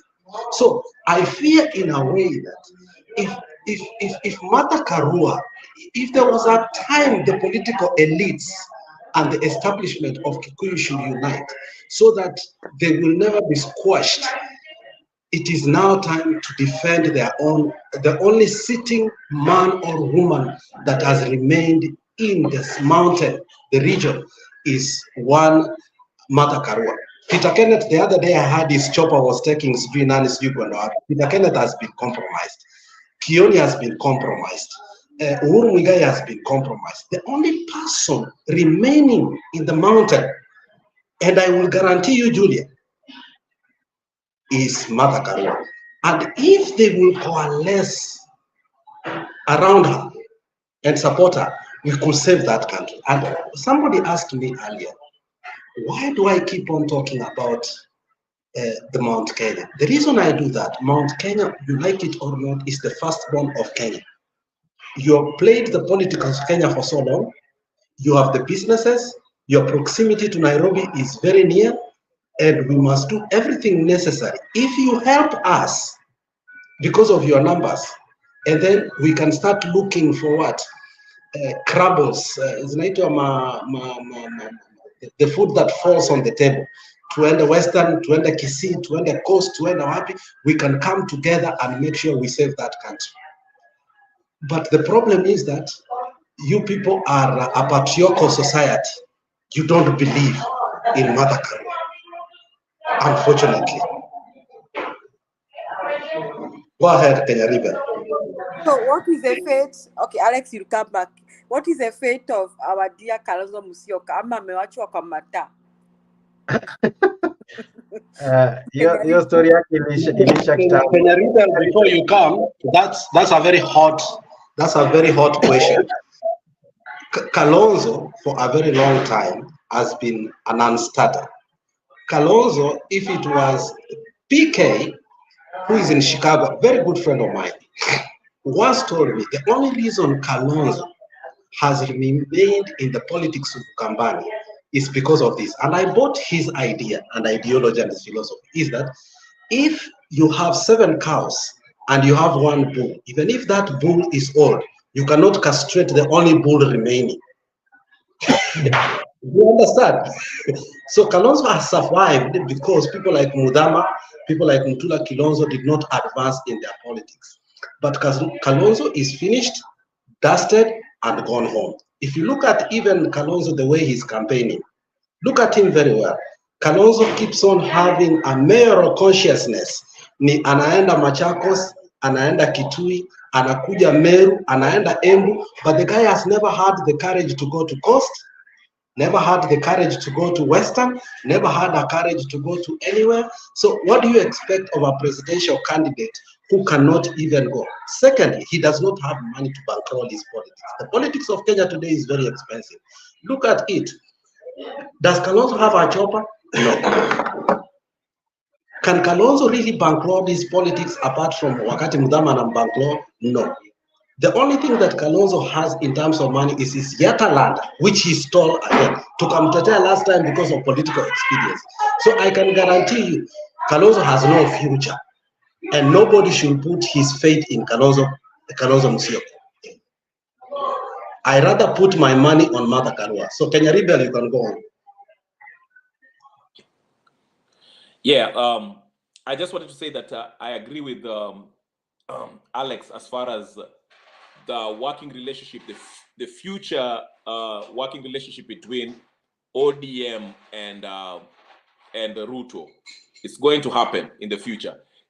If you remember when Vilenani, Uyu billionaire Jimmy Wanjigi met with Raila, and after that meeting, Wandai came and told the press and told them that ODM will be in a new political alliance, whatever the case is.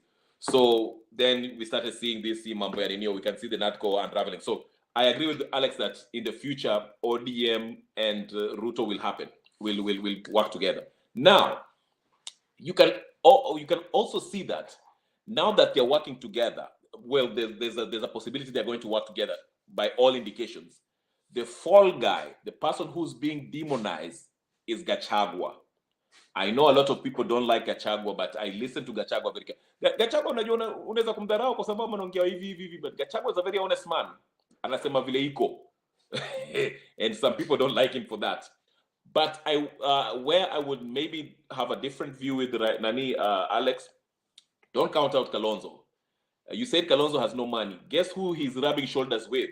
Uliona alienda kutana na nini Gideon na Uhuru. Yes, Gideon might not be popular in whatever, Rift Valley. But they have money, Uhuru has money. Now, I'm not saying sisemi ati Kalonzo atashinda. Kalonzo is not about Kalonzo winning. Kalonzo atakaki kushinda. Kalonzo is all about vile atajipata hapo in some kind of power. Atajileta hapo hivyo. Ndio maana unaona hii NADCO, because remember, in order for you to be considered in the next political dispensation, political outfit that's going to happen after this NADCO, if it passes, you have to bring value. What value does Kalonzo bring? Kalonzo, even in Mombasa Coast, kuna Wakamba fulani huko. There's a good number of Wakamba ambao can buy Kalonzo. Some people within all the Azimio, they feel like Kalonzo, unajua nini? He has been loyal to Raila Odinga, but amepitishwa, amerukwa or whatever the case, because he was supposed to be the vice president, but walieka Martha Karua. So let's not count out Kalonzo Musyoka. And again, let's not count out Gachagua. Yes, I know people are saying that Gachagua, you see, he's being demonized because our Raila and Ruto will be working together. So they're demonizing Gachagua, and Gachagua is the so-called speaker. He claims to be speaking for the Mount Kenya region. And actually, if they demonize him, the Mount Kenya might coalesce around him. Wataanza kusympathize with him, like, unaona, huyu amerukwa vile Ruto alirukwa na Kenyatta, unaona? So I won't count out Gachagua and Kalonzo. They will have a part to play past 2027. Maybe wanaweza kurukwa 2027 as far as Gachagua, but they will actually, Gachagua, I think, will make a name for himself. I don't know, the politics of Mount Kenya is more, it's more ninio. It's not straightforward like Nyanza vile unaweza kusema okay, Raila akisema, it's more complicated. Kuna different factors. There's a Uhuru factor, Gachagua factor, Maina Njenga has his crew, but Gachagua is making a name himself, and him being ostracized might actually help him to come up, just like Ruto was helping him. Yeah, go ahead, Alex. And you know, Kenya Rebel, you see, I want to inform you in a good way, and I want you, let us go progressively so that you can understand how this politics is being played. I come from a political family, Mr. Kenya Rebel, and there are some things I know that sometimes I cannot talk over here. If there is anything people should never forget, it's the statement of William Samoei Ruto when he said, kama kuna watu wako na shida na Wakikuyu ni sisi Wakalenjin. When you derive that from him, you will understand where his vendetta must most be in terms of land, in terms of business, and in terms of like bankrolling of the whole. So William Samoei Ruto has never forgotten what he said a couple of years ago. So Gachagua was only taken there. Remember, the preferred candidate for that was voted by the UDA party was Kindiki. But Gachagua, because he was bankrolling that party, forced himself to come in. And ile maandamano alimake in Nyeri, ilifanya Ruto akafia na akamchagua. It's not like Ruto and Gachagua love each other. No, they don't. And Ruto has been in that seat. He knows how powerful it is and how to use it affectionately to disrupt the presidency. Okay? So it's not like Uhuru Muigai Kenyatta hakukuwa in that seat. Before we used to have vice presidents. Now we have deputy presidents who run for office. It's a ticket. It's a conjoined ticket whereby you cannot fire the way Moi used to fire people anytime. So Gachagua's seat is protected. Now, that's why he has preempted early on that his running mate is going to be a woman. Don't take that statement for granted. Now, I wanted to ask you this. Don't you think Gachagua within Mount Kenya has a reasonable following? Kuna following kiasi? That one I don't know. Julia can inform me. For a very long time, I never followed the politics of Mount Kenya. This is the first time I'm talking. You know, what I don't know, I agree, I don't know. But what I know, I usually say it, the truth, the way I know. Because it is quite confusing in the mountain that Ruto made sure for the first time, when you look at the crops of leadership, and Julia, I want you to help me here, because I've always asked that question.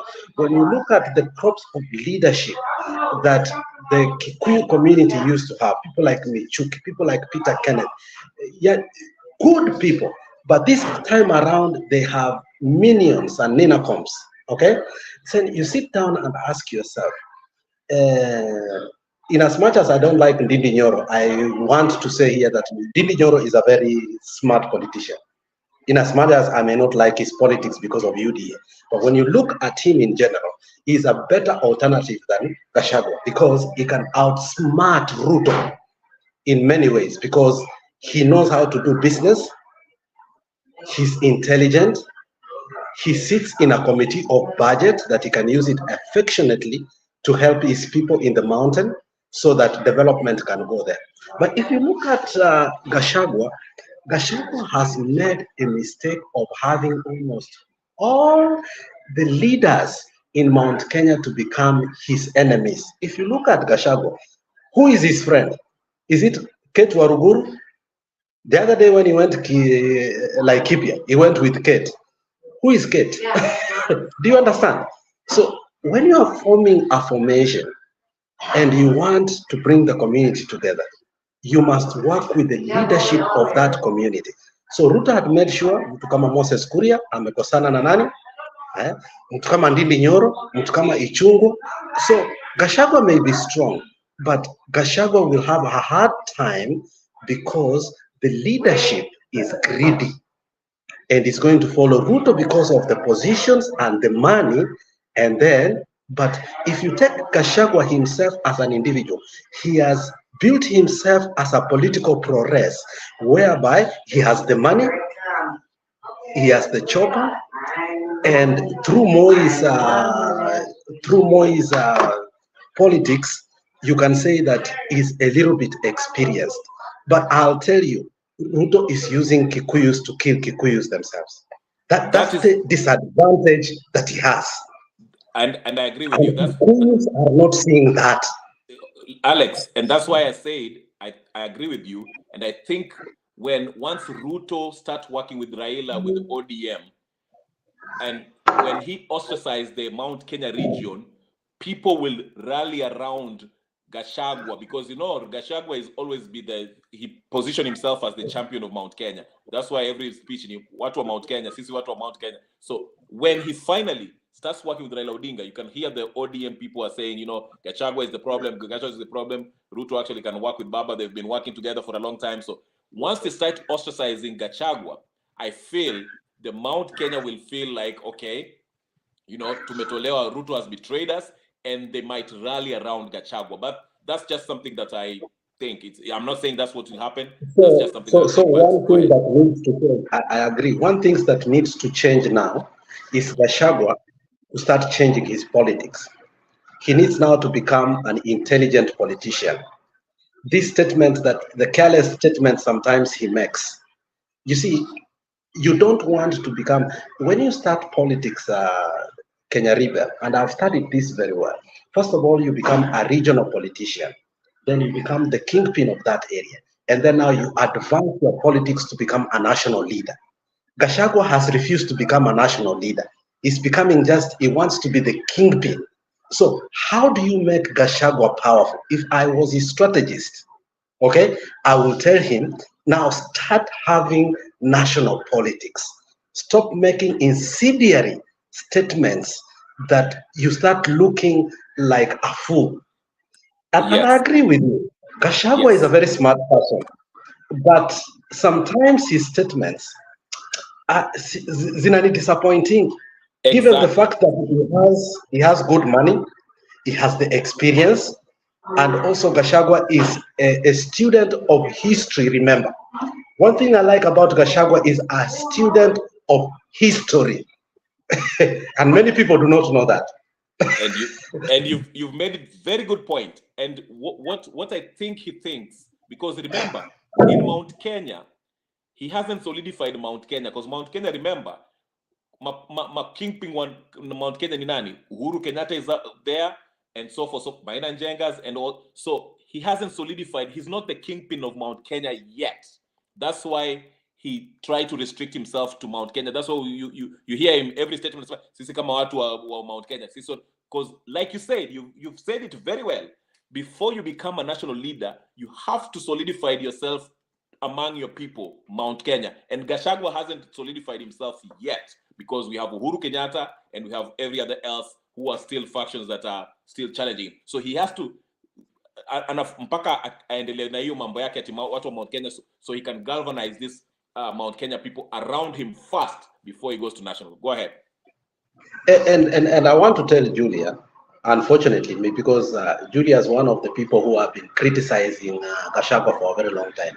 Julia, unfortunately, the person who will ransom Mount Kenya from the hooks of the Kalenjins, and I predict will be Gachagua. Unfortunately, in as much as I don't like saying that, the only person who will have, it won't be Moses Kuria, it won't be Ichungo, it won't be Ndindi Nyoro. Think about it critically and accept the reality. Sometimes let us not be denialists, okay? Let's be pragmatic and practical, okay? The elevation of himself to that position puts him at an advantage. Secondly, he sits in some of the best committees that can help. But now the problem is that people like Moses Kuria are attacking him. People like Ichungu are attacking. People like Ndindi Nyoro are attacking him. If I was Kikuyu right now and I want to advance my politics, you know, now we are not doing the politics of sycophancy. We are doing real. You are analyzing the reality. Unaelewa? The only savior for Mount Kenya right now is Gachagua, unfortunately.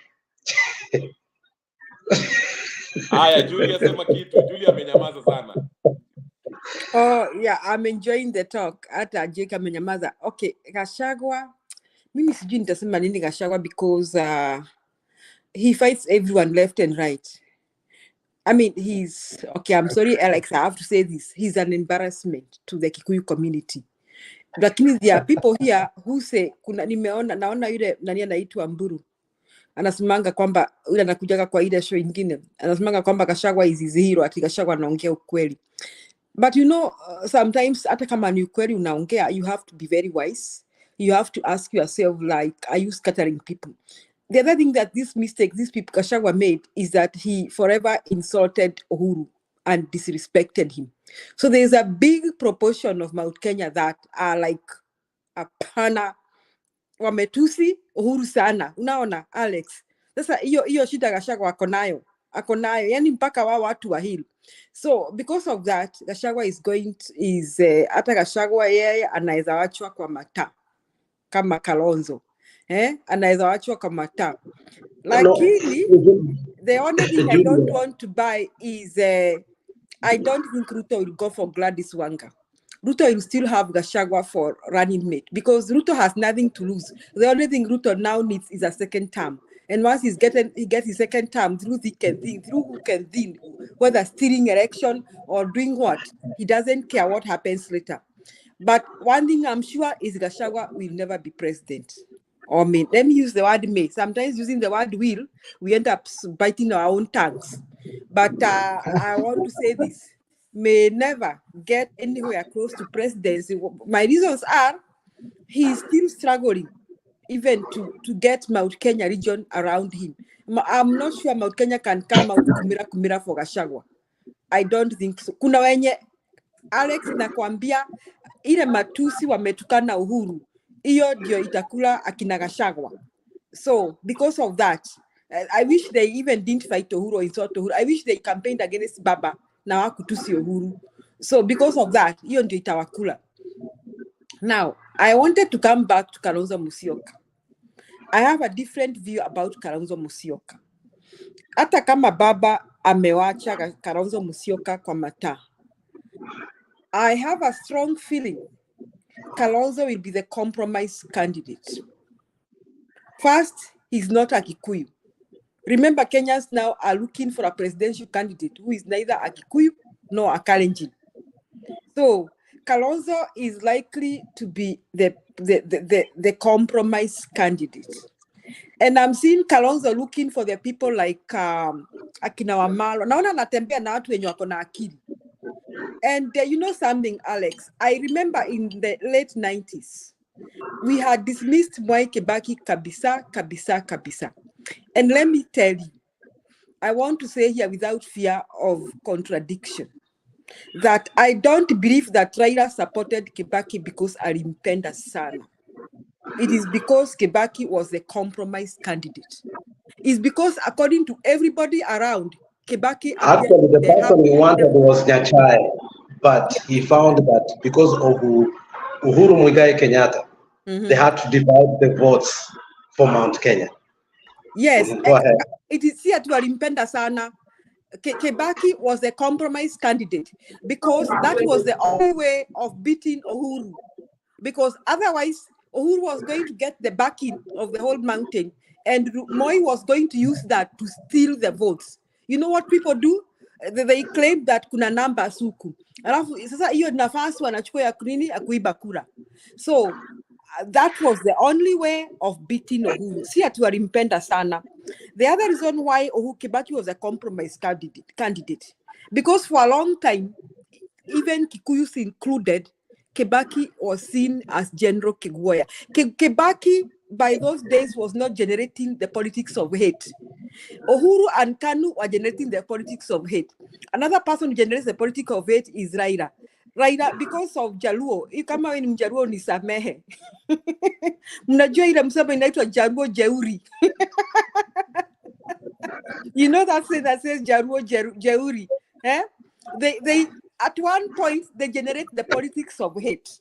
Julia, you are making so many points at a go that sometimes we may not be able to respond to you. And I know you want to respond. Just sit down and write those points because you are putting very pregnant points to a point like okay. I'm getting confused on how to respond to all of them. Okay, let me Julia, let me inform you something. Yeah. Two books that have defined two books that have defined the politics of the world. It is Machiavelli, The Prince, and The Art of the War. And The Art of the War says this: if me and you and Kenya Rebel, we come to power, okay, and we want to take Guru out of power, I must sacrifice you people and make Guru to become my friend. Keep your enemies, keep your friend close, but keep your enemies closer. Okay? So, Baba's biggest headache is Kalonzo. You have to know that. Because this guy has supported him, is it 3 times or how many times? So, you need to know that. Don't think like Baba is going to let Kalonzo have a field day. And I'm from a political family and I understand how these things work. So I think your reverse psychology of thinking that because he's a compromise candidate, because of his and Kalonzo is the one who said your tribe betrays you. We have not forgotten that. Kalonzo is the person again who took the ODM nomination at one particular time with Maanzo and gave us frustration and headache. We have not forgotten that. It's only because we haven't started criticizing him. So if we were to start criticizing Kalonzo right now, we will kill him in a day.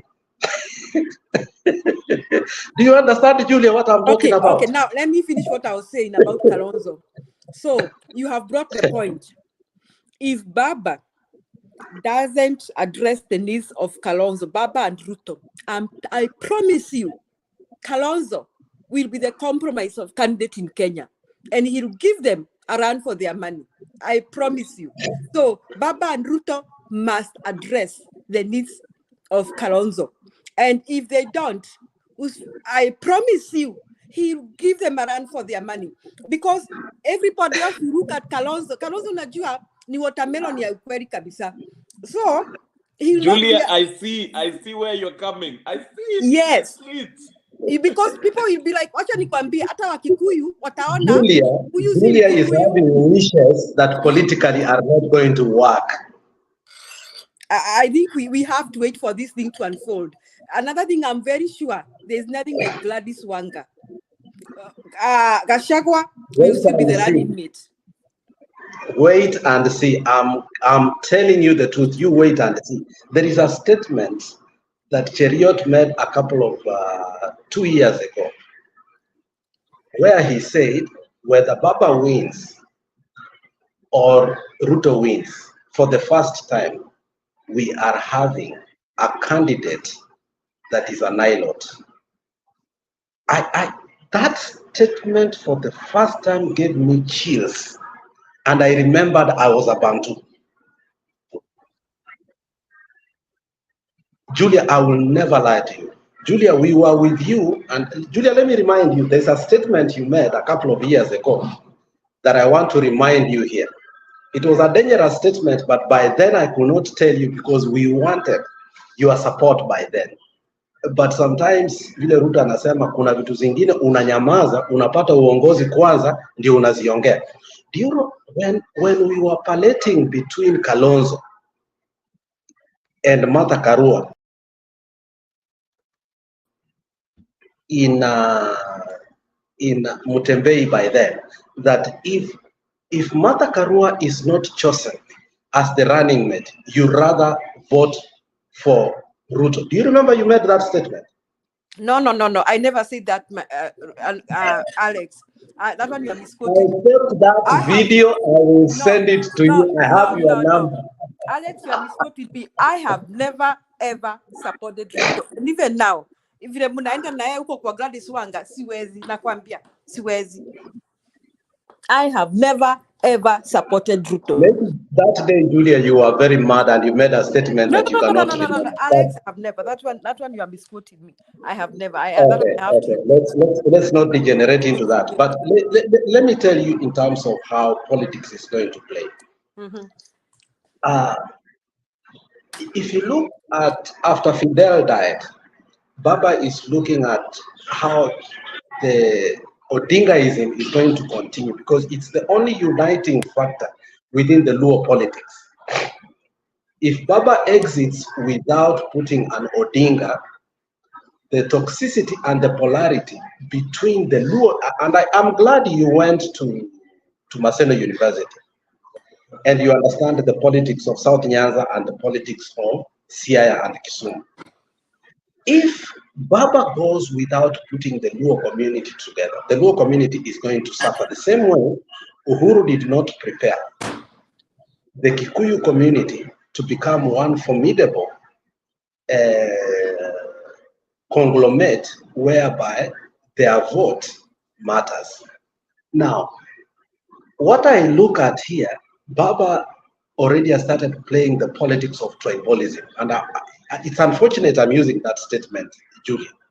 If you look at the development that is going on right now in Kenya in general, Kisumu is still getting, remember Ruto went to the MV Uhuru in the launch of the ile meli yenye ilikuwa kule. Kisumu mabarabara zinaenda. I was born and raised in Kisumu. Utakwambia mabarabara sahi Kisumu zinajengwa like everybody is quiet. Somebody like Anyang' Nyong is very quiet because a lot of development is going on there. When he went to Siaya, I remember Orengo called him 13 times, His Excellency the President, and akasema atampea tractors and other things like that. If you look at Gladys Wanga, Murkomen has been going there like yani too many times, but I started questioning, why is Murkomen going there? If you look at Migori too, a lot of development are going there. So my take is this: Baba wants to leave a legacy within his own people. Amefika mahali he has given up and said, look, the Kikuyus have been in power way too long. Development during Kenyatta, the first Kenyatta, and during Moi never came to our people. Now that I've brought devolution, I must help our people so that they can remember me. Now, I want you to go back in 1997 when the NDP flag was brought down and Raila entered into New Kano. We used to have a police commissioner who was called Kilonzo or something like that. He had to step down. He was actually poisoned. If you remember, I think you were old enough by then. He was poisoned and Abongo was put as the police commissioner of what? Of Kisumu. And I think by that time you were in Maseno University. Alafu wakatengeneza Kisumu Sports Ground Center. Alafu wakatengeneza again stage ya Kisumu and then the sewages za Kisumu. What is now having is regional economic empowerment here. The Kikuyus are going to be persecuted economically. Accept it, Miss Julia. Yes. That's how politicians work, and they must rule a region. And you wonder why they have to come to use those kind of things. Because as for me, I believe that region deserves development. with or without being in the government. But my argument, I think we want to hear what Kenya Rebel has to say, that Kalonzo will be the compromise candidate. My reasons are, we've been watermelon, kukosa msimamo. Hiyo kosa msimamo pia ni point, especially when tumeingia siasa ya chuki, because Ruto will be using siasa ya chuki. And because of that, there will be a fight back. There are those communities Just that give me will a feel like, minute, I'm coming back. Just give me a minute, I'm coming back. okay, there are those communities that you feel like we are not included. Another thing, Kalonzo has sworn again and again, lazima sasa asimame. Sasa mimi sijui wengine wanaona aje. Kalonzo will be the compromise candidate and he'll give them a run for their money, because if they throw out Gachagua, guess what? Where will be Mount Kenya? Mount Kenya itakuwa pande gani? There is no way Mount Kenya will go to the other side. No. Remember, they always vote against Raila all the time. So, Kenya No. Rebel, what do you think? Julia, I agree. Your point in the I agreed full-heartedly. And just Raila akianza kufanya kazi na Ruto, like you said, the Gachagua will be ostracized. Atawachwa kwa island peke yake, okay? And once Gachagua is ostracized, of course the people of Mount Kenya will be looking for a candidate. Gachagua peke yake may not be enough, and the mood of the country is, Kalenjins and Kikuyus have dominated. So what will happen? Like you said, unaona nani ameanza kushikana na nani? Ameanza kushikana na Uhuru na Gideon, okay? Alafu unaona Gachagua, he's trying to warm himself up to Uhuru Kenyatta. So, and Wamalwa. And yes, Wamalwa is coming in. And this governor from Trans Nzoia. Nakwambia kuna game imepangwa. They'll give them a run for their money. Yeah, so historically, vile umesema, can you guys hear me? Yeah. Okay. Can hear you. Yeah, historically, Kikuyus don't vote for Luos. Luos don't vote for Kikuyus since that Tomboya death happened to walitengana, okay? So what will happen is this, like Julia umesema point again, hata I didn't even see that, and now I can see it. That's why Kalonzo ni kama akona hope. He will run, and since everyone is saying, okay, tumechoka na Wakikuyu, tumechoka na Wakalenjin, Kalonzo being Mkamba shall be the best.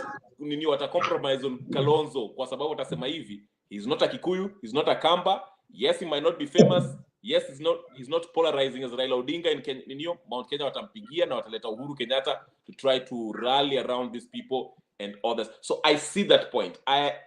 Julia, that's a good point. Sikuiona hivyo, and I can see it. Maybe Alex might have something different the way he sees it. Let me tell you one thing. You guys think that the fact that Ruto akona Gachagua ama Raila akona Musyoka, they don't have their own rivalries. Let's go back to history in 2017. And I want you to listen to this. When Miguna and others were advocating after the Supreme Court on nullification of the election, Kalonzo Musyoka, Wetangula, and Mudavadi conspicuously missing the swearing in of Baba because they had already made a pact with Uhuru Muigai Kenyatta. Baba went behind because Uhuru was having sleepless nights. Uhuru was not able to govern that country.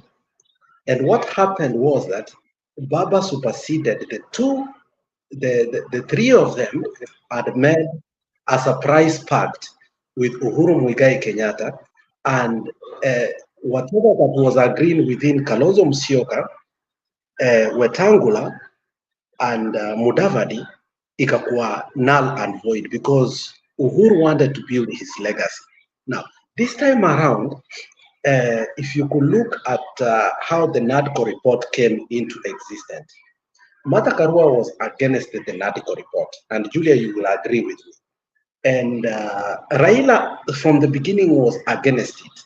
But because he didn't want Azimio to break off, he intentionally put Kalonzo Musyoka to go and negotiate with the NADCO report so as afanye nini?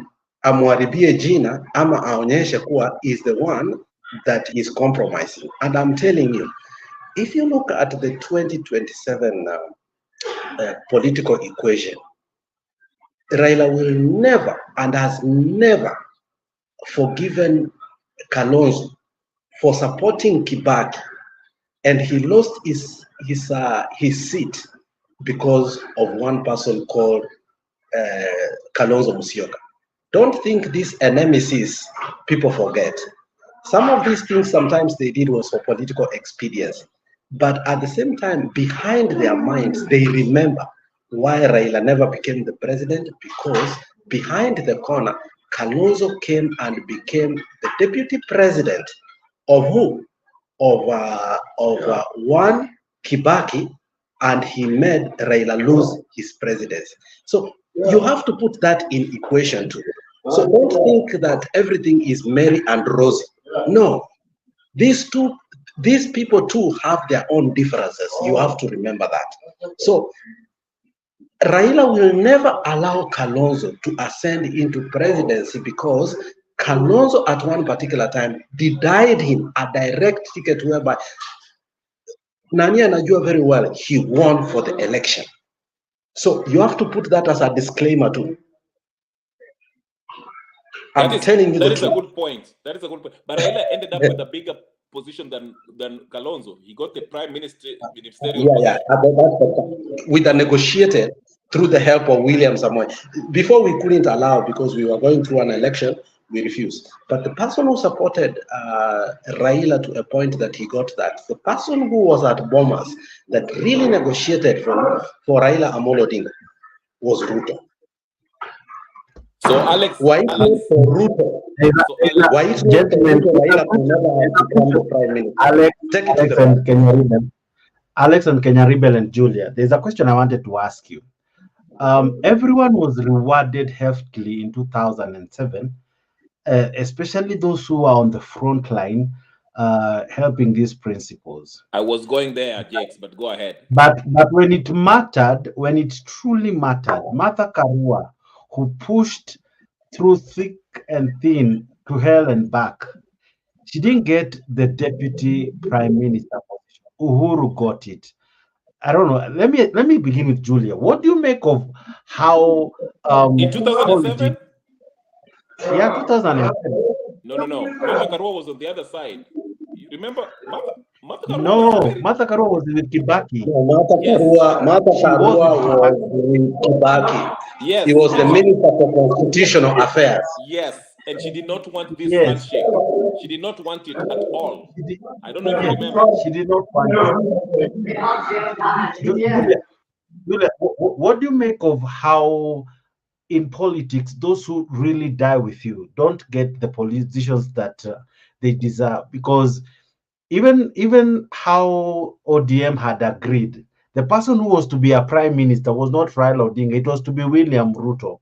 So the seat that Raila got was not supposed to be his, it was supposed to be that for William Ruto. So what do you make of it? But Jake, how could William Ruto be above Raila? That one I don't see that point. But for I don't know Jake's thinking on that. In 2007, when the Pentagon was there, William could never be above.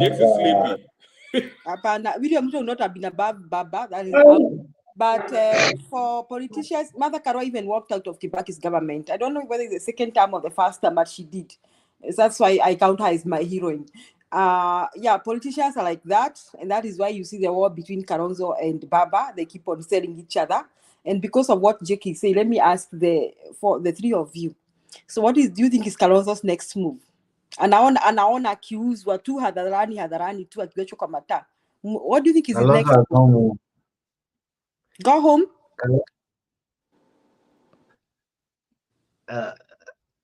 Kenya Rebel, what is the next move for Kalonzo? Is asking, they go home? No. I tell you, unajua sisi kama watu wamekaa huku nje, we are very quick to dismiss Kalonzo. something that Julia said that actually opened my mind, opened my thoughts. Vile mentioned, Kalonzo is trying to endear himself to the Mount Kenya region because he knows ODM, they will never choose him. Unaona wao wakina nani Azimio, they are saying Baba Kitoka, they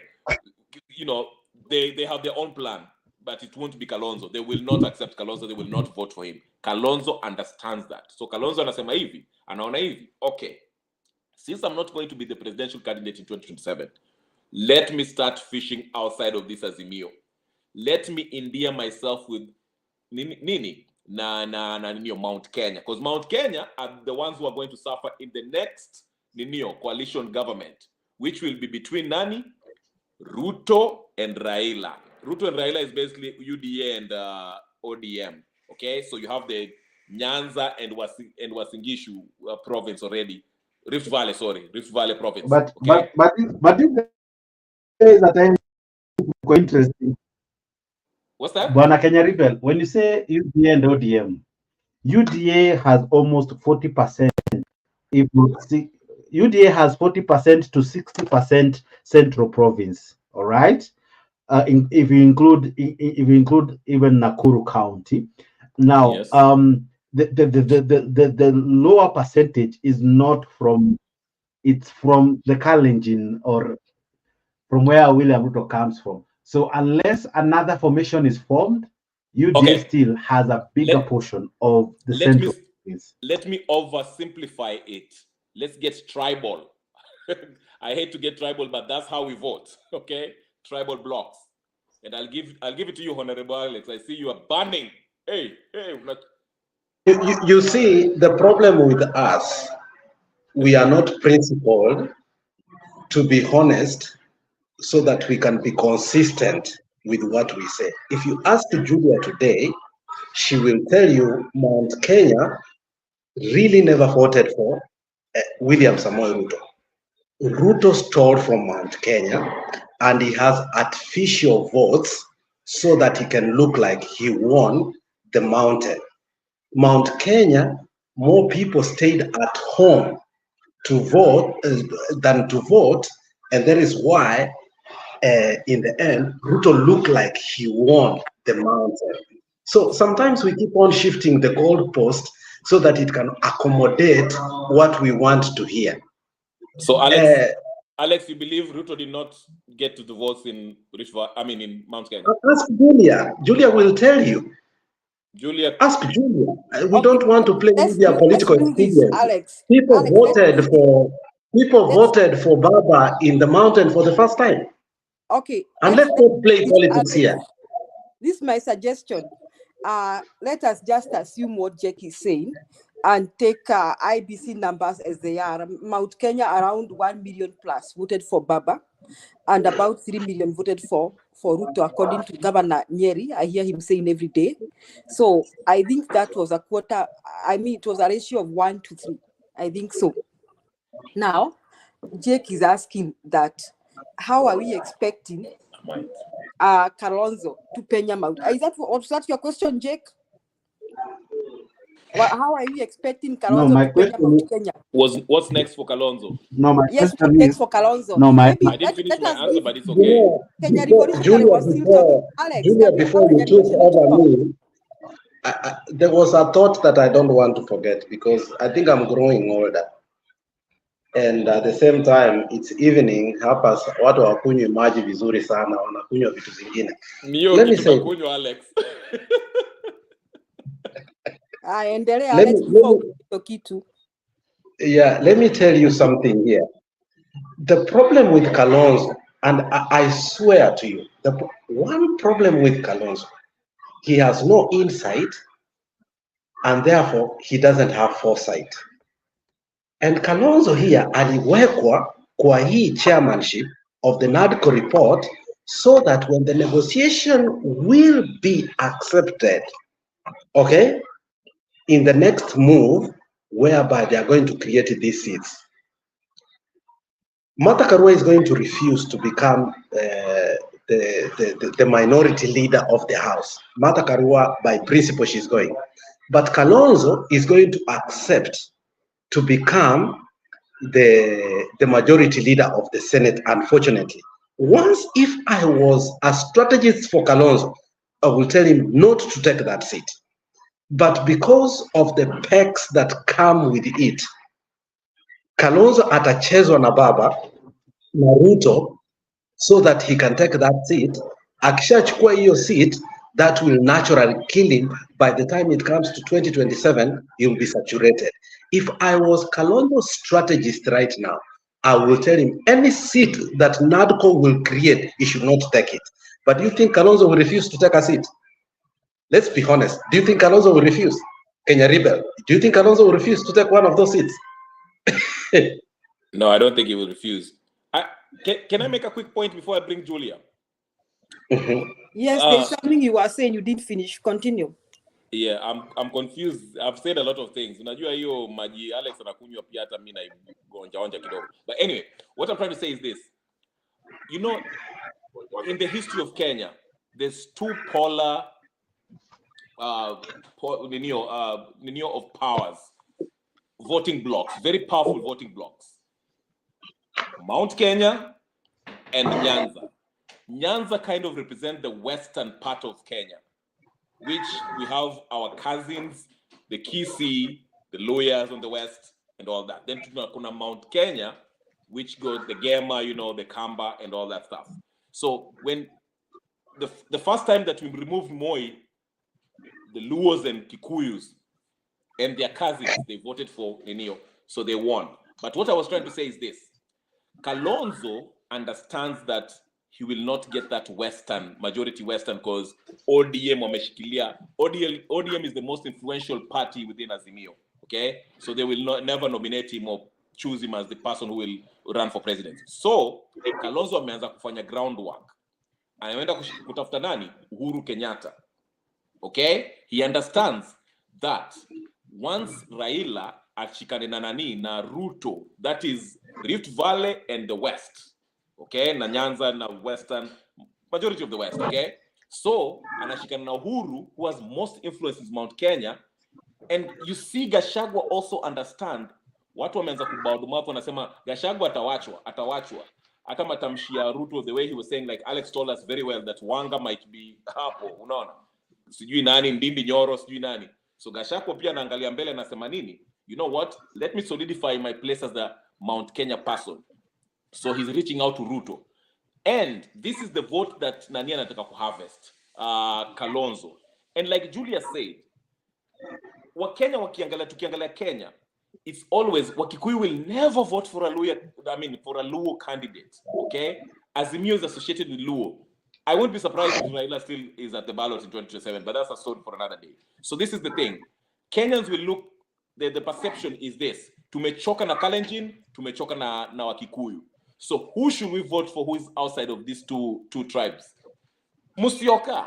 Yes, he doesn't have the perfect history, but listen, people vote according to Ninio. Ukiangalia Raila is the most popular politician in Kenya because ametoka kwa ile Ninio zama za wakina nani, Matiba, Shikuku. He's the last of the dying breed. Hiyo class ya kina Shikuku, ya kina Matiba, ya kina sijui nani, some nani. So we respect him for that. That's why he has so much influence. He can say something and we are ready to change the law because of that. Si ati kwa sababu gani, but he has been there. He has that name. Yendi amebaki, the last of the dying breed.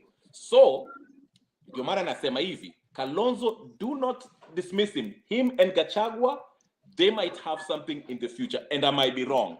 But that's something to look at. That's why he's in this race. He's not stupid as we might think. He's not. It's all about voting block, tribal blocks, calculations in Kenya to get votes. So anyway, anybody else? Yes, and my point about Kalonzo is this. He doesn't bring out polarization at all. Wherever, hata kama yeye ni watermelon, that is why he can afford to jump from one politician to another, and they are okay with him. Look at this way. He works with Uhuru, he works with Kibaki. He jumping left and right. Why? Because he doesn't generate polarization at all. Nobody even sees him as a threat to anything. Nobody even begins to think that Kalonzo akiwa president mashamba yetu yataenda ama tutafungwa jera. Unajua there's also that thing, tutafungwa jera sababu tuliiba vitu. People don't see that thing. So but Julia, what you're forgetting Alex, is, let me finish. The moment if Ruto does drop Gachagua, I'm telling you, Kalonzo will be the compromise candidate. And Kikuyus, they use this thing. We don't want a Kikuyu or a Kalenjin to be president. And we are here by presenting different tribes to you. And we are, let me tell you, if you ask me, let me tell you from my own point of view. If Baba is not in the ballot, and we have Ruto and Wanga, I promise you, I'll vote for the other candidate. It is me, Julia, saying, what do you think the other people are saying? Because you see, it will be a letdown to Gachagua. By the way, I don't care about Gachagua, and I hope that I don't want to say he'll never. But I totally believe Gachagua may never ascend to presidency. That is my take, because he's still struggling even to amass support in Mount Kenya region. So if he cannot get all the support from Mount Kenya region, I wonder which other part of the country he can get, because he has spent his few months in presidency insulting other communities and bragging and all that left and right. But Kalonzo, even right now when you are calling, tumeita Ruto mwizi, tumemuita everything we can use our mouths to call. Right, Alex? We have called Ruto everything. You're right on that. I don't disagree. You're very right on that. But has Kalonzo ever, Kalonzo doesn't generate polarization at all. He plays a good boy. That is what will take him to power. Julia, let me tell you something here, and I want you to agree with me. In the last 4 elections, it is not the person that won the election that was announced. It is the people that sat on IEBC announced who won the elections. I agree with you. Kalonzo will win the election, but will he be announced the winner? Do you understand where I'm coming from? Yes, that one I agree with you. No. Will he be announced as the winner? That is a capital N-O, okay?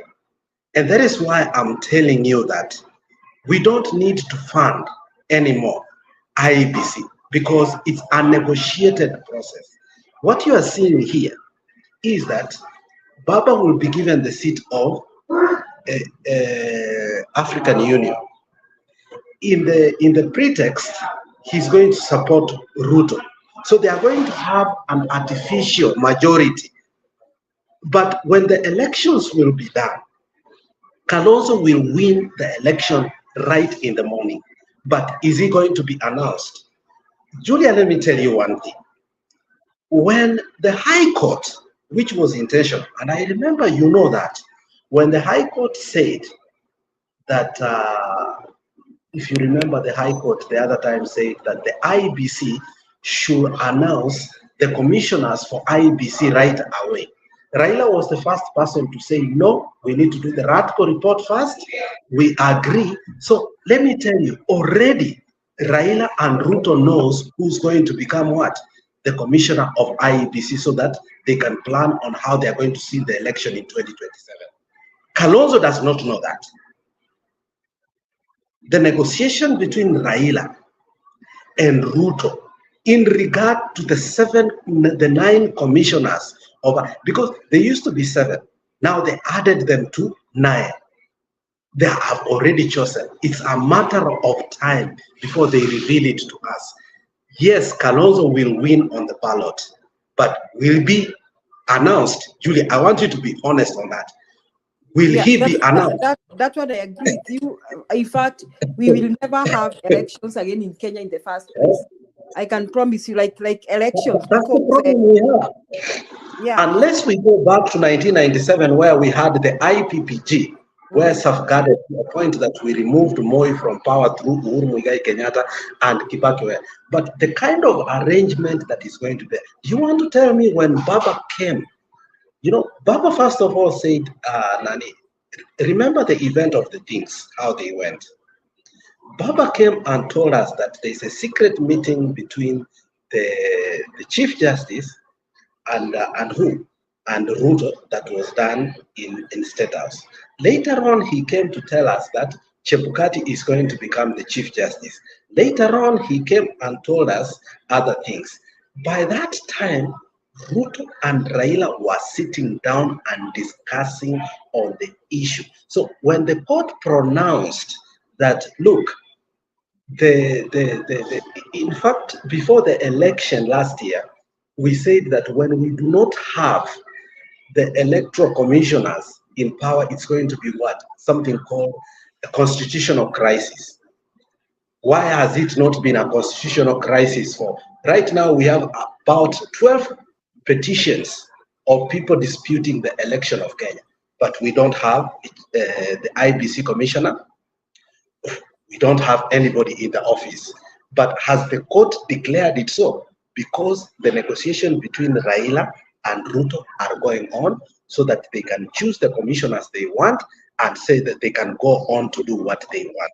And that's why I'm telling you, yes, Kalonzo can win on the ballot, but is he going to be declared? That is now the question we should ask. Do you think, Julia, Kalonzo will be declared? No. If you know the path for Ruto for power? He not be declared. That is why I don't even think Ruto need to change. I don't think Ruto will even throw Gachagua out because he doesn't need to. There will be no election. Ruto will get away with it and he'll be president. The only person that I think may never be president is Gachagua. That is the only person I think. That maybe from then things will change. But for Ruto going to anger or anything to get numbers, he doesn't need that. And if by any chance he decides to do so, Mount Kenya region, and then I will flip towards Kalonzo. So what my argument may be, I would say, assuming that we have a free and fair election, Kalonzo would give Ruto a run for his money, especially if he decides to drop Gachagua. But if he does not drop Gachagua, another confusion comes. Let us now, my second question. Let's assume that Ruto does not drop Gachagua. Whom do you think our next presidential candidates are? Or do you think Baba will come back? Let me say very quickly. There's a video clip that I have been trying to find where Uhuru Kenyatta was saying this: 10 years for me, 10 years for Ruto. Then he said 10 years for Gacha. Then he stopped.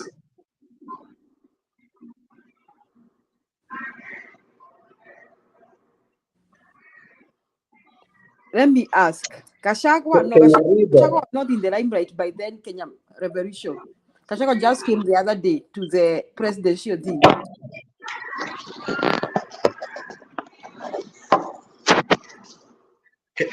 Kenya Rebel, I want you to understand one thing that is critical in politics.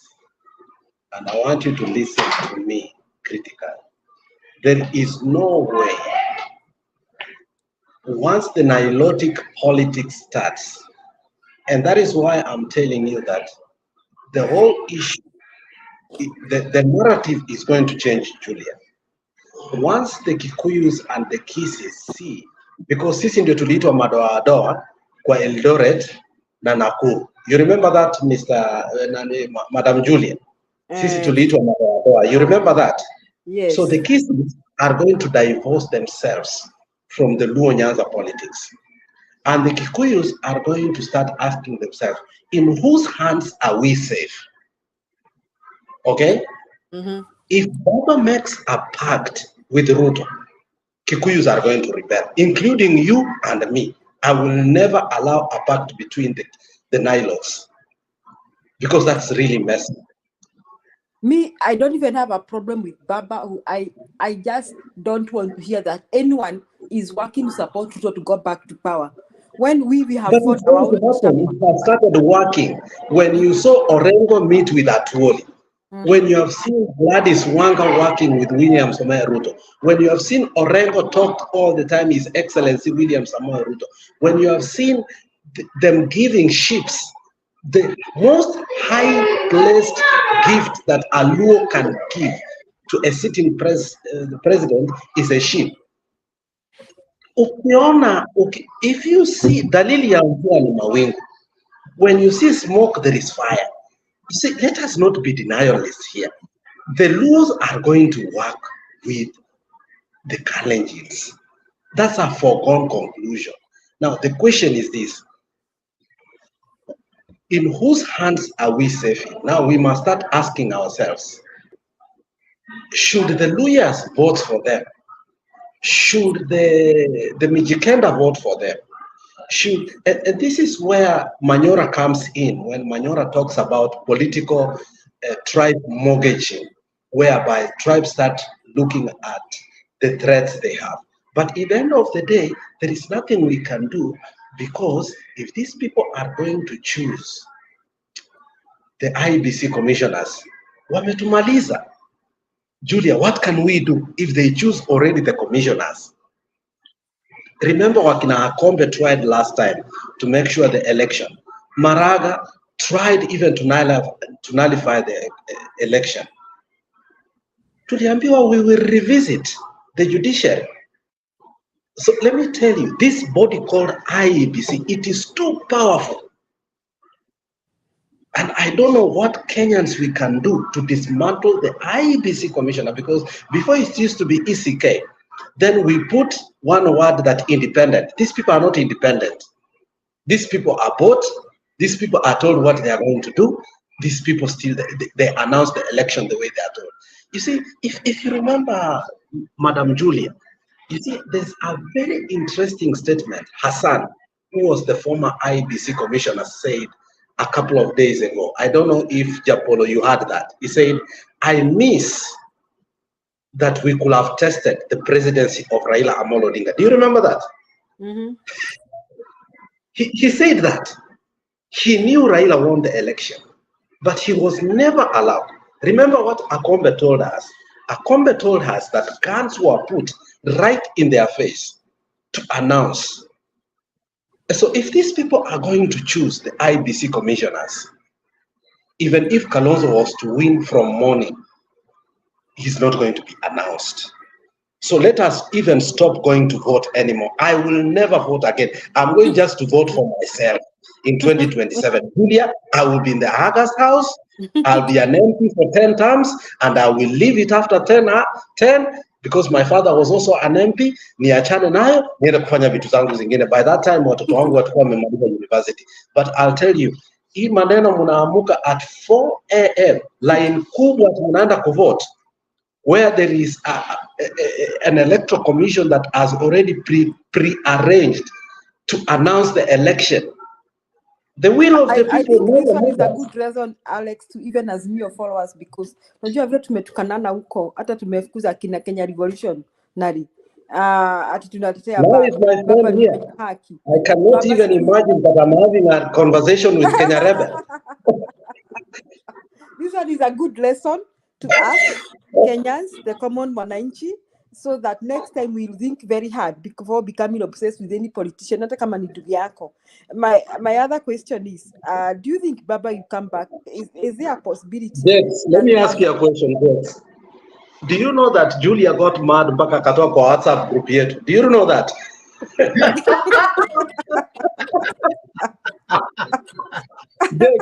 Do you know that Julia got so mad with us when we were talking the truth? And I was shocked. Because these people are we kept maandamano wakatoka wakatuacha kuambata. I decided to be the bigger brother, where I knew the pain. Julia alikuacha kwa mataa. And I love Julia because Julia is one prolific debater. She was very angry. She was mad. Julia anatoka kwa group yetu. I was so shocked. And she's laughing here. Hiyo kitu ya Baba ilinibo Alex. Hiyo kitu kwanza the day I woke up, I saw him taking pictures with Ruto. I said, hii ni nini? Yani we look so stupid na vile tumetoka na watu wa UDA. We should never ever, we should even apologize to them for insulting them. But Julia, why did you leave us, honestly? Tell us today. Make because it clear. Why I left, because some people there are still obsessed. Unajua wako kwa denial. Ati Baba baba anatutetea asijui hata hiyo NADCO ukisikia Matua akisema ati vile NADCO italeta vitu mzuri sijui itafanya nini. Come on, what is wrong with people? Bwana yako akitafuta second Jakes, kubali tu amekatafuta. Jakes, we should have a day where people, please. Mine? Not right now. I'm already done. People, where people can, you know, when he apologize here, there's one session in Mutembei. Jakes, you didn't protect me. Kuna mtu alisema ungekuwa hapa ningekuchapa ngumi. I was like, Jesus. Julia. Hold on. Can you read that? Hold on. Can you read that? Hold on. Let me tell you where we have come from. Since before the election, yani tulikuwa tunachapa watu wa UDA mbaya mbovu. We blocked people. We never wanted to listen. Nothing about them. Today, we are in a shock. But the shock of all shocks is when Julia left me after putting him in this forum, because I thought he was a voice of reason. Yeah, Naston PK, Irene Ayimba, because I wanted us now to advance on another topic whereby now we've been disappointed. What next? Let us guide our people and tell them the truth. Look, this trajectory that we are going, let us not be sycophants. Let us now rethink and know. And that's why me and Jex decided to start this conversation. And at some point I started Kenya Rebel to come even to your show. I never used to come there. Why? Because, let's be honest, you cannot become a de facto sycophant whereby you know very well there is no honesty there. You cannot. Alex, I have to confess something about you. Unajua kuna siku tugombana Mutembei, ukaniambia wewe Kenya Rebel, kimbia uende ukaanze show yako huko.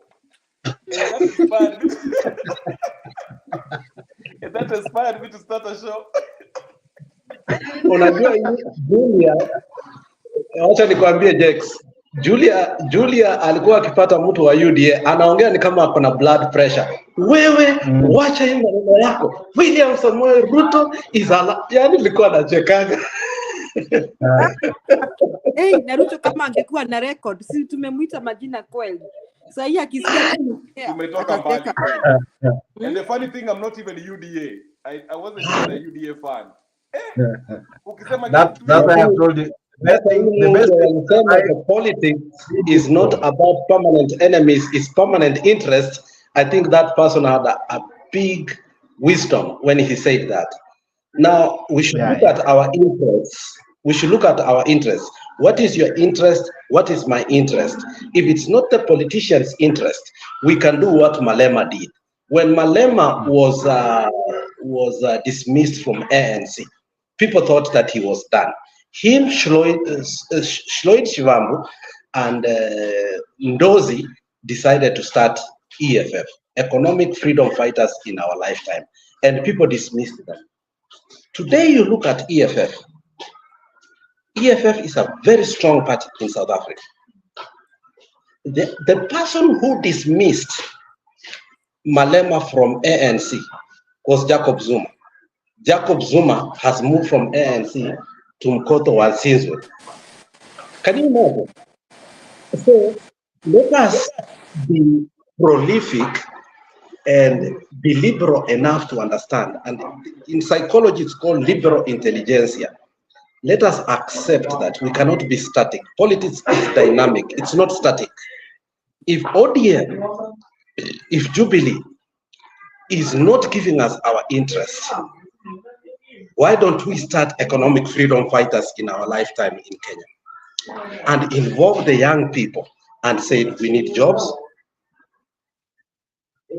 we need good housing, we need good education, fees must drop so that we can move on. And let me tell you, Mr. Jakes, one of the reasons I followed you from where you have come through, throughout, is because I believe in you. And let me tell you, many people call me Many people call me and they tell me privately, we look unto you. And the job you're doing is good. It's only that some of us, we do not know how to talk in terms of how the politics of Kenya should go. But we support you. So the question shouldn't us be looking at the history of Kenya anymore. We should start asking, where can we go? Just, if today I had like 3 million, I could start a political party. I know Japolo will come with me. I know you will be there. I know Stone PK will be there. I know Kip will be there. I know Kenya Manbanando will be there. I know many people will come with me. Why? Because we are frustrated, we are fed up, and we cannot take this nonsense anymore. Because it's a ping pong we are being played on. By the way, And we Alex, can't take bring it Stone anymore. PK. Bring Stone PK. I've missed him. No, Stone PK, I'll bring him here. Stone PK is my best friend. I'll bring him here. And you know, Stone PK has been very prolific on these things. Kenya Maandamano Kamili, Mama Mary, Wainaina, she's been very firm on this. Guru has been very firm on these things. I know the people who are progressive in Kenya, who are thinking beyond tribal politics and looking at the interest of the people. Julia left us in our group, but today she's here. Why? Because the truth is, if you speak the truth, even if your voice shakes, people will always come back. Hatukumpigia tumpembeleza arudi. She just came voluntarily. Alex, niko na suggestion Unajua WhatsApp group doesn't carry many people. I've always been wondering why we can't start a Facebook page. Unajua Facebook can carry thousands and thousands. And we try to promote it in Kenya among the youth. Waingie tu tunawapatianga message in hapo. We use it to send a message in that we can even decide to tell them we are not paying tax for this, we are not paying tax for this. Can somebody think about that, a Facebook page where we try No, Facebook page does not help anymore, Julia. Let me tell you where now things are being done. It's TikTok. If we can start 30 minutes of every day of TikTok whereby we talk about jobs, we talk about the disappointment we are having, we talk about the frustration that we are having, we talk about how we've been disappointed in TikTok for just 30 minutes. Yes. And you find all these people listening to us, we can make it. People have moved from yes, I Facebook get it. Yes, and they have gone to TikTok. Yeah, Facebook, my daughter tells me ni ya wazee, watu wazee. So, Yeah, and I think she's right. So now we are having a very good show here. Are you people, you know about technology and all that? How can we have this kind of like a clip like this, a good one, na tumeva tuko smart and we are talking sense, we are not arguing and fighting, call each other name, just a clip of it, a tip of it, and we send it, we tunatuma kwa TikTok. Do you people know how to do that? I don't know. What do you think? Yeah, we do. That one can be done. We are at an advanced stage with Alex about that. Maybe by next week we should be on full gear on TikTok, because TikTok has a different ballgame on how it projects it live. So that's the only challenge. But we are almost getting it. We are almost getting it. And then if you want to go to get to the people, those kind of shows that you know that tuna circulate kabisa, Jake, utakuwa a bit selective on how we carry ourselves. Unajua, you see, like I always sometimes tune into these shows that the TV mainstream, because they are very professional. Yani the way those youngsters conduct those shows, unapenda, even the questioning they have, you love the questioning they are using. So I wish that our show could rise to that level, so that we don't want people just to come here and rant now. Rant, mtu amefanya hivi, ameiba, ameua mtu, amefanya nini. We want conversations like, okay, like our conversation today was very good. So what next for Kalonzo? So do we think Baba will come back? So what should Kenyans do? Those kind of, unakuwa hata umeandika maswali chini. Julia, I've been thinking about that. Yes, now umetutumia kwa Julia, I've been thinking about that. And let me tell you one of the things whereby we miss the mark. There's missing spice in this food. And Japolo, I want you to listen to me very well.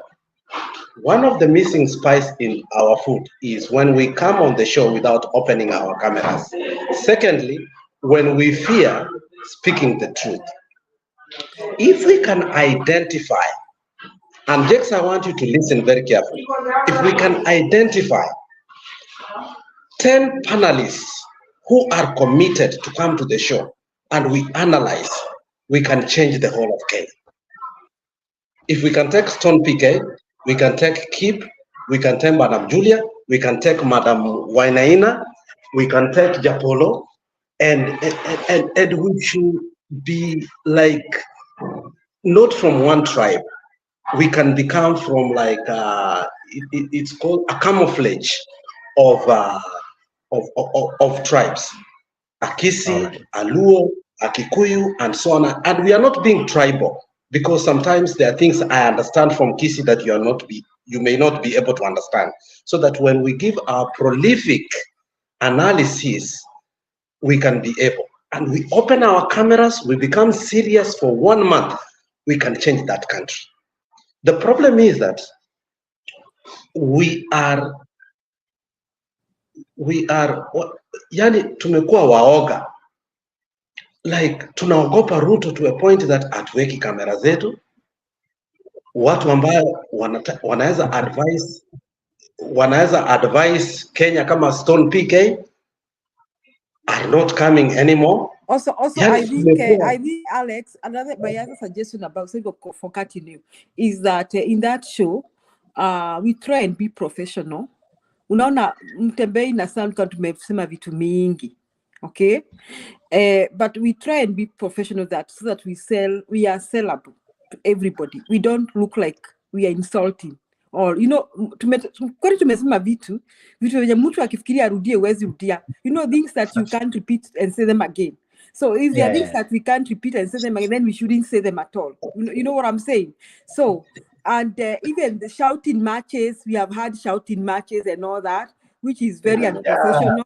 So we prevent ourselves from that, and we teach ourselves to speak only when we are asked to do so. And we should also speak. 10-0. Let me tell you one of the most unfortunate things we do. Yeah. Jex, ukikuja kwa hii show, fanya kama Jeff Koinange anafanya. Wacha kukuja na t-shirt, vaa koti, vaa tie. Let us be professional. Let us look decent. Let us look professional. No, hold on. Let me finish my thought. No, let me finish my thought, Jex. Hold on. Okay? Once we look decent the way I look today, unajua for a very long time you told me that Alex, you are very that decent today. Congratulations. You told me the other day you missed the Alex that you need to know. No, let me finish and then you guys will talk. Okay?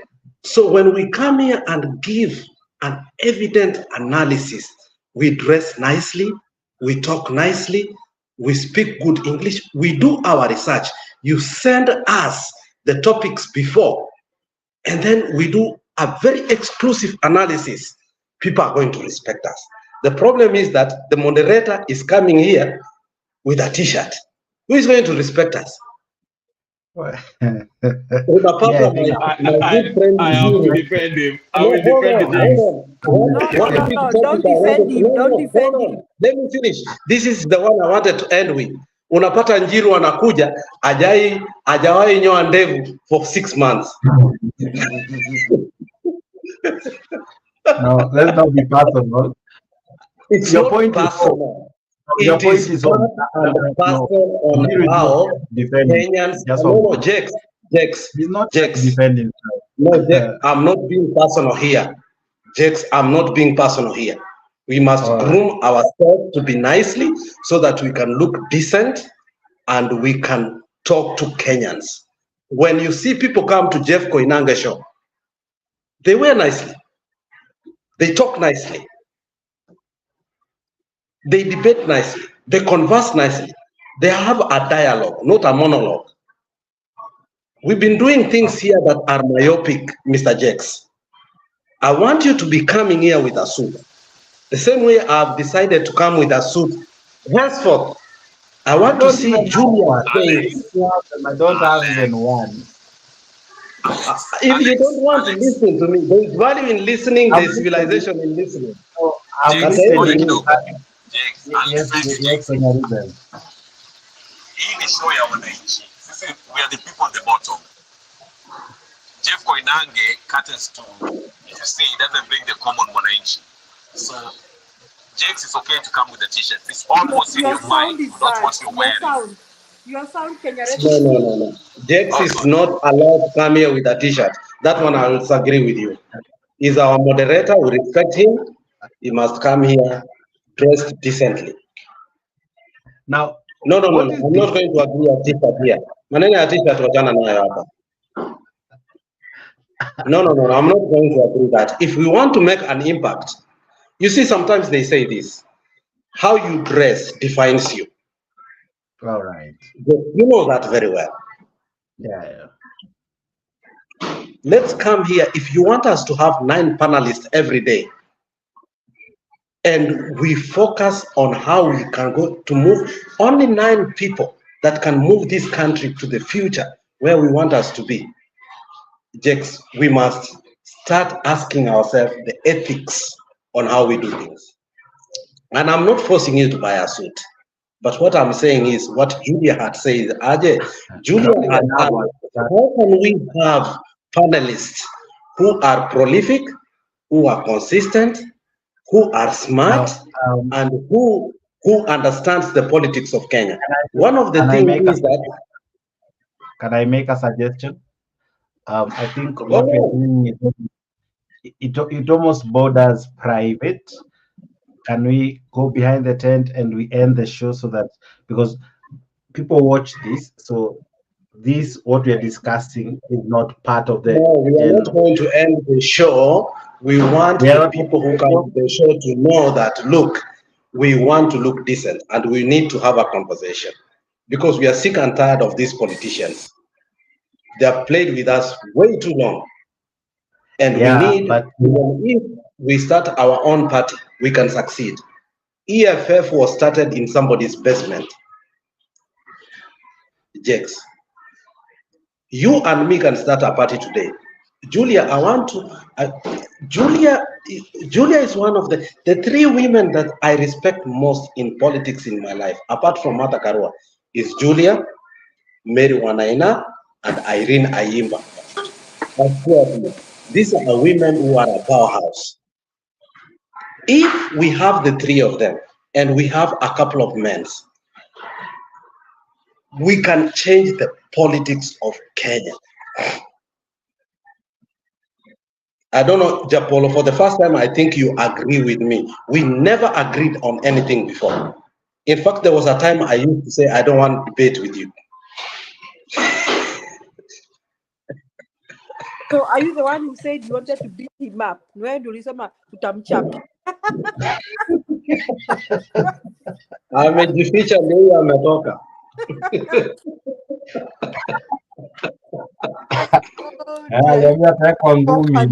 But let me say this, Jake, I don't know whether you want to there's a day, before you go to Ivy Garden. Jex, there's a day he came and told us that we are jihadists, we are terrorists. Yes, my blood pressure was high. He was looking for, he always came looking for war, and he always for Let me tell you what we are going to do. Jex, let me tell you what we are going to do. Madam Julia is going to look for 2 people. She's going to look for Tuni, and she's going to look for Nani, for Mary Wainaina. I'm going to look for Stone PK. Okay? I'm going to look for Stone PK. You can look for another person. And Kenya Ribe will look for the other lady, the lady that always comes to your show.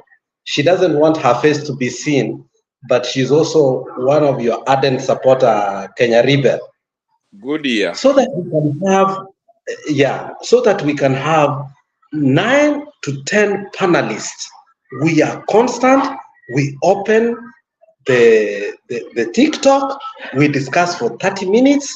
And we change the politics of Kenya. Hii maneno yenye, tuache hii mchezo tuko nayo. If we are serious, we come here. Let us spend quality time, Jex. Ama unaonaje, Mr. Jex? I agree, but I wanted to listen to Julia. Julia, you are saying something. Yes, I was saying this that now we can have a program. Sijui kama uko kwa TikTok hata sahi. Kuna those that you are not on TikTok and those you are on TikTok. Then you know we want to curtail to decide the messaging. We want to be to be clear about our messaging. You can make it once a week, maybe on a Saturday when we are all available. Na kama Alex amesema, hatutavaa kijua kali. We come here on official. You give us the questions, we prepare the points. We don't want people ranting left and right. We don't want people ranting. We want people to be specific, to use courteous language, to use professional language to address issues. Tunaweza amua this week we are asking ourselves, Kalonzo, what next? Next week, we think Baba is coming back. Next week, what do we want for our education in Kenya? What do we want for our health sector? And then you give us we can decide the questions in the group, either WhatsApp, tuna share, we deliberate, then we come here. So, and when we talk, we know we should talk knowing that we are addressing the whole country. I am not addressing Kikuyus, so I should not start behaving like a Shagwa, you know, and behaving like I'm the only person who matter and the other people don't matter.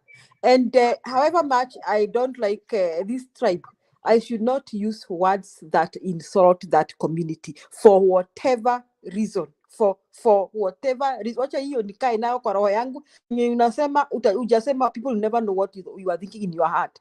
So that is another thing that is messing up even some shows. I know I don't want to name the shows, that sometimes we become emotional and we say things that we regret having said. So Jake, because we want to build this show in a professional way, tunataka ikue kama our national TVs, and people will be looking forward to the weekend to watch that show, and we'll be telling them beforehand, this weekend we look at 1, 2, 3. This you'll advertise all through. This weekend we look at meet Alex, meet Julia, meet Kenya Revolutionary. You'll give us your name. Meet, as we discuss, as we wage the way forward for our country for this. People will start, the old, the young, everybody will start tuning in. So I think I totally agree with Alex. So maybe we can make it once a week, because every evening tunashindwa sababu tuko job. Hii evening itakuwa tu iwe tu ya watu, everybody to come and contribute, but the one for the Saturday, not everybody to contribute. It is those who are you have selected. And Madam Julia, let me give you some disclaimer here. I'm sorry for interjecting. One of the challenges that we do have is financial status. $10 can help us. If I give $10, Nani will usually give $10, and I give $10, we can be able to form our StreamYard